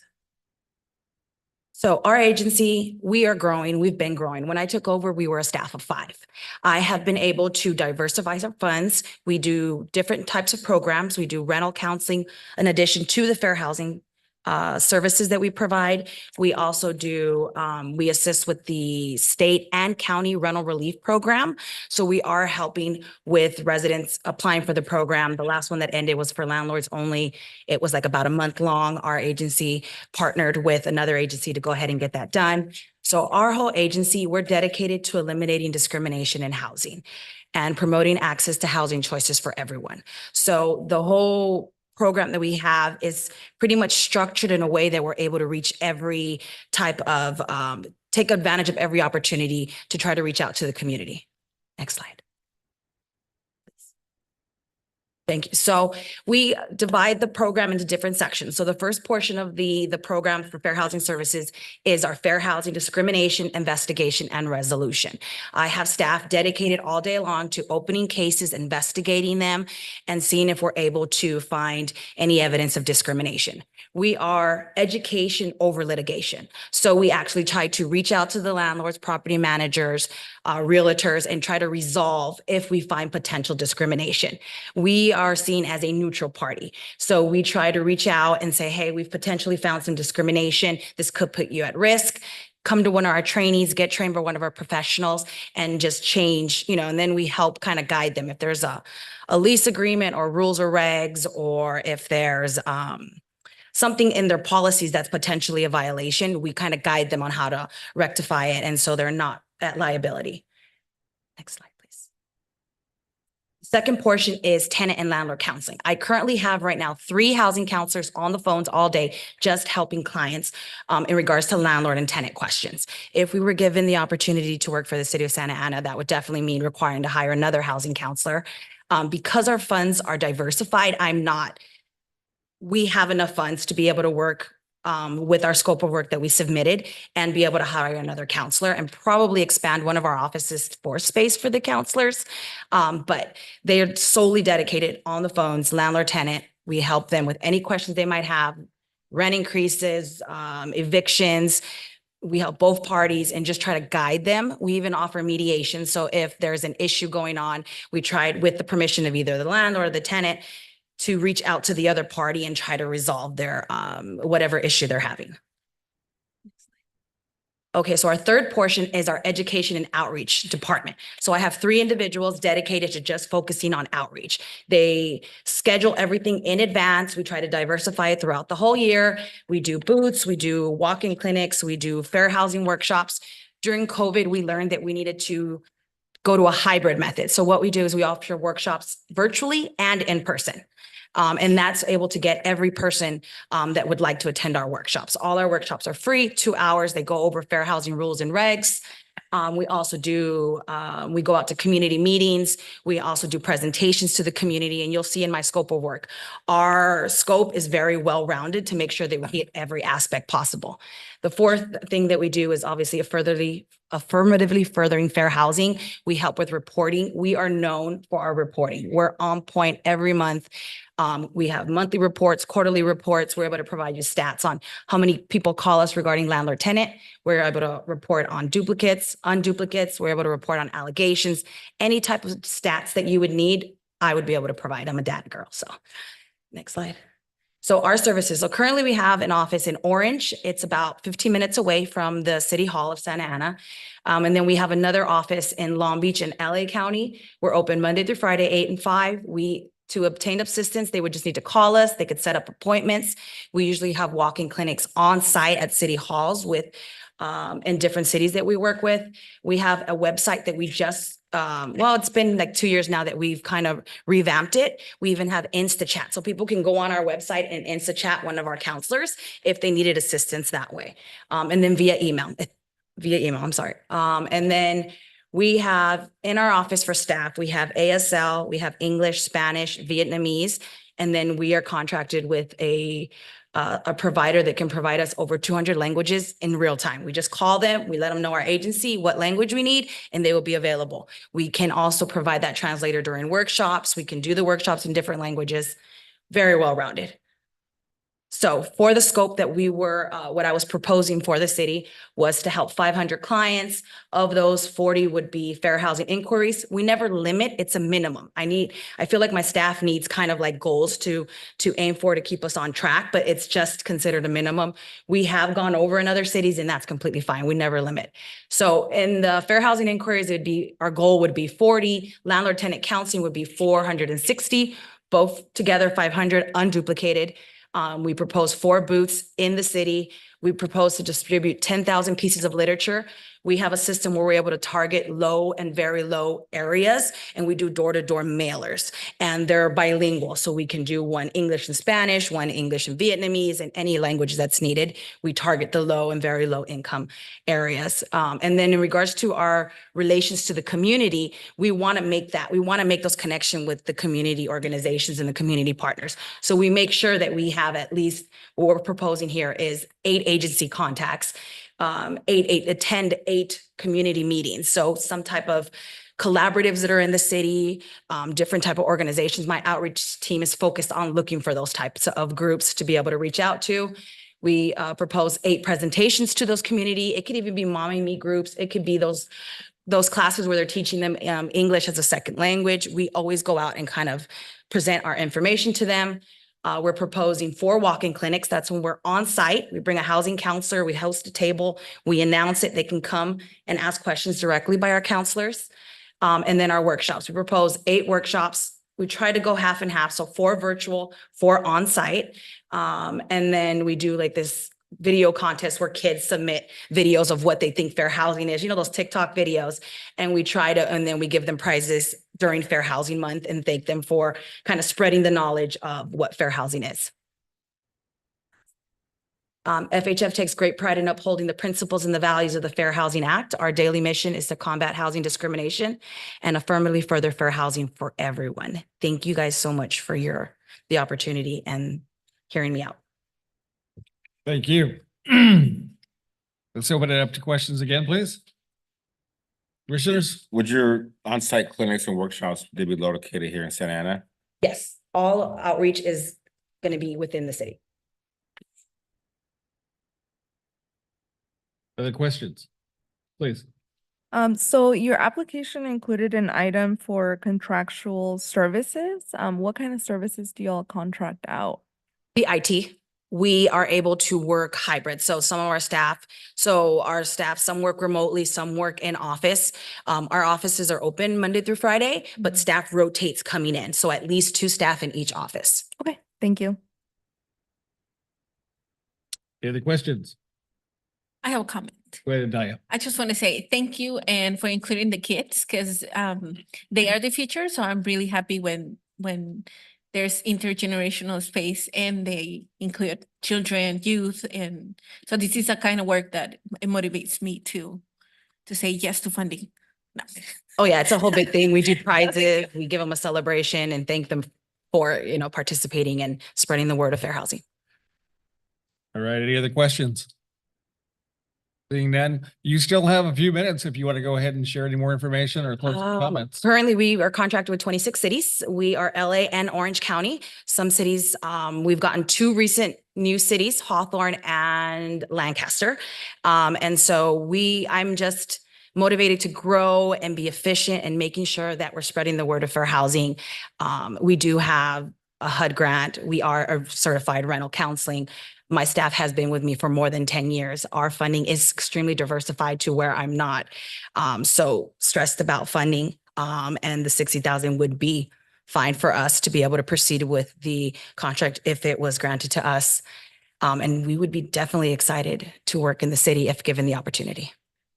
So the 60,000 a year, Is that going, your focus on that primarily is to pay another counselor? So it will be, so what we do is we have a cost allocation plan. So based on the 60,000 over our CDBG funding, that would be a certain percentage that would be divided against our expenses. But the additional income will allow us to have another housing counselor. Okay, thank you. Last call? All right, thank you. Thank you so much. All right, next up, Girls Inc.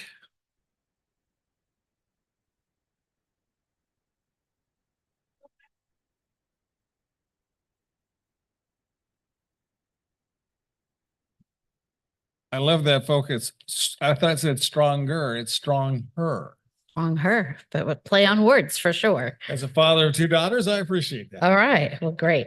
Well, good evening, everybody, and thank you for having us. I'm Lucy Santana. I'm the Chief Executive Officer for Girls Inc. of Orange County. I'm very proud to say that I'm a Santa Ana resident and lifelong and have been with Girls Inc. Actually, this is my 25th year. And it's truly gratifying to know that we can work with girls kindergarten all the way through college and career and everything in between. The programming that we do is really ultimately focused on ensuring that they are at a place where they can choose where they want to go to school, college, be college ready, and to choose the careers that they want.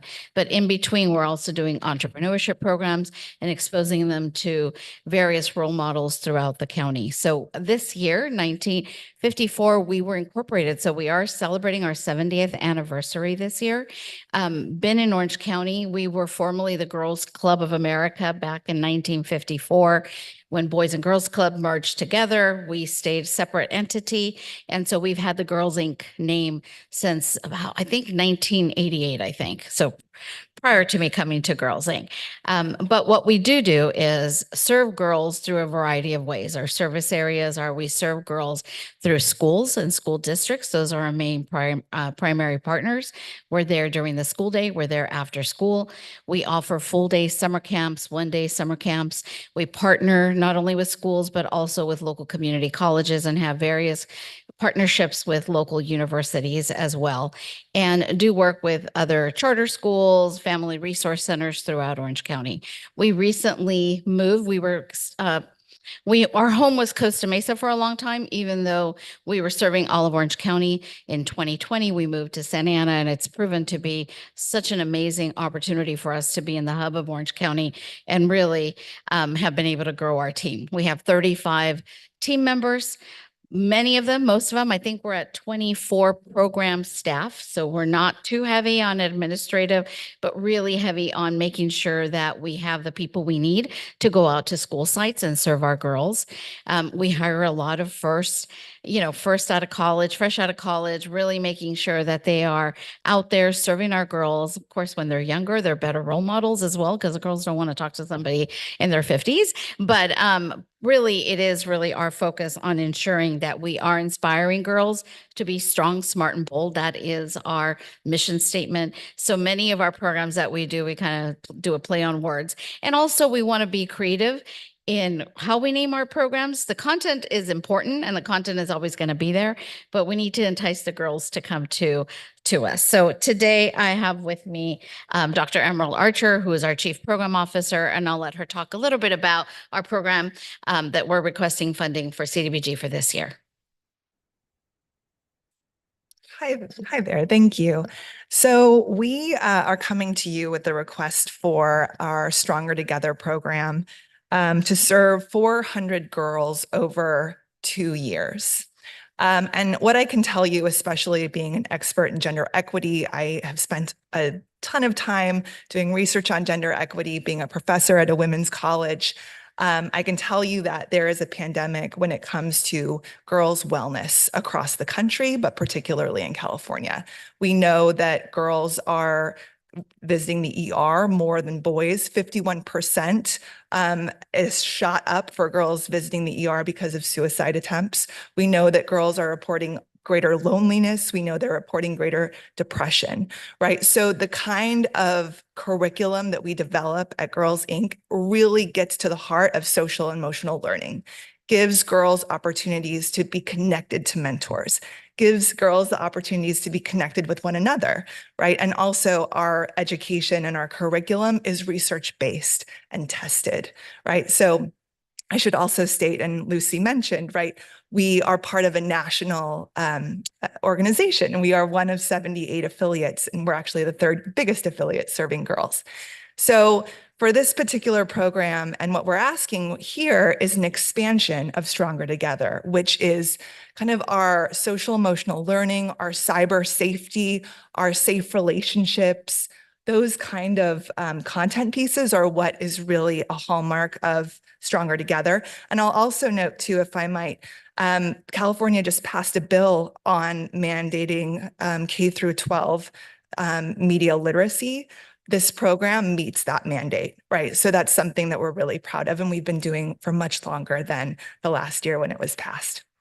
We're going to serve 200 girls per year. We're moving we're targeting Lathrop Intermediate and Century High School with after-school programming for SEL, the Stronger Together. We will have 16 weeks of after-school programming, which amounts to 16 hours for those girls in the school environment. And then we are creating space for 50 young girls to join our Eureka program, which is 60 hours of social emotional learning, in addition to 60 hours of STEM, but that's an aside. We know that the results speak for themselves. 85% or more, actually, it's closer to 100%, right? Know how to get in touch with mentors, know what it means to be a healthy, Californian, make healthy decisions for themselves, understands critical thinking strategies. So this is a tried and true program that we've been doing for over 20 years.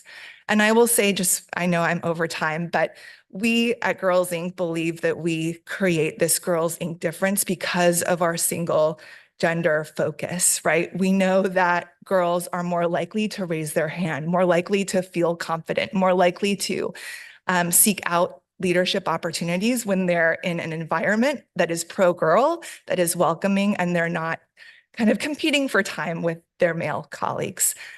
So, we're really excited to be here. Thank you so much for your consideration, and we'd love to take questions. Sum it up, guys. And Questions? I want to make a comment, but I can make it at the end if you like. Yeah, go ahead. That's fine. Well, I just want to tell all my fellow commissioners that I love Girls Inc. I'm an extremely huge fan of their program. My restaurant hosts them once a year for their entrepreneur part. And these young ladies have just the most amazing questions ever. They always make me so nervous because sometimes I don't know how to answer. But it's because of the dedicated staff that Girls Inc. have, and how much they teach them and how much they give them the opportunity to think outside the box, that if you haven't had the opportunity to research what they're doing, I encourage you all to research about Girls Inc. They're really making great programs for these girls. And I just wanted to share with all of you because I have seen it firsthand. And just that, Lucy, I'm a huge fan of what you're doing, and please continue to do good for the community because you guys are doing great. I can just add the program that she's talking about. It's called Smart Ups, and we serve girls as young as first grade all the way through fifth grade. And we teach them about being entrepreneurs and starting their own business.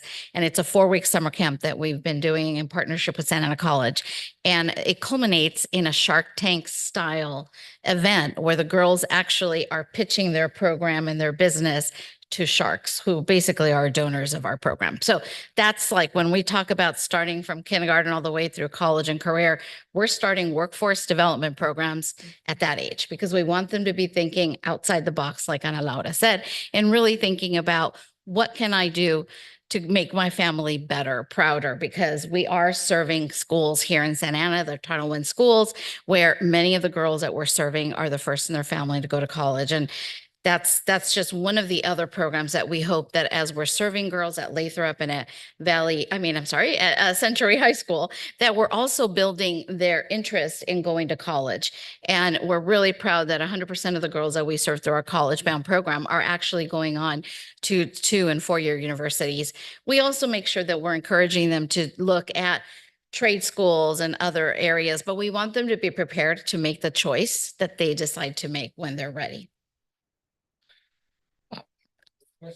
Yeah, I have.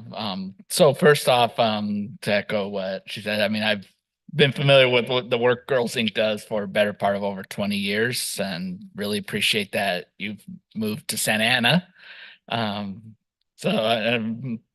But my question is regarding the participants in the program.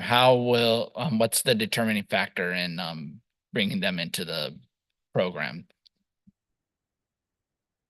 So we're focused on at-risk youth in this program, and in our programs right now, more than 71% of our girls come from families that are making $50,000 or less annually. So that's a threshold. We also serve 91% of students who are eligible for free and reduced lunch. So that's another kind of threshold marker that we look at for serving students. Idalia. Thank you. Thank you for your presentation. I just have a question or a clarification on, so you're adding 2 new schools to the schools that you're already serving in Santa Ana? Oh, just wanted to make sure, because it sounds like they are very good programs, but just wanted to extend the opportunity for other girls, not just for Lathrop and Century. Sure. Yeah. So we are already in Santa Ana Unified School District serving after-school programs for ELOP, so with younger students, and similar SEL programming actually at that level. This is an expansion of our touch points with Santa Ana girls, right? So it gets us into older girls. High school particularly is a new area of service for Santa Ana. We also are a partner with Anaheim Union High School District and have these kind of programmings for that age, but this would be new in the Santa Ana Unified School District. And then for the camp program, where we'll have 60 hours of SEL for Santa Ana middle school girls, that is an expansion of our camp. That camp is hosted at Samueli Academy currently, but we would be expanding the numbers to serve more girls who are at risk and underserved. I could just make one more note, and that is because we are countywide. And as Emerald mentioned, we are in other districts. So we, last year, we served over 9,000 girls countywide, and that has been through partnerships in elementary, middle, and high schools. And I think that's one of the things is that we know that there are still more girls to be served. And when we have our summer camps at different locations, like I said, we have our entrepreneurship program at Santa Ana College. We're at OCC College during the summer. We're bringing girls from all communities. But, for this one, obviously through Santa Ana, we're also using the HUD guidelines to make sure that, we're tracking all the necessary information. But for us, what we do is we want to make sure that any program that we do is not tailored to somebody who is a low-income student, right? The skills that they're building and the programs that they're learning about those are the things that any girl, any age, at any community would need to grow up strong, healthy, educated, and making good choices and being able to make those decisions. And I think that's the beauty of it, is that when people say like, oh, my daughter doesn't need girls, like, yeah, she does. I mean, I think that everybody needs it at a different level and at a different time in their life as well, too. Any other questions or comments? Yes, I have a question. Oh, okay. Thank you. So I know you guys have been receiving this grant in the past. And for the reports that we got, you did not meet the proposed goals in the past. So I don't know if you want to give us a little bit more information of that. It was the same program, or you maybe were presenting another program in the past, or? It was a totally different program. So it was our early literacy program, and we were recipients of it in, must have been 2020, 2021, and then 22 to 23. So it was during COVID. And so we went virtual with our programs during COVID when all the schools closed. It was very difficult to get our parents to submit the paperwork. So we did serve girls. We just weren't able to count all of them because we weren't able to collect the forms. That was part of our issue and our difficulty that we had. We tried a lot of different methods to try to do that. We are currently serving girls at Kennedy Elementary School through their FRC. And that actually this year, we're finally tracking on the number of girls that we're serving. We realize that we haven't been able to reach our service numbers. And I think one other thing that I can add is, we typically when we work with middle and high school students, because we're working directly with them, we don't typically work with the parents as well. I think that now that we have had 2 years of experience in how to work with parents, how to collect data, and how to make sure that those documents are being fulfilled. Now we're at a place where these students are middle and high schoolers. We're going to put part of the onus and responsibility on them to actually go and make sure that their parents are helping us to get that paperwork filled out. But that in essence is really what happened. It's not an excuse. It's just one of those reasons that we just weren't able to mitigate that when we went virtual and then when we finally came back in person. Yeah, please. I'll just add one thing. We're just in the midst of really launching our new strategic plan that was passed by the board in October of last year. Part of our strategic growth plan is to also have regular kind of workshop and communication with parents. So I think that strategy is really going to help in making sure that for this particular grant that we're successful in collecting that documentation.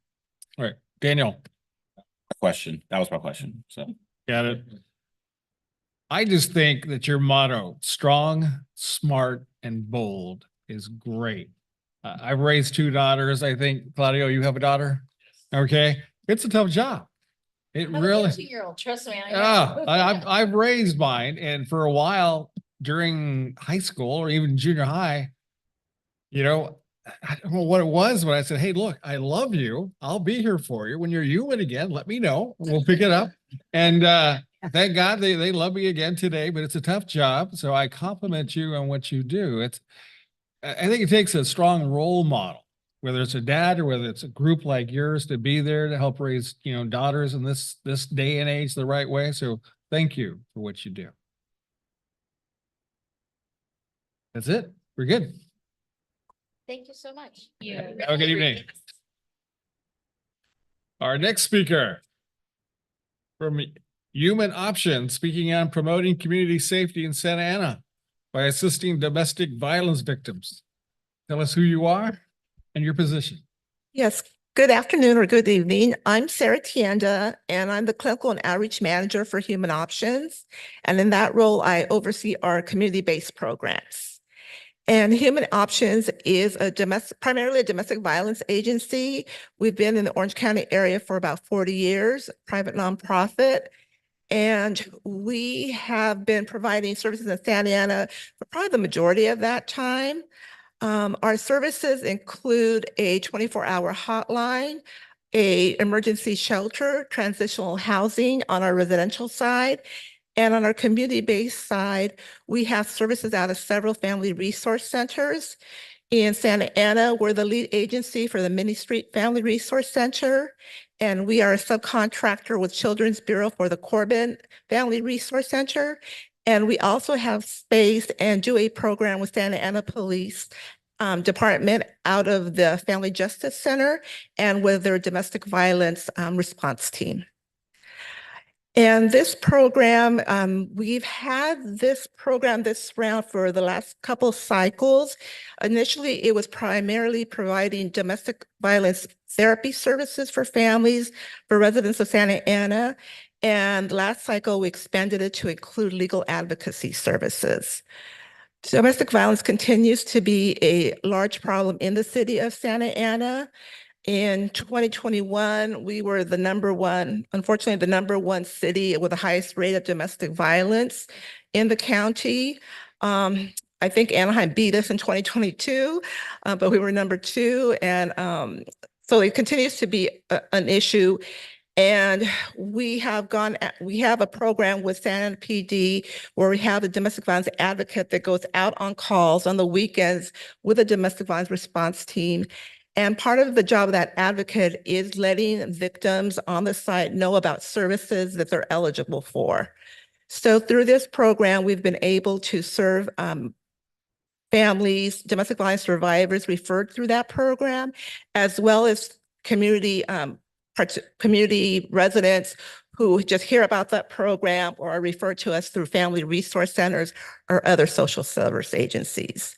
So this coming year, if we're funded, we would hope to expand to serve 47 individuals or 47 families, providing either trauma-informed domestic violence treatment services and or legal advocacy. Our treatment services average about 3 to 4 months, but it can be longer depending on clinical need of the clients. And we really focus on the trauma, the issues, looking at primarily depression, mood disorders, anxiety that the survivors may come in with. And we have bilingual therapists right now, Spanish and English, who are able to see those families. And for our legal advocacy services, those advocates provide information to the families in terms of their legal rights when it comes to domestic violence issues. So they provide education. If they need accompaniment to court, they're available to do that.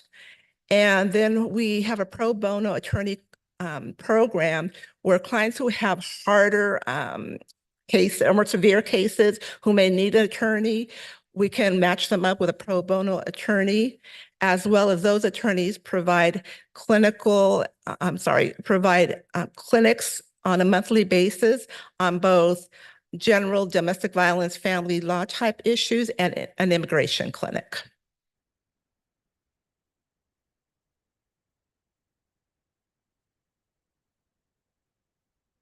Any questions that anybody may have?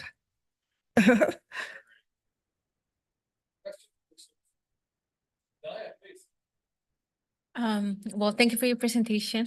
I just have a question. Sure. Do you have any challenges with participants to provide sensitive information so you can have numbers to report? And I'm sorry to say numbers because it's their families, but Yeah. do you have any challenges of getting their information? Our clients are considered a presumed group. So in terms of certain data, it's presumed in terms of income, for example. But generally, residency and other information, the majority, I would say, are comfortable giving us that information. And there are some, of course, for safety reasons that do not feel comfortable giving that. And then we document that why they refuse to give us that information and documentation. Thank you for that amazing work. Questions? Good on that side? All good? Thank you for coming out. Oh, I do have a question. Oh, sure. I do have a question. And I haven't asked this of everybody, but it's always been on my mind. You're requesting 80,000, so 40,000 over 2 years. I always like to know the primary focus of where these funds are going to be. Yes, they're for primarily salary and benefits for the staff. So for a part of the time of a therapist would either be master's level, registered with State of California Board of Behavioral Science, or a licensed therapist. And the legal advocates have a minimum of a bachelor's degree in training in different aspects of law that has to do with domestic violence, as well as all of them, the therapists and the legal advocates are all certified domestic violence advocates with the State of California. Other funds go into some money for mileage for the employees if they had to do any traveling. And we always set aside some money, if possible, for training. Okay, and I see you work closely with the Community Legal Aid of Southern California. Correct, yes. Okay. Do you provide any of the legal services yourself, your organization, or does it all go to them? And it goes, well, that particular program, it goes to them. So we work with them in terms of training and of attorneys and recruitment, but we refer them to the clients to them if they need actual representation. Got it. Okay. Thank you for coming out this evening. We appreciate your presentation. Thank you for your time. All right, commissioners, do we have any questions for staff, please? I think everybody's pretty much ready to go home. No, I have a closing comment if you don't mind. We're not there yet, okay? Oh, okay. But we're getting close. We're getting close. Do we, we all want to go home too, okay? At least it's not a city council meeting at midnight, so. All right, do we have a motion to approve item number 2? Community Development Block Grant, CDBG program for the fiscal year 2024-2026. I make a motion. Second by Daniel. All right, very good. All those in favor say aye. Aye. Okay, I don't have to worry about opposed. Staff, any comments for us, please? Yes, just want to thank everybody for being here tonight. I know it was a long night, but this work is very important. You're going to be determining the next 2 years of public service or CDBG funding that's going to go to public service for the city of Santa Ana. So your role is very important. Just a reminder, we will do this again tomorrow. We have 17 more nonprofits that we need to hear. And then after that, we'll continue with the review process with the ad hoc committee. And we'll continue to move forward and keep you updated on all of our progress. So once again, thank you for tonight. All right, thanks, Dave. Closing comments from commissioners. Good work, everybody, I guess. Good job. Claudio. Great job. All right, Anna. Yes, I have a few. I want to thank staff for your dedication into this, and also for the pizza. It was amazing. And then just thank all of you guys for, I know it's been a long day for me, but this is motivating, and I really love hearing all the organizations. And then just as a comment, I'm going to be hosting with a couple more people a down payment assistance program workshop at El Salvador Park on Thursday at 6 p.m. So if you know anyone that would like to learn about the program that is coming from this commission, I will encourage you to go. I will encourage you to also go as commissioners so you can learn more about the program, and we can share it because there's still much funds available. So we're trying to exhaust the funds and to help as many families as possible to become homeowners. So it's going to be at the Salvador Park, and that was my comment. I hope everybody has a good night. Thank you, Anna. To my left, Idalia. I just want to say thank you to staff. Thank you, Ms. Brenda, for helping us and to help me understand more of the application. And well, all of you guys are doing an amazing job. And thank you to all of you for being so patient with me and looking forward for tomorrow. Thank you. Thank you. Yolanda.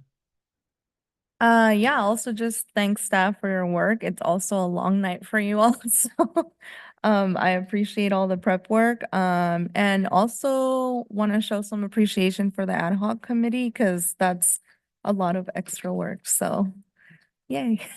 Have a good night. Dane. Well, want to say thank you, staff, and you guys, the ad hoc committee, and I know that's a lot of reading and go through the number. I do appreciate it, and also I want to say thank you earlier when you point out how they didn't the last program where they didn't meet the criteria, and you asked them explain why they didn't do it. I thought that was really good because that now I understand what the challenge is, and then it's really good that you bring it out when you get caught that and like, whoa, okay, that's interesting.